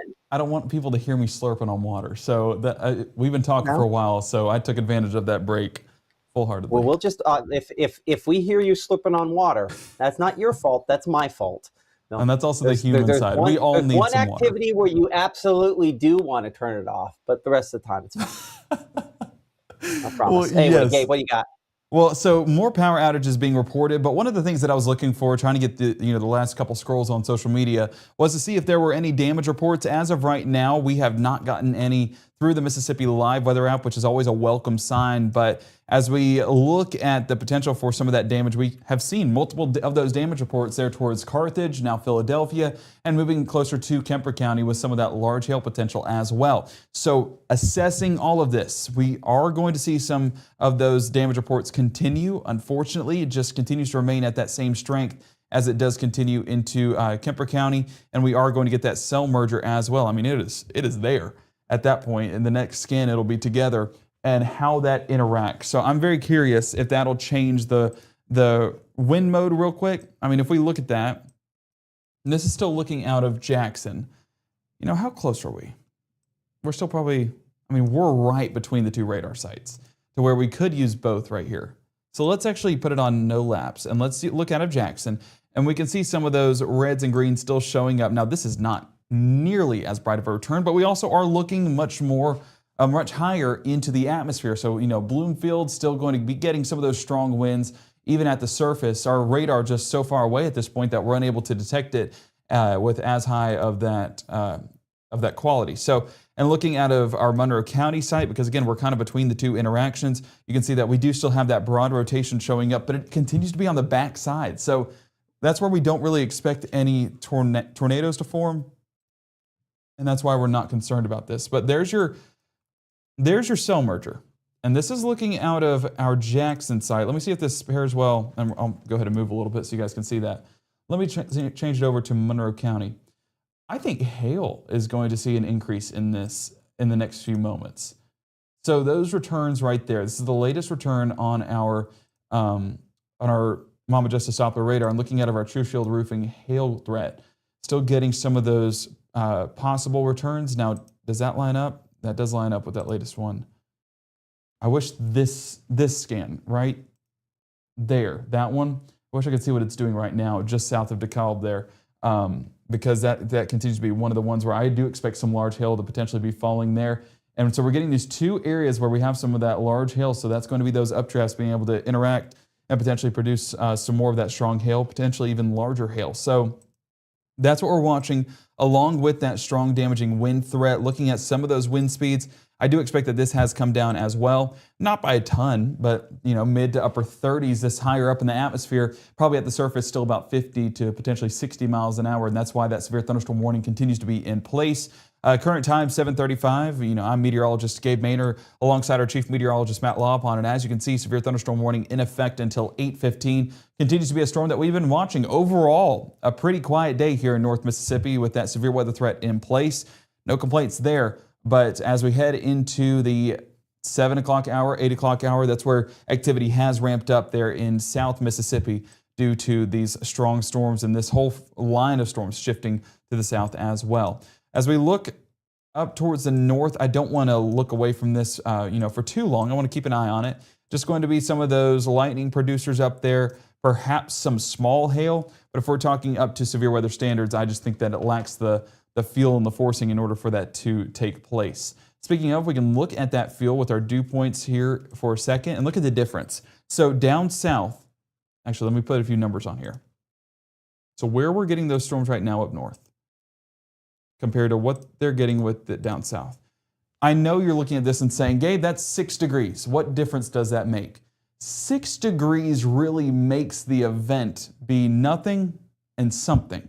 If we're looking at 62 degrees, that's what we would call sustainable moisture. So if we had any of those storms be strong in Arkansas, moving into North Mississippi, and we had low to mid 60s there in Greenwood, Cleveland, and Clarksdale, then you could be seeing some of those severe thunderstorm warnings continue. Not necessarily strengthen, but continue. Down south, 67, 68 degrees. That's enough to really add some fuel to this setup and get these going. The only thing that's lacking whenever you see those darker returns there in the Golden Triangle is the fact that we have so much rainfall that it's all eating at the same fuel. When you're eating at the same source, there's only so much fuel to go around before it's all used up. So the benefit for us is we have a ton of that stratiform rainfall right there in the Golden Triangle.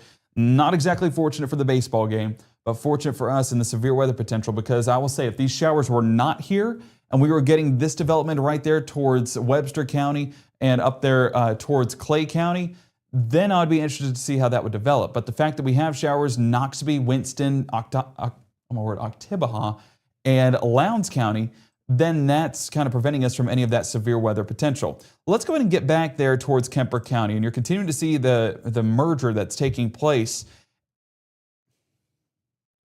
Matt, if you want to jump in on this, I know that you're working on stuff behind the scenes. I'm real curious to see how this merger is going to go, because you have a northerly flow with these cells out here on the eastern side of Kemper County. That's going to keep that northerly. Oops, sorry, meant to hit the 2 box. Hold on. It's kind of interesting. You just I became Matt for a second. But my question here is, you have a northerly flow right here on the eastern side of Kemper County. You have an easterly flow right here. Could you get some of this to basically keep that easterly flow and the northerly flow and get a potential rotating storm? Yeah, well, okay. You would have, during the cell merger, there would be a short period of time where something could spin up, where you can get that constructive interference. We will not see it because we're too far away from the radar. That's just straight up the way it is. In saying that, let's make this a 15-minute loop here. Which gets us a few more radar scans than we would do the 5-minute loop. And let's see, so you essentially have, I don't think it's going to hit just right. Here, I'll pop on for a second, and then you pop on your mic behind the scenes, and I'll send it back to you in a moment. So we have this one coming here, strong straight line winds coming outbound like this, and then that probably still has some inflow right there that maybe it loops up here to DeKalb. Again, everything I'm saying here has some rotation in the description to it, but there's difference between some rotation in the description and enough to produce a tornado. On a more active day, and it's not to say this isn't active, but in a scenario where we had more instability, more shear, possibly. Today, I don't think there's enough there for that. I think it'll probably be more destructive as opposed to constructive interference. Okay, let's back up and explain what that means for a second. Destructive interference is if you have 2 waves going the opposite direction, right? They would neutralize. Constructive, if you have 2 waves and they hit at the same time, they build on one another, right? And so in this case, it'd be less likely to be helpful for rotation and more likely to, again, pop up, produce the hail, and then drop the hail, and maybe some strong gusty winds. But again, yeah, and see, there's the hail right there. Yeah. So let's, see right there over DeKalb. Let's bring it to the current time. We'll go 3D, and then I'll let you handle that from there, because I'll bet if we slice in there, now it shows a lot of that getting to the ground at this point. Let's go back a scan, see if there is a little more up there. Yeah, not as much. Nope. See, that's that convergence. So it has some that's dropped out and some that's still up there. I'm going to instead change this over to a vertical slice, and we're going to slice through it. All the lines you see there are lightning strikes.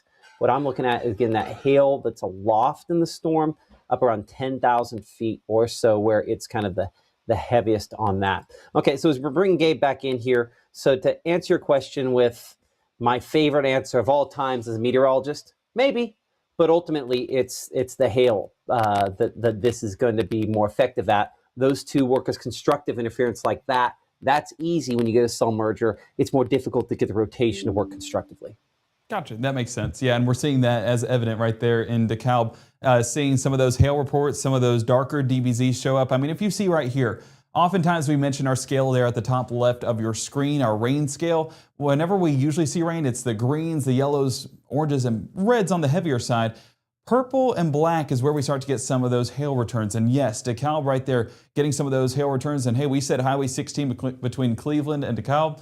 That's where we're getting some of that hail at least forming. Falling, still watching that here behind the scenes. But of course, that is catching our eye, and we are continuing to assess that here behind the scenes. So we are going to be looking out of both radar sites. And one thing that both radar sites do mention, I mean, we'll hold the finger there of where those darker returns are. Let's swap it over to our Jackson radar site. Yeah, in the same spot. So right over the heart of DeKalb right there in Kemper County is where we're getting that larger hail to form. So for anyone that does know anyone in Kemper County, please give them a call because they need to know that some very large hail is headed their direction, and we'll work to find those reports here behind the scenes. But for sure, seeing that, that merger happen, and as you see that merger, those brighter DBZs are showing up. I mean, right there. Oh, I'm curious to see if this is actually reaching the surface. And let me get the Jackson, the National Weather Service there in Jackson, the chat up to make sure I'm not missing anything here, because I know that they're going to be mentioning this. So I'm not seeing anything in there on it, nothing official. I mean, they've mentioned it, but no official reports. Yeah, which hopefully is the case, but I don't think we're going the next few minutes without getting at least a few of those confirmed reports at the surface, because that's a decent core right there. And as you tracked a moment ago with our 3D mode, at least showing some of those stronger reports as well. So Matt, this is the part to pay attention to. We were talking about the merger for like the past 15 minutes, and now we're here and we can see the evidence of those larger hailstones potentially forming.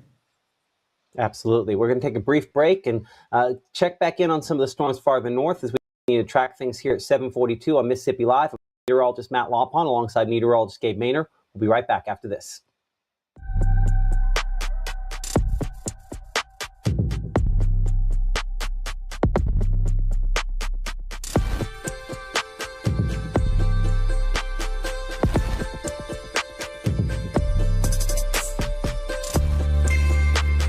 We can see the lowering. We're going to have a good shot at that as it approaches the Ryanzi area. Tornado warning now issued. We'll do a push alert behind the scenes for folks here up here in Alcorn County.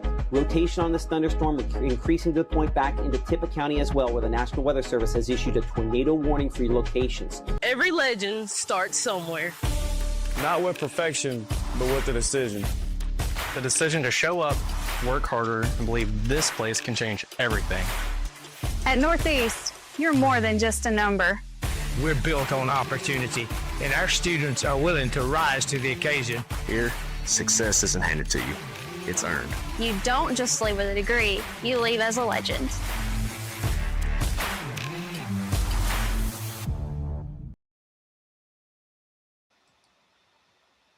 Welcome back to Mississippi Live here. I'm Chief Meteorologist Matt Lawpon. You're looking in Maben, our Mississippi North Mississippi Storm Chasers camera there, showing again some of the clouds moving in the foreground as we're losing the light of the day. Current time is what now, 7:44, getting close to 7:45. Again, some low-hanging stuff. We're looking underneath one of those showers there, and showing, as is often the case in this, what we call a shelf cloud, or at least some of the lower, scary-looking clouds. Another descriptive term that I learned as a kid, and has just been one of those terms that we continue to use to kind of describe this, because I think it does a good job of explaining the feeling you get when you look at some of these. But the other way I like to describe these is that sometimes they're just a little bit worse than their bite. And I'd say that is the case with these thunderstorms here, as we're looking beneath them there in the Maven area, kind of looking back toward the west underneath one of those thunderstorms. So again, these Maven sitting at about 70 degrees, the temperature, the dew point a little higher there than at a few other spots. But in general, again, those storms below severe limits this far north. As we bring it back here, checking out Mama Justice Doppler radar, that heaviest rainfall, as you can see, just up there closer to Dancy, just north of the Cumberland area and East Webster School. Put this into motion. Not a ton of lightning on this. You can see only 30 strikes over the course of the last half hour to hour. A few more on the storm that moved there through Grenada. This one a little bit stronger there. As we kind of check out the hail potential on these, from time to time, that one up there kind of near Dancy has kicked out a few maybe hail returns, so we've yet to really have anything like that reported or confirmed out of that. And look at the wind here. That one does have some broad rotation with it as well. It's kind of been persistent. Let's get a track on that just in case. The latest scans don't look as impressive as it did before, but it's kind of had this like weak sort of supercell embedded kind of look. I think it's elevated in all likelihood, but that's the reason it's worthwhile kind of looking at it out of our camera. So let's get a track. Notice how it's moving a little slower than the mean flow. That tells us that it's tapping into more levels of the atmosphere. So I'm going to move that. We'll say 25 miles per hour. I want to get a time there on how long it'd take it to get all the way there to West Point, just in case. Let's go 40 miles on that track. So West Point, we show about 8:39 for you, so a little less than an hour if it continues at this pace there, one that we're watching. I'm going to come back to our camera down there in Maven, and we're going to move that around a little bit. So I'm going to swing that all the way around, just kind of get an overall scan of what we're looking at there. So that's looking lightning strikes. Back in the day at the TV station, we had a camera on this specific tower, and lightning strike was the end of that. So I'm hoping for the Storm Chasers' sake and our sake that we don't end up in the same scenario on this at some point. I'm going to go back. We're going to have to go back and forth here for a second. So give me a moment to get off of this. Look at that. And we're looking about the right direction. Might need to be just a little bit more north of this, but we're looking pretty north at that point. Yeah, let's go back to the right a little bit. So that would be looking toward the portion of this storm that could have maybe the littlest bit of rotation. We actually might be a long distance out from that camera there in West Point. 60 degrees there. This will be a better shot here in a few minutes. So we're going to prioritize here in a few minutes when this kind of moves into the area. But the fact that it has some broad rotation makes it a worthwhile candidate to pay close attention to. Let me pop that camera back up. I'm talking about it, not showing it. So I apologize for that. So again, that's what that looked like a little bit ago. Here's just some low-hanging stuff, but that does not look super impressive right now. We're also getting that low contrast time of day. Here's West Point, kind of looking back into that storm. Let's make sure that that's pointed the right direction there in West Point. And initializing map. Please stand by. Yeah, we're looking the right way on that. So it'd just be looking too far away right there toward the middle. So we'll have a view on this eventually. 70 degrees current temperature in West Point. No severe weather out of these thunderstorms at this point in time. We do have, again, some stronger thunderstorms farther south. Gabe was looking at that Maven camera a minute ago there. And Gabe, as I kind of send it back over to you over the chroma key, unless do you have something there at the monitor you need to show? Okay, hold on a second. Let's go ahead and we'll talk to our meteorologist, Gabe Maynor, again there. What you got, Gabe? Oh, I meant to change it over. A few power outages being reported in southwestern Kemper County to accommodate for some of those returns from the strong damaging winds. That was closer to the Moscow area. As it's moved closer to DeKalb there, that has yet to have many power outages. This, of course, the East Mississippi Electric Power Association, so waiting on those to come in. But you're looking at a very high number of power outages. If we look at Neshoba County, we're talking 2,000 there on our poweroutage.us, and that's of course seen by Central Power, and you can see just the vast number of power outages that they are dealing with, and that continued to move all the way into eastern Neshoba County until it moved into Kemper County. So seeing that carry over into Kemper County as well. One thing I will say is I was looking on social media, and they did have a report of a golf ball sized hailstone. Let me make sure I have the area correct. It was Lake Mississippi, right along I-20 west of Meridian. So, being able to compare, I guess, apples to apples. Hold on. So that makes sense. That was some of the big hail that we were tracking down there. If you would, let's head over to Chroma and we will take a look at that there. So I'll bring it to me and then we'll kind of head over to you over there in just a second, because that's one of the spots that I do want to continue looking at where we've had some severe weather potential out of that. I'm gonna hit one other storm over here up in North Mississippi before I go there, and this is the storm back toward around Alva. It's moving a little faster than most. Also has a little bit more of a southeasterly movement, but it doesn't have a ton of lightning. That's the thing that just immediately makes me think, well, that's underwhelming, but it does have a stronger look to it. So it's interesting, but lightning is usually the telltale sign that we've got to pay attention. Walthall, you got to pay attention by 8:14 or so. We show that for you. But in the shorter term, we're looking Spring Hill here at 7:56, Bell Fountain at 8:08, Pelez at 8:04, Gibson there at 8:13, and eventually Biwai by around 8:21. As we bring in our meteorologist, Gabe Maynor. Again, Gabe, we're looking at this, but those storms down south are a bit stronger, right? They are, and I did see that Kayla was asking in the chat, is there any rotation in Jackson? So let's go ahead and jump down there to Jackson. First of all, we are going to change it over to our Jackson radar site. Let's clear this off, and as we shift down towards the south, I mean, Jackson itself looks like the threat has started to shift a little bit more towards the south and east, but right along that leading edge is where we're still expecting a large number of those severe thunderstorm reports and a few of those warnings as well. So where we see that lake report would have been west of Meridian, right along 20. So that's right here where we got the 1-inch stones. Let me actually bring it to the latest scan. So right there, that was 1.8 inches. So that was actually a little bit bigger over there towards Ball Hill and Lake Mississippi. I got to get my geography right here. Unfortunately, it's not listed there, but it would have been somewhere in this general region right here towards the central part of Newton County. So that's where we saw some of those reports earlier on, and it was about golf ball size, so about that big.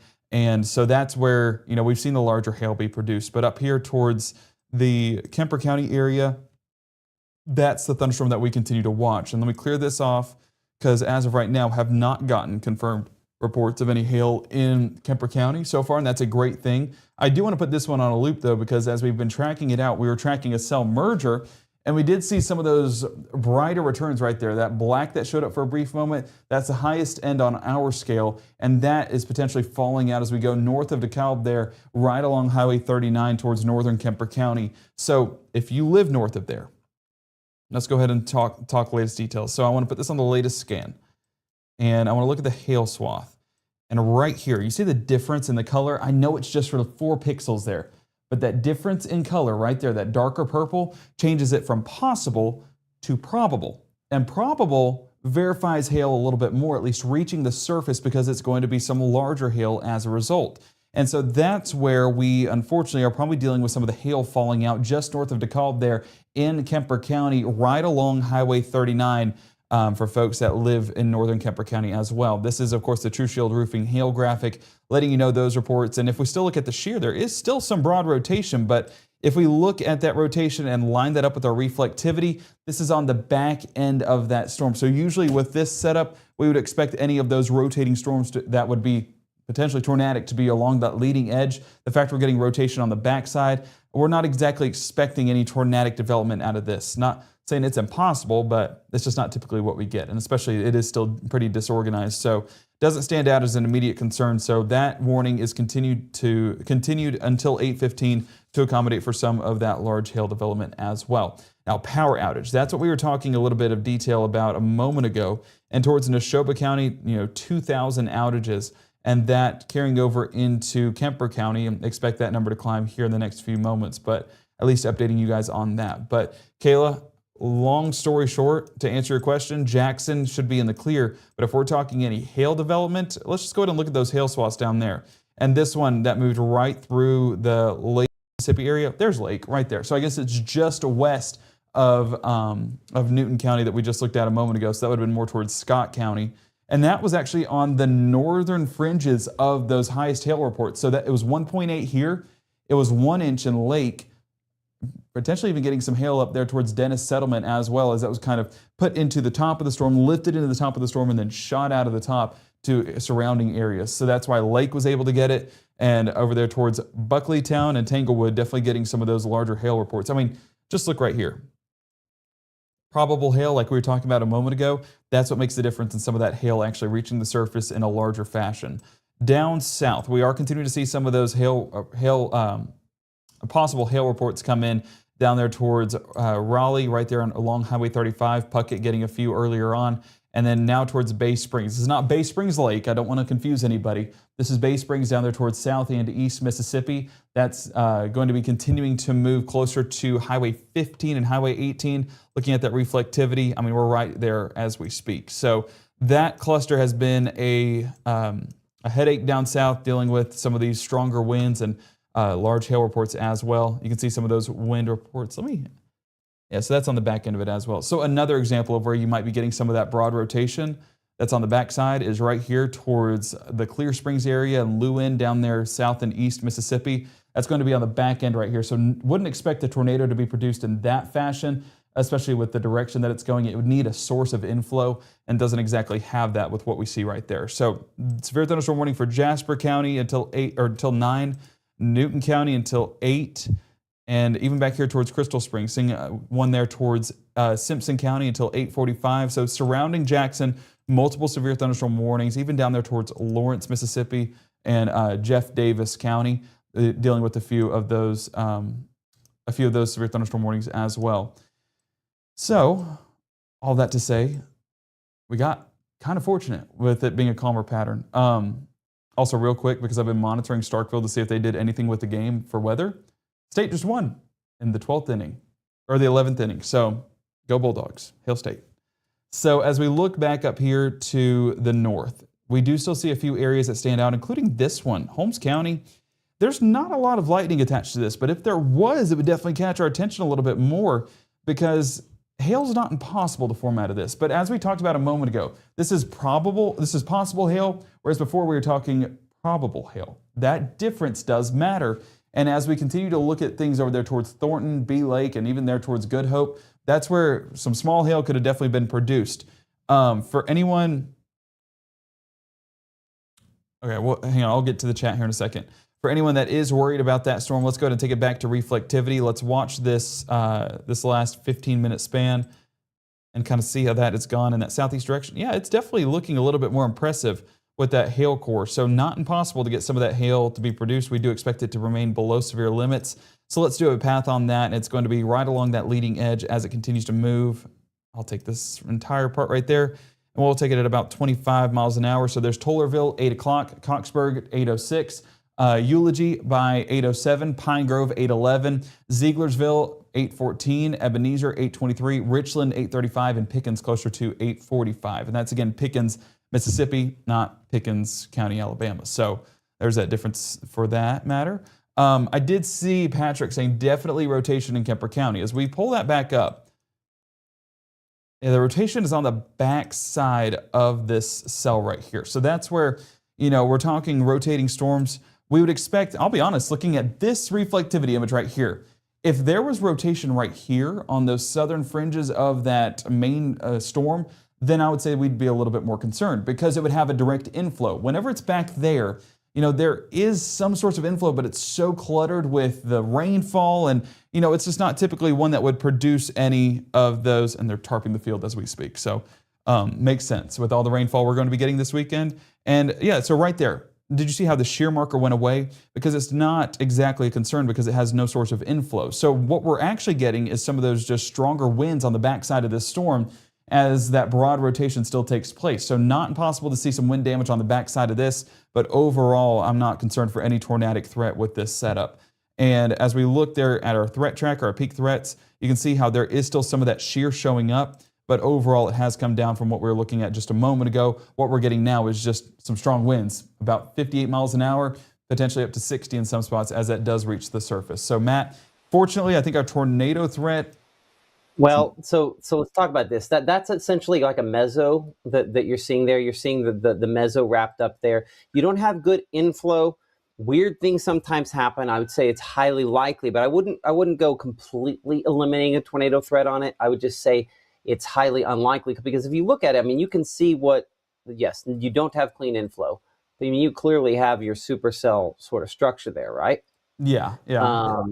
So it's I wouldn't completely eliminate, but I would agree with you that I think it would be a tall task for this to do this, because this is again part of that cell merger as those two kind of wrap around each other right there.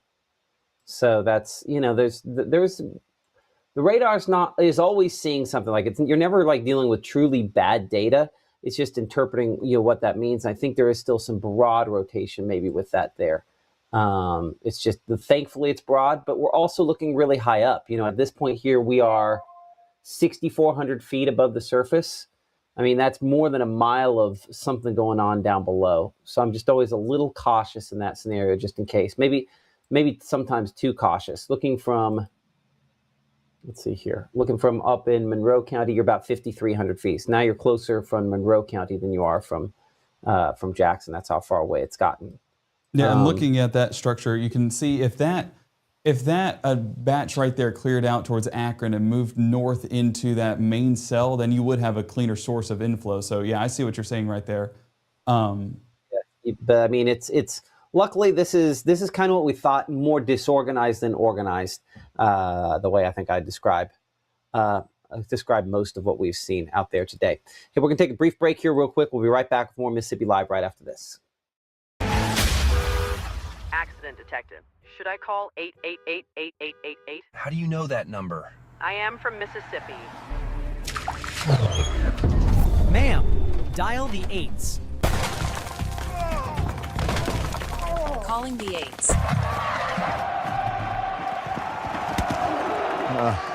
Dial the 8s. I'm Attorney Casey Lott. When you're hurt in Mississippi, even lifeless objects know who to call. Don't wait. Dial the 8s.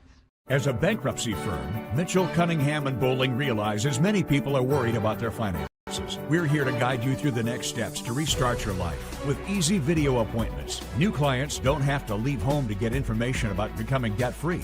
Also, convenient in-office appointments are available at the low cost of $340 upfront for a Chapter 13. You can be on your way to being debt-free. Contact Mitchell, Cunningham, and Bowling today or visit our website at mcdebtfree.com. We are here to help you.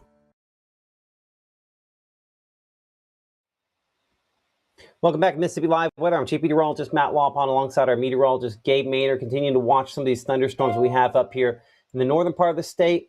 Less impressive than what we have down south, where we've had the severe thunderstorm warnings off and on over the last few hours here, and continuing to have those warnings on. I'm just kind of digging around here just in case something weird's going on.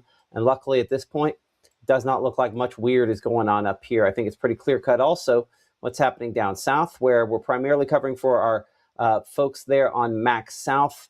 They're continuing to watch things here, Meridian, but we're down here in Newton and now south of Mount Vernon. In fact, I think I need to double check our coverage map here, Gabe, but we're past, I think, where most folks can watch us there on Max South as well. So I do think it's possible that maybe southeastern and Noxubee County could at some point here, Gabe, be included in an additional warning. But it would be kind of just the southeast corner of the county. Cooksville probably being included within that, especially that hail core that's moving just there towards northeast Kemper County.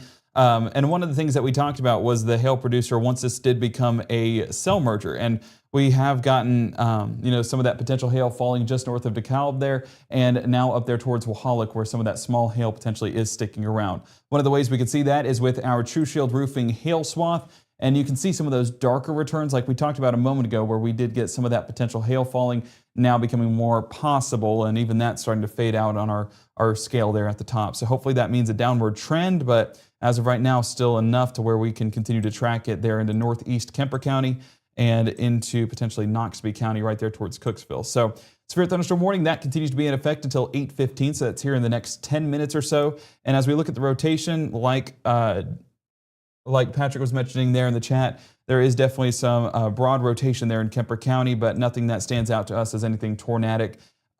So we are fortunate in that matter, but this is going to be a strong wind producer. Hang on one second. Let me take this back about 30 minutes, and I want to put this on a loop, because as it has moved north, it's continued to maintain some of that. Merger. Yes, yes. So that's where we got some of the stronger winds on top of the large hail. So, both of the areas where we were kind of watching specifically for tonight, getting that within that specific cell. It's interesting, and you'll notice the motion is a little different here. I would track some of the stronger wind up on the north side here, kind of heading out of that. Let's take it this direction here. Let's go about 25 miles per hour, let's say. They have not been fast moving, though. This one might be moving a little faster than most. How long is our loop? This is a 30-minute loop, so we could do some multiplication here. Let's double check. Yeah, somewhere around 25, 26 miles per hour or so, what that's looking like. I want to go up and check our camera in West Point. We've been watching that broad rotation there when it was in Maben a little bit ago. West Point camera looking a little interesting as well. You can kind of see, you could sort of see more of a shape in the clouds. For a second? Down. Yeah, I'll go give it to you. Oh, no, I was going to say if you want to talk over it. But yes, you are continuing to see that structure off there in the distance of that thunderstorm moving through. Let me get out of the radar image right here. But yeah, the lightning's showing up. You're getting some of that heavy rain shaft right there reaching the surface. So that's where you can often look at that and get a little bit of that menacing view. But fortunately, I don't see anything that's standing out as a funnel or anything like that. So that's always a positive in this sort of fashion. But getting that lightning happening, not as frequent as folks down south, but here and there as we go about the evening, dealing with some of those lightning strikes.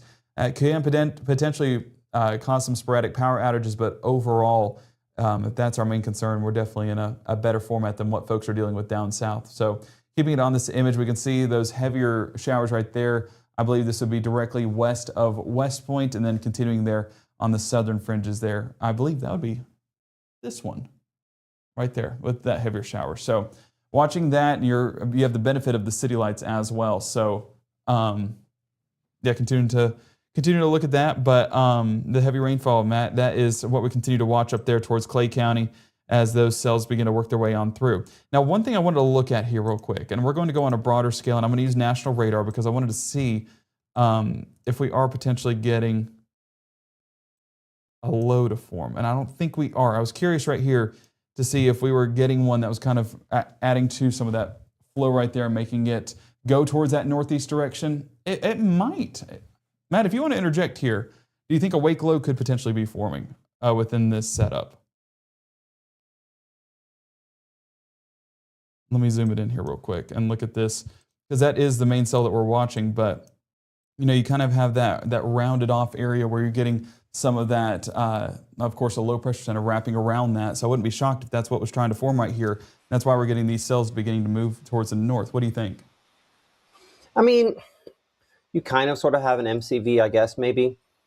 But I think ultimately it's just like a secondary round. I think you're looking up on the north part there, what kind of sort of looks like one, because that's kind of curling back around. Yeah.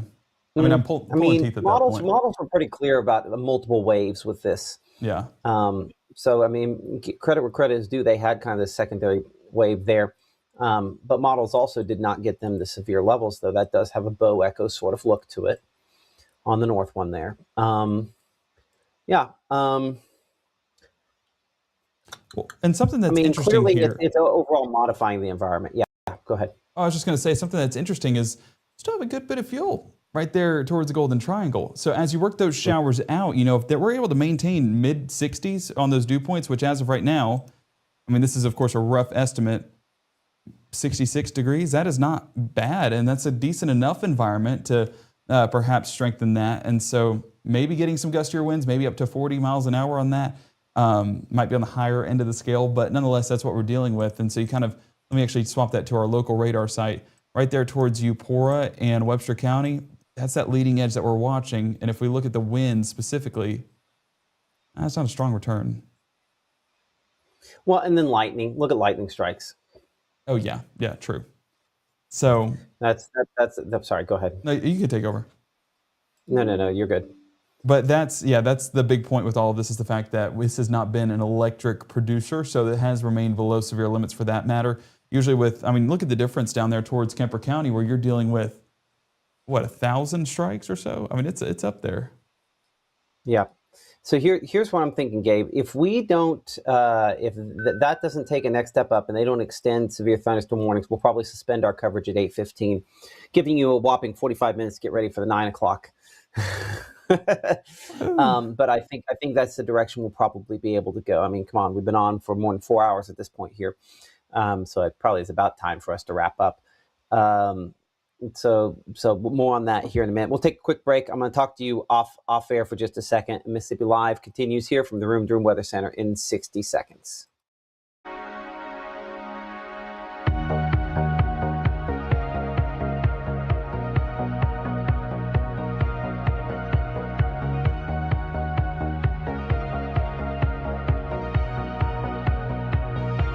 We can see the low end. We're going to have a good shot at that as it approaches the Ryanzi area. Tornado warning now issued. We'll do a push alert behind the scenes for folks here up here in Alcorn County. Rotation on this thunderstorm increasing to the point back into Tippah County as well, where the National Weather Service has issued a tornado warning for your locations. Every legend starts somewhere. Not with perfection, but with a decision. The decision to show up, work harder, and believe this place can change everything. At Northeast, you're more than just a number. We're built on opportunity, and our students are willing to rise to the occasion. Here, success isn't handed to you. It's earned. You don't just leave with a degree, you leave as a legend.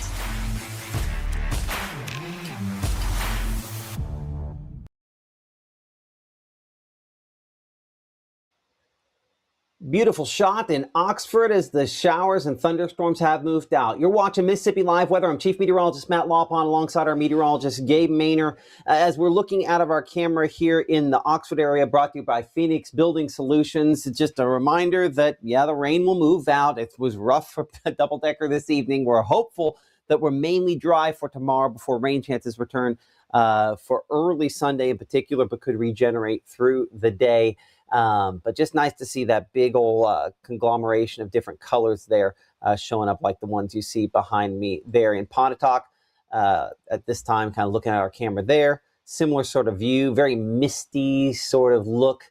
The low clouds there is the transpiration coming off of the plants and the just evaporating up there in the sky. Kind of a cool shot. At that spot there. But these are all locations like Tupelo where we are past any sort of issues. No issues tonight other than maybe some patchy fog that could be out there.